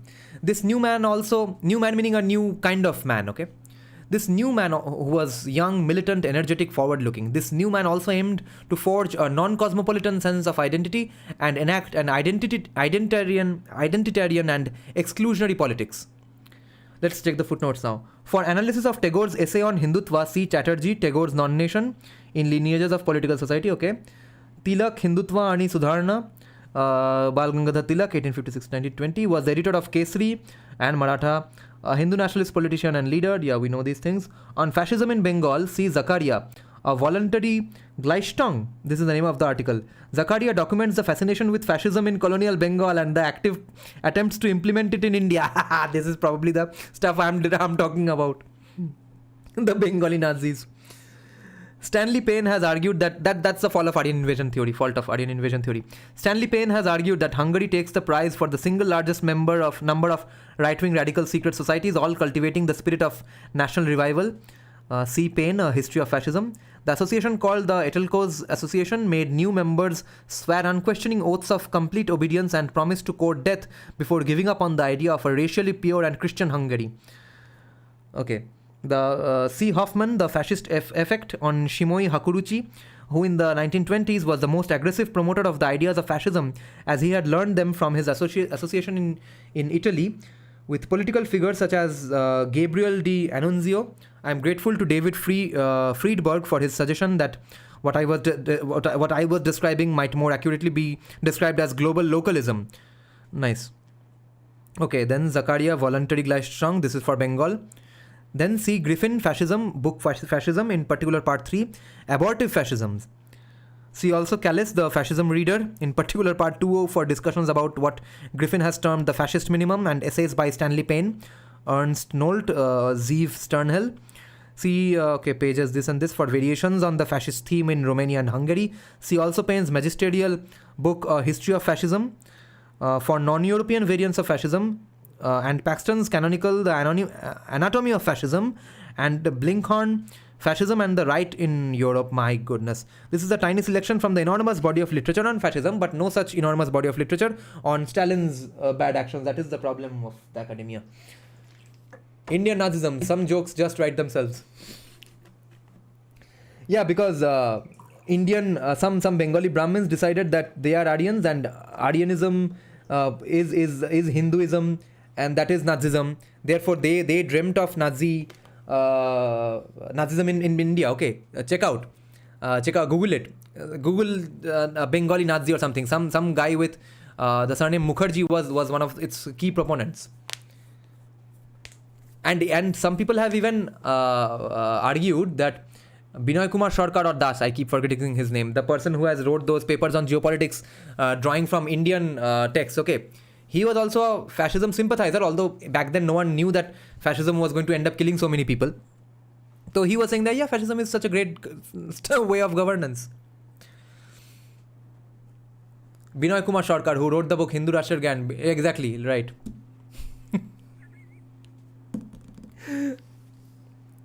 Okay, now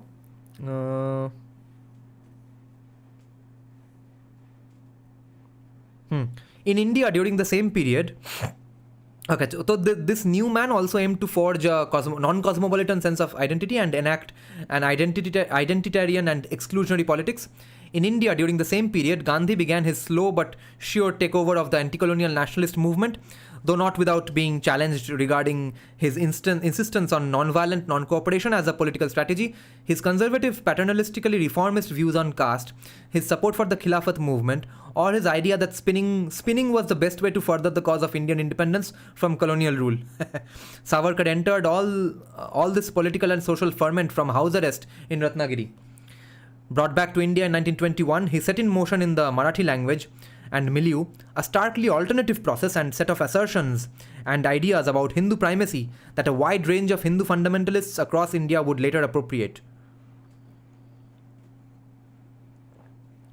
This book is about that process, one that took place primarily in Maharashtra, in Marathi, in conversation with other Marathi intellectuals, nationalists and poets, but also in the context of Savarkar's chief nemesis, Gandhi, along with his other contemporary B.R. Ambedkar, whom Savarkar admired even as they had major differences.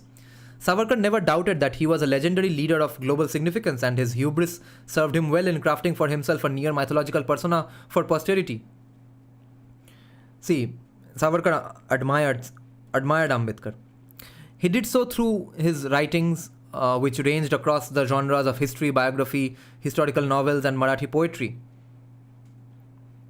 Always under surveillance, Savarkar threw himself into the political conversations about caste, minorities, and the nations with other nationalists inside and outside Maharashtra. Savarkar is not especially well understood by modern Indians, who assume he was deeply devout and religious or a straightforward Hindu fundamentalist, neither of which is correct. Nor is he understandable outside of a colonial context, within which he was an adamant anti-colonial nationalist, and even as his contempt for Muslims served colonial interests. He is even less understandable if we remove him from his native region of Maharashtra, where the reverence for his anti-colonial revolutionary activities has been joined with admiration for him as a social reformer as well as a brilliant poet and writer. Savarkar the poet is also Savarkar the historian. Savarkar the caste reformer is Savarkar the anti-Muslim polemicist in a different guise. For all these reasons, along with the divided cultural and linguistic worlds already mentioned, it is difficult to produce a neat and tidy historical narrative about Savarkar because he either evades or escapes most of the hermeneutic boxes into which one might place him. This is called true individualism, okay? This is what individualism is, okay? Not being a non-conformist for the sake of it. Not like commies who all of them go into JU and say I'm now a non-conformist and wear the same clothes. Sanjeev Sanyal makes fun of these people in his book of fictions, where he can't mention the people around him, so he makes fictional characters out of them in his collection of short stories. Insane, hilarious book. Okay, it's called Life Over Two Beers and Other Short Stories. So he talks about those people of Delhi elite circles, that all of them were conforming in the same way but calling themselves non-conformists. Okay, like in JU, every girl dresses the same way. Either it's a harem pant and a tank top and a gigantic black bindi, or it's a different kind of looking sari, which looks no, you don't see. I don't know different names of saris, but it's a very distinct kind of sari, and it's a sleeveless blouse where the blouse will be barely hiding the nipples, and it will of course again be a gigantic black bindi and cleanly tied ponytails. Okay, all of these are non-conformists. All of them are Marxists. All of them are commies. All of them agree Kashmir should be given away. All of them believe in LGBTQI. All of them believe Modi is a fascist. All of them believe Savarkar is a fascist. And all of them are non-conformists. This is a fucking true non-conformist. And he's not non-conformist for its sake. He is non-conformist because he is fearless and courageous. He does not give a shit about what box you want to put him in. He is just writing whatever is coming to his mind. He is putting into words whatever he feels about society. That is heterodox. Not even the claim to fame that some people are doing these days. I'm heterodox. It's sort of like a team heterodox now. That's not how you become heterodox. You shouldn't even aim for being non-conformist or being heterodox, okay, you should just go ahead and reading as much as you can, so that you can come up with best possible bulletproof solutions for problems you see around you. If you don't see any problems around you, fair enough, go about with your life, with your profession, okay. If you see any problem, read as much as you can about it, so that you don't come up with bullshit solutions. If that makes you heterodox and non-conformist, so be it. And that is Savarkar here.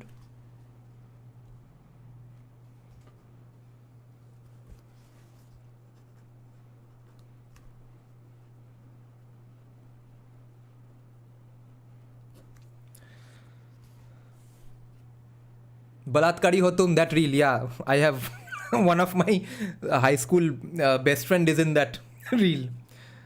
You don't, I have a weird background.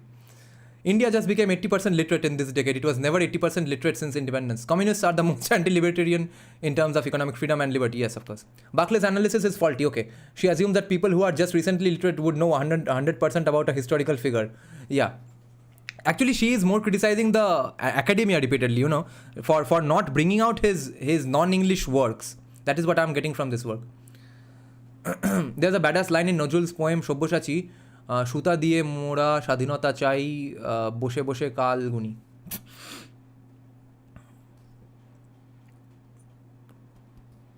Okay. For all these reasons, it is difficult to produce a neat and tidy historical narrative about Savarkar, because he either evades or escapes most of the hermeneutic boxes into which one might place him. As a consequence, I have envisioned this book as providing a kaleidoscopic view of Savarkar, not just because he looks completely different depending on how the lens is turned, but also because it is only by the constant turning of the lens that one can gain a more complete view of Savarkar. What a beautiful sentence, huh? You can't apply one lens to Savarkar, okay? Constant turning of lenses. Someone should write more about the academic censorship by omission of Indian historical figures. Yeah, exactly. This is, I guess, a start from Janki Bakhle herself. Both his detractors and his fervent supporters see him narrowly and selectively. Savarkar was a patriotic nationalist who, in the eyes of the colonial and subsequently Indian police, was also feared as a quote-unquote terrorist. He was admired in the larger international and underground world of revolutionaries for his extreme anti-colonial views, and at home for standing up for the Hindu community. In one view, he was a rationalist and progressive voice on caste, even as he seemed even more radical in the ways he challenged the orthodox Sanatani community. He was a Pandit, Shastri, a poet, historian, playwright, novelist, biographer, and political leader. Let me underline these things, guys. We should be using these as citations. So, Janki Bakhle, history professor of UC Berkeley, is saying he was a rationalist and progressive on caste, even as he seemed even ever more radical in the ways he challenged the orthodox Sanatani community. This should go into citations of right-leaning sociologists and historians.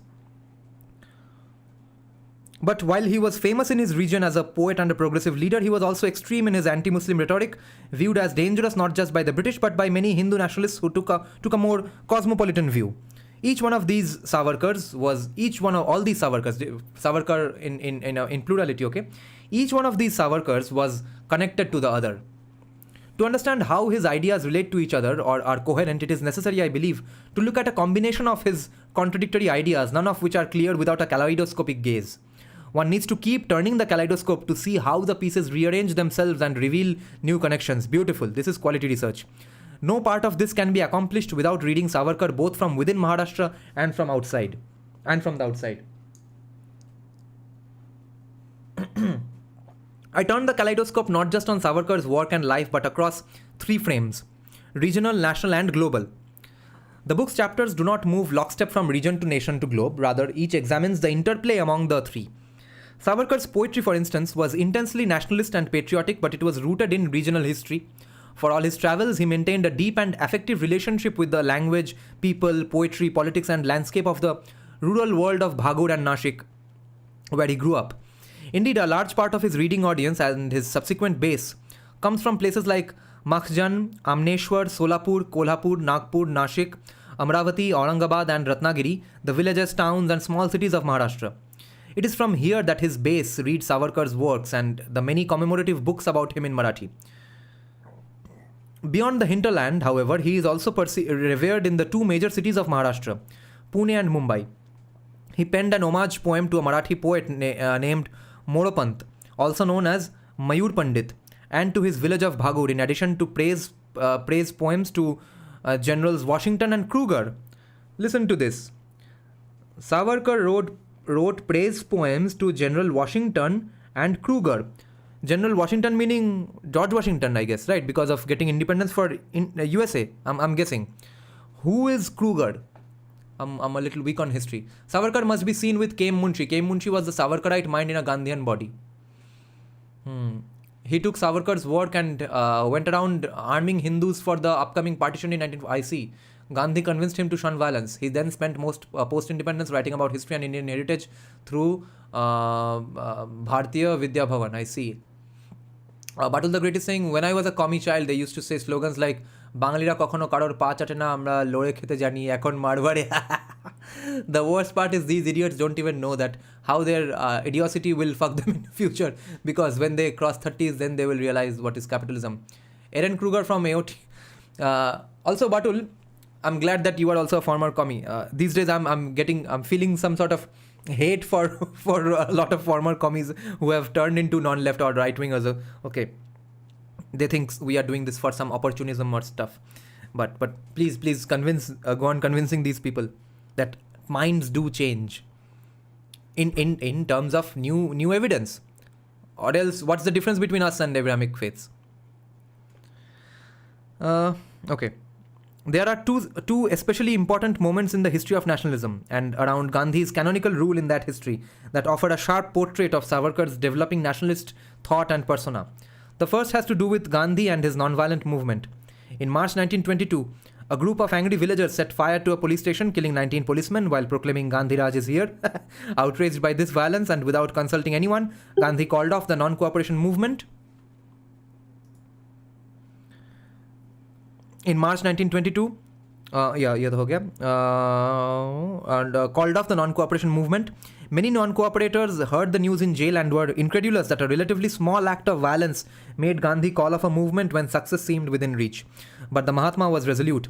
India was not ready for independence, he argued, if her inhabitants resorted to violence, even in a good cause. This quixotic decision renewed the colonial regime's hold on power just when it had seemed most precarious. The colonial government rewarded Gandhi by arresting him in March 1922, rendering him absent from politics for the next 6 years. When Savarkar returned in 1921, his mentor and idol, Bal Gangadhar Tilak, a fiery, charismatic and immensely popular Hindu nationalist politician, had died, leaving a leadership vacuum that needed an equally charismatic figure to fill it. At the same time, Gandhi was about to disappoint many of his followers and depart from the political scene, which would give Savarkar the opportunity to re-enter the public sphere through his publication of Essentials of Hindutva, along with a historical work glorifying in purple Victorian prose, glorifying what the legacy of Chhatrapati Shivaji and the Peshwas, titled Hindu Padshahi.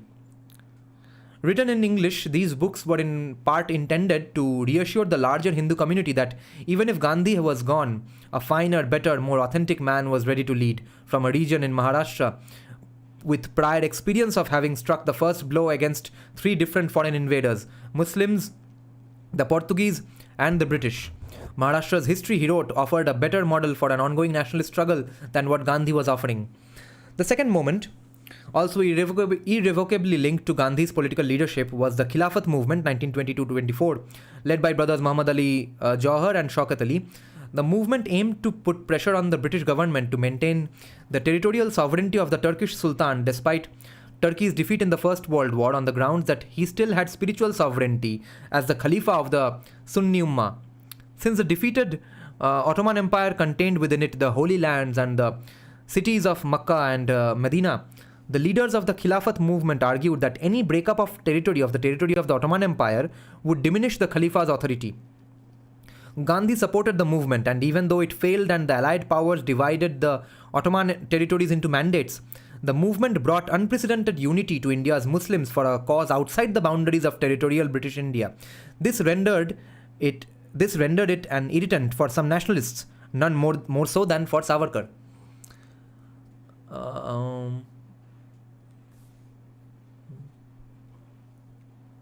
As the movement petered out, there was escalating tension and violence for the rest of the decade between the Hindu and Muslim communities, brought on by hot-button issues like cow slaughter and the playing of music outside mosques. Even before being confined to house arrest, Savarkar loudly opposed the Khilafat movement in a conspicuous break with Gandhi that he thought could build a new kind of political constituency, which, frustrated with Gandhi's apparent accommodationism, might see Savarkar as a welcome alternative. I start chapter 1 with a counterintuitive premise, which is Savarkar's ascent to political prominence might not have happened had the British not released him from prison when they did. The release is odd given that they were fully aware of his views and their dissonant relationship to dominant nationalist views. The background for this story begins long before Savarkar was born in 1857, when British concern about an international Islamic conspiracy first began to overtly surface in police documents. British surveillance of anti-colonial agitators began soon after the suppression of the 1857 rebellion, when the colonial government completely reorganized the Indian police force. Some decades later, the British established the Criminal Investigation Department, CID. Initially, ordinary Muslims bore the brunt of surveillance, as police documents reveal, a process that continued through the Indian Khilafat movement and beyond. The Khilafat movement appeared to the British as something they had both feared and anticipated for so long, an international Islamic movement that might rise up against the British on a global scale. While the British police were especially worried about Muslims making extraterritorial alliances with Turkey or Afghanistan, they were also concerned that Hindu nationalists might join the Islamic conspiracy. Savarkar and his two brothers were clearly identified as revolutionary quote-unquote terrorists and were surveilled from an early age. The British police in India knew a great deal about Savarkar, including the full extent of his anti-Muslim sentiments. They viewed him as dangerous, seditious and violent, and monitored him before and during his imprisonment. And yet they released him from prison at a time of extreme colonial vigilance about the nationalist movement. Indeed, they not only released him but refrained from arresting him again when he continually violated the terms on which his release was based. I argue, this is taking an interesting direction now. I argue that at a time when fears of global Islam were enhanced, Savarkar became a useful mouthpiece for the colonial government. A known firebrand Hindu polemicist, he, if free, could be counted upon to attack Gandhi, the waning Khilafat movement and Muslims. In effect, Savarkar ventriloquized the colonial British fear of Muslims and did so eloquently, passionately and constantly, focusing over and again on Muslims and Gandhi. Okay, guys. We have now come to the first sort of hidden agenda that Janki Bakhle has. This is her first proposal, okay? She is of the opinion that, or she will try to argue, that Savarkar was a British pawn in countering Muslim upheaval and uprising, Ummah, and Muslim unity with Hindus if the Hindus kept following Gandhi. Okay. In chapter 2, I probe the quote-unquote Muslim question. Savarkar's biographers often claim that he had no problem with Muslims as a group, just with individual bad and unpatriotic Muslims. In this chapter, I show that for Savarkar there were few to no quote-unquote good Muslims, but few to tha at least, that he saw Muslims in the language of race as genetically and categorically and characterologically untrustworthy, incapable of being true patriots of India, which Ambedkar agrees with word for word. The demands of the Khilafatists proved for him that all Muslims were part of an international conspiracy to steal Hindu sovereignty. Now, if she goes on making this claim that only Savarkar was being a pawn, or only Savarkar was so suspicious of Muslims, then of course we'll come to know after reading this book that where does Janki Bakhle's problem lie. We will cite her as much as we want in terms of how progressive Savarkar was in terms of breaking casteism, but we will criticize very precisely in a pinpointed way that why doesn't she mention Ambedkar? If at all she doesn't compare even once to Savarkar, his views on Muslims, okay? Because Ambedkar believes in these things word for word almost, if not further right-wing. If the Brits were trying to use him as a pawn, then they wouldn't have incarcerated him at cellular jail. So her argument here is that they let him out because they, at that moment, decided that, now the Muslim Ummah is becoming too much of a problem, and Gandhi is also going on accommodating the Ummah. So if those two become united, we have a problem. So let's unleash Savarkar on these people so that unity breaks and Ummah Hindu unity breaks, okay? The writer is Dr. Janki Bakhle.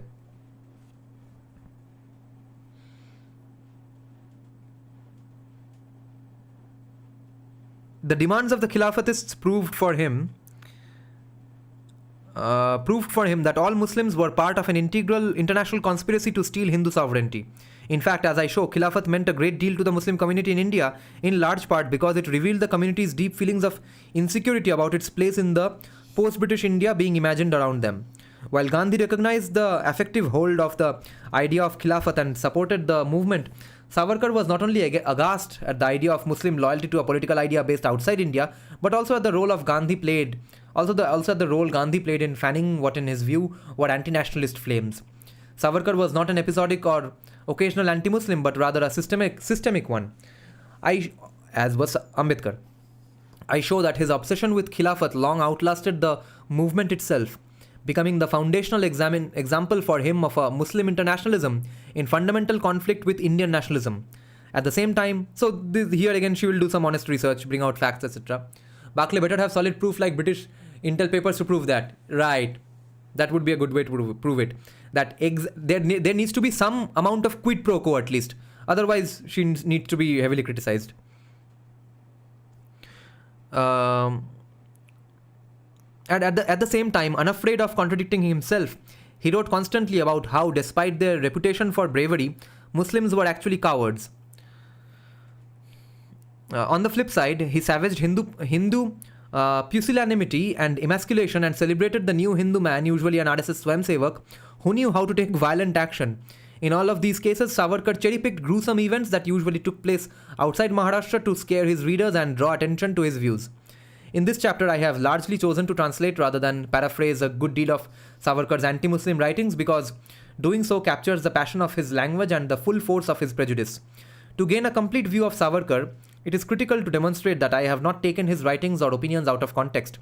I also include the Marathi itself in the appendix to the chapter since Savarkar's Marathi, powered by sarcasm, mockery, puns, polemics and alliteration, was powerful in large part because of its overwrought poetic form. Marathi readers who might be attempted to argue that my translations render him a disservice can encounter firsthand both his linguistic virtuosity and his arrogance, his wordplay and his vitriol, his deep well of knowledge and his willingness to invent history. Alternatively, readers, Marathi and non-Marathi alike, who might think I am making too much of his anti-Muslim sentiments, are invited to read his words directly and decide for themselves. I have not transliterated with diacritics every word, proper name, place, book, article, title, or phrase in Marathi, Hindi, Urdu, Turkish, Arabic, or Sanskrit. For ease of reading, I have only used transliterations with diacritics when I cite Savarkar's words, articles, essays, and poems, and have left diacritical marks only where I thought they were useful or necessary, as in the chapter on Savarkar's poetry, and when I quote Savarkar's Sanskrit. In chapter 3, I turn to how Savarkar viewed caste and because of Savarkar's distinctive and strong views about caste. So, chapter 1 will basically be about our concerns right now. Chapter 3 will be the chapter on caste, okay? Gandhi cherry-picked a lot of events to take forward his own ideas. Yes, I wish Bakhle deserved the same criticism for Gandhi. At least acknowledge, I hope she does, that Ambedkar was equally critical of Muslims. Otherwise, this is going to be... my respect is going to go down hugely. Whatever I have accomplished so far in respecting her. This will be very, very dishonest. Or the argument could be that, okay, Ambedkar is not the topic of the book, so why bring up anyone who has ever had a negative view of Muslims? That could be an argument, but anyone who is going to feel angry with Savarkar, I hope they know that Ambedkar was further right of Savarkar when it came to Muslims.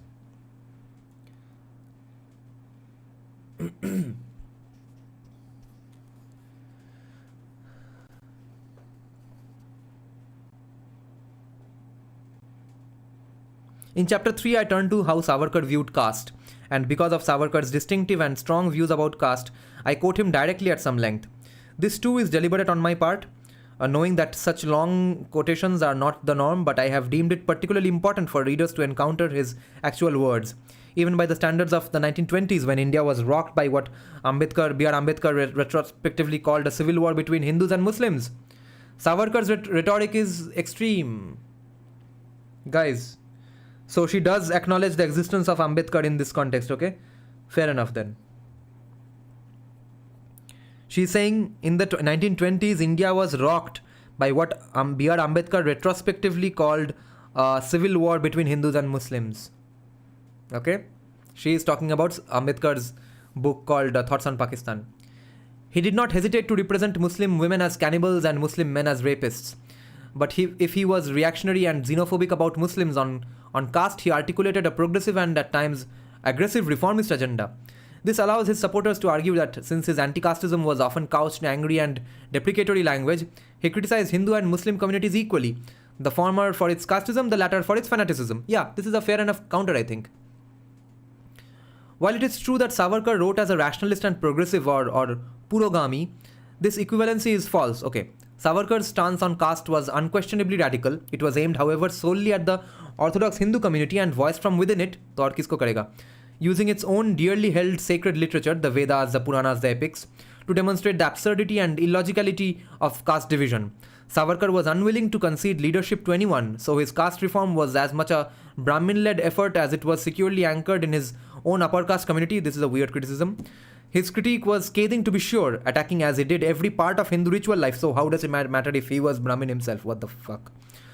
From the practice of, his critique was scathing to be sure, attacking as he did every part of Hindu ritual life, from the practice of cow worship to vegetarianism.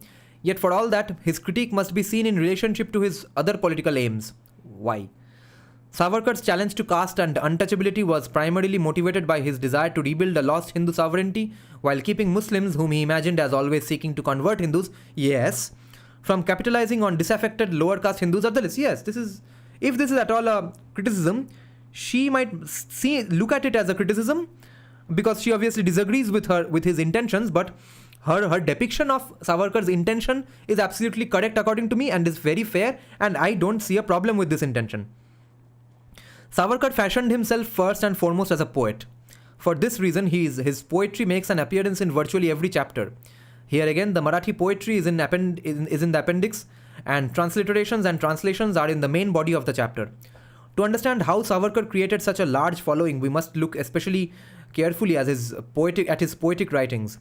He wrote close to 100 poems, many of which are still performed at national events in Maharashtra. But in another example of how the kaleidoscope's viewer is fixed in one place, his poetry is usually omitted in discussions of his influence in the English scholarship on him. Rooted in the Marathi literature tradition and the history of classical Sanskrit poetry, his poems were his first published works, and he turned to the genre at moments of crisis. Poetic language infused his most influential political essay, Essentials of Hindutva, and he insisted that history should be written like poetry. As patriotic and ideological as his prose was, his poems directly addressed the political problems of his time, such as child widowhood, the plague, or the need for an Indic civilizational malaise to be enlivened with a hearty dose of modern medicine. Nice. Indeed, on every issue, Savarkar wrote a poem. Chapter 4 focuses on Savarkar's poetry in two parts. In the first, it surveys a small representative sample of his poetry, published and unpublished, translated and untranslated, well known in his native Maharashtra and also the obscure ones. In the second, the focus shifts to Savarkar's recasting of one of the most beloved of Marathi ballads from a genre called Povada. The genre itself is performative, didactic, historical, and elegiac. And the chapter examines how Savarkar nationalizes and Brahminizes one of the region's best known and well-loved Povadas, making it not just a local myth but potentially a national one that resonates with the ideal Hindu nation he is building. Savarkar was also a self-proclaimed historian, even as he used multiple genres for his historical narratives and arguments. In this fifth chapter, I juxtapose 4 of Savarkar's representative historical works with those of historical writings of one of his contemporaries, the eminent historian Trayambak Shankar Shejwalkar, who lived from 1895 to 1963. I do not show how Savarkar hijacked the writing of history as memory work, even as other historians in his native region Shejwalkar most of all, were trying to ensure that historical writing was rooted in disciplinary rigor and the careful use of primary source evidence. Savarkar wrote as a popular historian, not an academic one like Sanjeev Sanyal. In other words, although his histories would not be recognized as such today by scholars in the discipline, they are widely read as histories, and he had a great deal to say about how history ought to be written and a good bit about contempt for how histories were being written. He wrote his 4 major works in 1909, 1922, 1925 and 1965 through 66, the last just before he died. The first, on the rebellion of 1857, where he is a secular Chad, was written when he was a student in London. The second, Essentials of Hindutva, was published just after his return to India from the Andaman Islands. The third, Hindu Padshahi, was written from Shirgaon. And the last, 6 Glorious Epochs from Mumbai. Despite consigning all of Indian history to memory or memory work, Savarkar repeatedly invoked the importance of history. The books were both calls for and examples of his argument that historical writings should serve the needs of agitation prop. In each of them, he positioned himself as the model historian for others to follow. I have picked Shejwalkar as a foil for 2 reasons. Firstly, he was a contemporary of Savarkar's, a reader in Maratha history at Deccan College from 1939 through 55, and an eminent, if iconoclastic, scholar of Maratha history.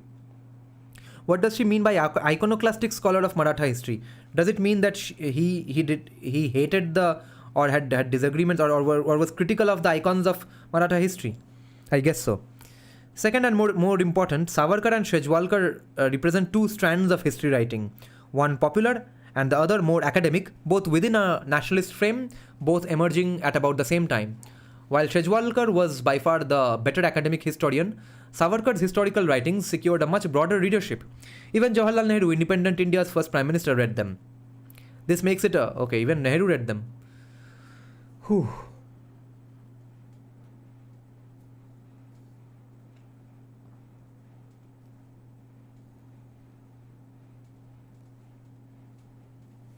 Yes, M. Shastri. Bakhle is a Gandhian scholar. She's after Savarkar because she wants to rescue Gandhi.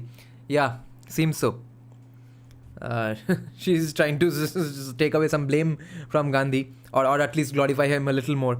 But in the process, she's going to hopefully give us some great insight into Savarkar's life and works. This makes it a mode of historical writing to which we must pay careful attention, both because of its importance to his followers and its larger appeal during his own time and beyond.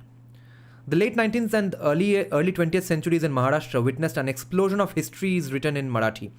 This burst of history writing produced empiricist and positivist works by historians like Shejwalkar, to be sure, but it also enabled the writings of exuberant, if undisciplined histories, a category that includes Savarkar's own historical writings. The academic discipline of history, with what Dipesh Chakraborty has termed the cloistered life of history, was still in its infancy, and only a few universities offered degree-granting programs in Indian history. Research languages taught in these universities were ranked on the basis of an Orientalist colonial agenda, with Sanskrit at the top, followed by Pali, Prakrit, Persian, and Arabic, with the primary aim of separating the literary from the historical. The curricular bent of regional languages such as Marathi, considered vernaculars, quote-unquote, was entirely literary in this first instance and not oriented toward source criticism or narrative history. Prachi Deshpande has argued that the emphasis of this early work was toward mulya mapana, evaluation of exemplary figures and epochs, eras, and dynastic chronologies. Right.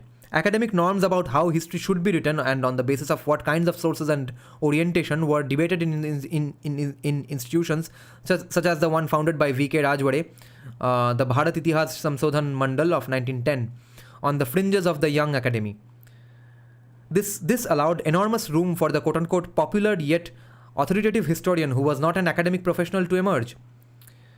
It is against such a background that one can see Savarkar writing not just rhetorically powerful but also authoritative histories for his time and place. This is an interesting thing to point out, that why was he becoming so popular? Because the academic history was basically nascent, first of all, and also boring in a way. and not even looking into it good source materials. Nehru makes references to Savarkar's concept of sacred geography in Discovery of India. I see.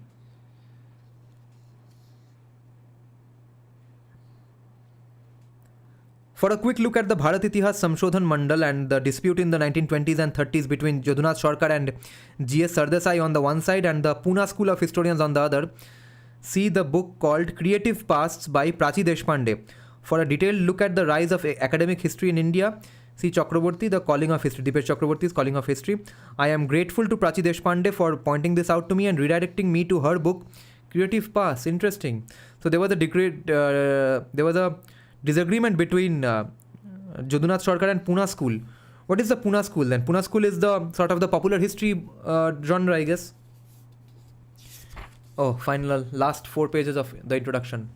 An elaborate introduction. It's basically a gist of the entire book. So this would be worth anybody's time who's listening to the live stream. In the final chapter, I take up the manner in which Savarkar and others have used the story of his life. In Maharashtra, there is a near mythological story about him that circulates widely.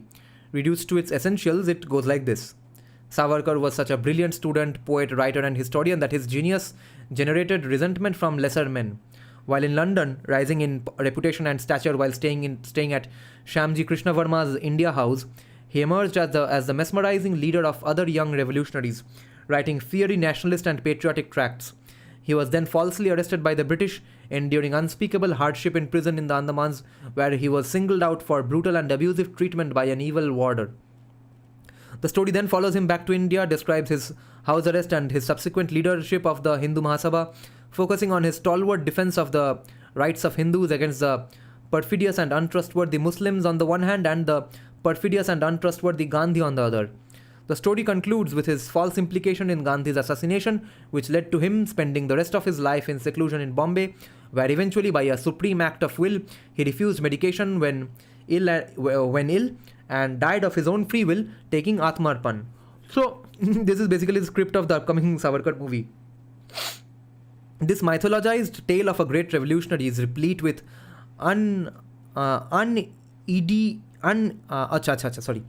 This mythologized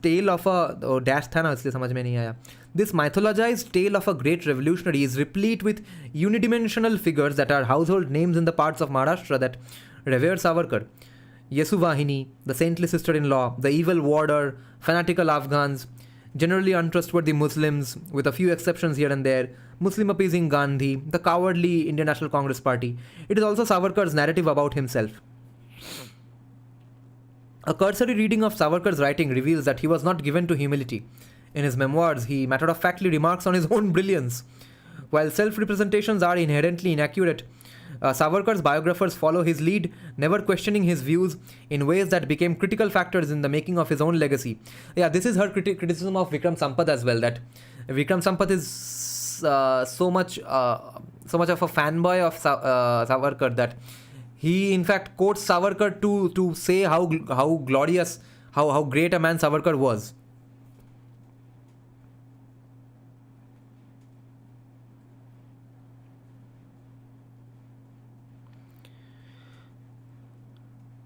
Very few of Savarkar's Marathi biographers insert any genuine critical distance between themselves and their subject. Yeah, this was the exact sentence she used for Sampath as well. What Savarkar wrote about himself became what Savarkar's acolytes claimed about him. Yeah. Only then to be used as straightforward evidence of the truth of what Savarkar claimed. This is what she says Sampath has also done. I have not read it, so I don't know. In this last chapter, I examine selections from 3 examples of this continuous Marathi memorialization.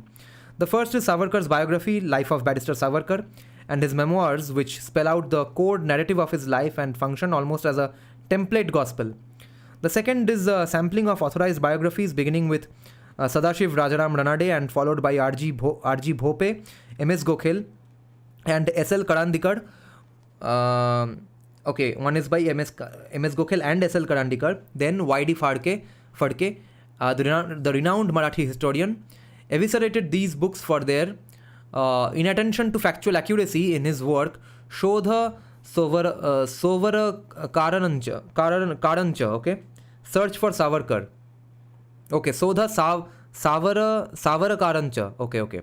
search for Savarkar. So the historian Y.D. Furke destroyed all the previous historians mentioned because he said they were very inaccurate historically. Pune School is equal to Ferguson College. But in terms of history, so I guess Jadunath Sarkar was opposed to the Ferguson College kind of history writing.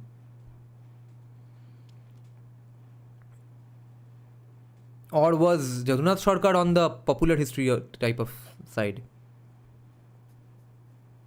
I'm not interested in repeating Furke's work, but in examining these biographies for their role in encouraging a steady stream of biographies in Marathi on Savarkar that continue to be written in the present. The third set of works I look at are what I am calling the Darshana Dakshina, witness homage literature. These are books that are linked to the biographies, but they offer a humanization of the remote myth of Savarkar with an authorizing gloss, which is the moment of darshana or pratyaksha, direct experience with one's own eyes, and the biography as prestation or homage, a gift offered to one's spiritual parent or teacher, dakshina. All this literature is central, I argue, in spreading the secular gospel of Savarkar, who remains widely known within Maharashtra in large measure because of this literature. Commemorative biographies of Savarkar continue to be written even now. If we wish to understand how Savarkar was mythologized and by whom, this literature provides some of the answers. I began this project over 10 years ago, initially hoping to write a quick and concise biography of a complicated man and thereby expand both the content and scope of our understanding of Hindu fundamentalism. The more I read, the more the complexities kept mounting. Savarkar's prose was incendiary. Savarkar's prose was incendiary, without a doubt. He verbally assaulted his interlocutors, threw ad hominem insults around, made assertions that were fanciful or worse, and yet he came to be venerated. If we do not understand the effective power of his poetry or the poetic resonance of his age, we cannot understand his charisma and his influence. My recognition that he was precociously gifted or learned or knowledgeable about poetry is not meant as a gesture of support for his politics. At the same time, my critical attention to the rage of his anti-Muslim diatribes is not meant as a dismissal of his clearly copious intellect or anti-colonial nationalist passion. Listen to this statement. This is where again she is being as fair as you can expect a person in liberal arts academia to be.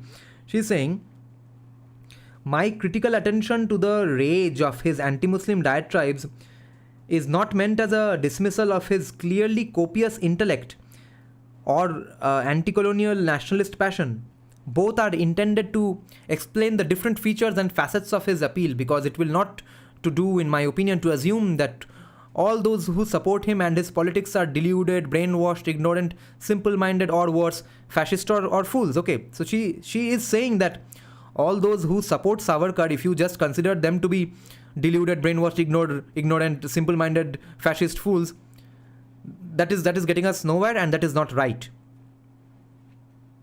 In India today, Savarkar is a near mythic figure. Okay, a footnote says, I am grateful to my colleague Jonathan Sheehan for posing the question of genre and reception in pointed ways that allowed me to make the argument that the genre of Darshana Dakshina literature itself answers the reception question. Okay, in India today, Savarkar is a near mythic figure in large part because he has become the intellectual father for the political party currently in power, the Bharatiya Janata Party, and its leader, Prime Minister Narendra Modi, whose views are largely congruent with Savarkar's. Viewed from the perspective of the early years when Savarkar wrote his formative works and poems and established his nationalist persona, the story of his apotheosis was by no means inevitable. After reading this book, I suspect the reader will no longer find the apotheosis quite as surprising as it might once have seemed. I provide the background for understanding Savarkar's ascendancy, even though I conclude my history of Savarkar's life as he was released from house arrest in 1937 when India was still 10 years away from independence. Okay, that's where she ends her book. I do not address Savarkar's writings or participation as president of the Hindu Nationalist Political Party, the Hindu Mahasabha, in the major anti-colonial events post-1937, which include the Viceroy Lord Linlithgow plunging India into a world war without consulting any elected Indian representatives, the Quit India movement of 1942, the traumatic partitioning of British India, and Pakistani and Indian independence, August 1947, August 1915, 1947 respectively. So she's saying that I have not delved into those. Hopefully she has delved into Ambedkar's views on Muslims. I leave it for others to explain why and how Savarkar has become the most prominent political thinker in contemporary India, displacing the architects of independence and India's early post-colonial history. Architects of independence, okay? Gandhi, Nehru and Ambedkar had views of India that could not have been more different than those of Savarkar. Really? Ambedkar's views were really that different? In what way?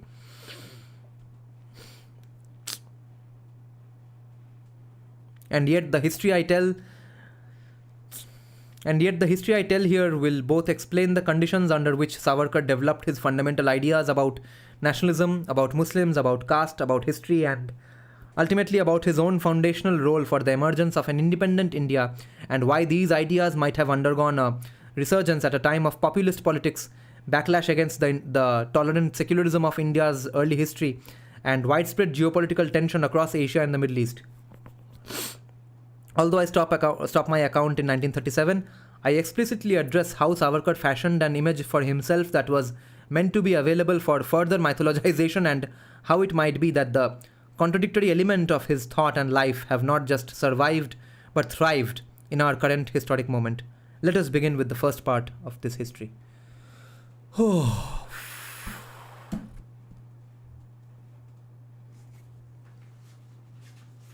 many are online? 9 are online. I think we can just check out how big or small the introduction to Max Weber's book is.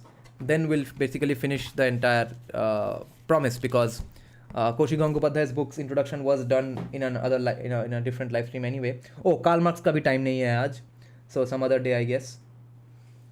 Okay, then we'll do these two books some other day. Let's go to sleep then. Thanks a lot for staying on, 9 people. Thanks for joining, guys. Good night.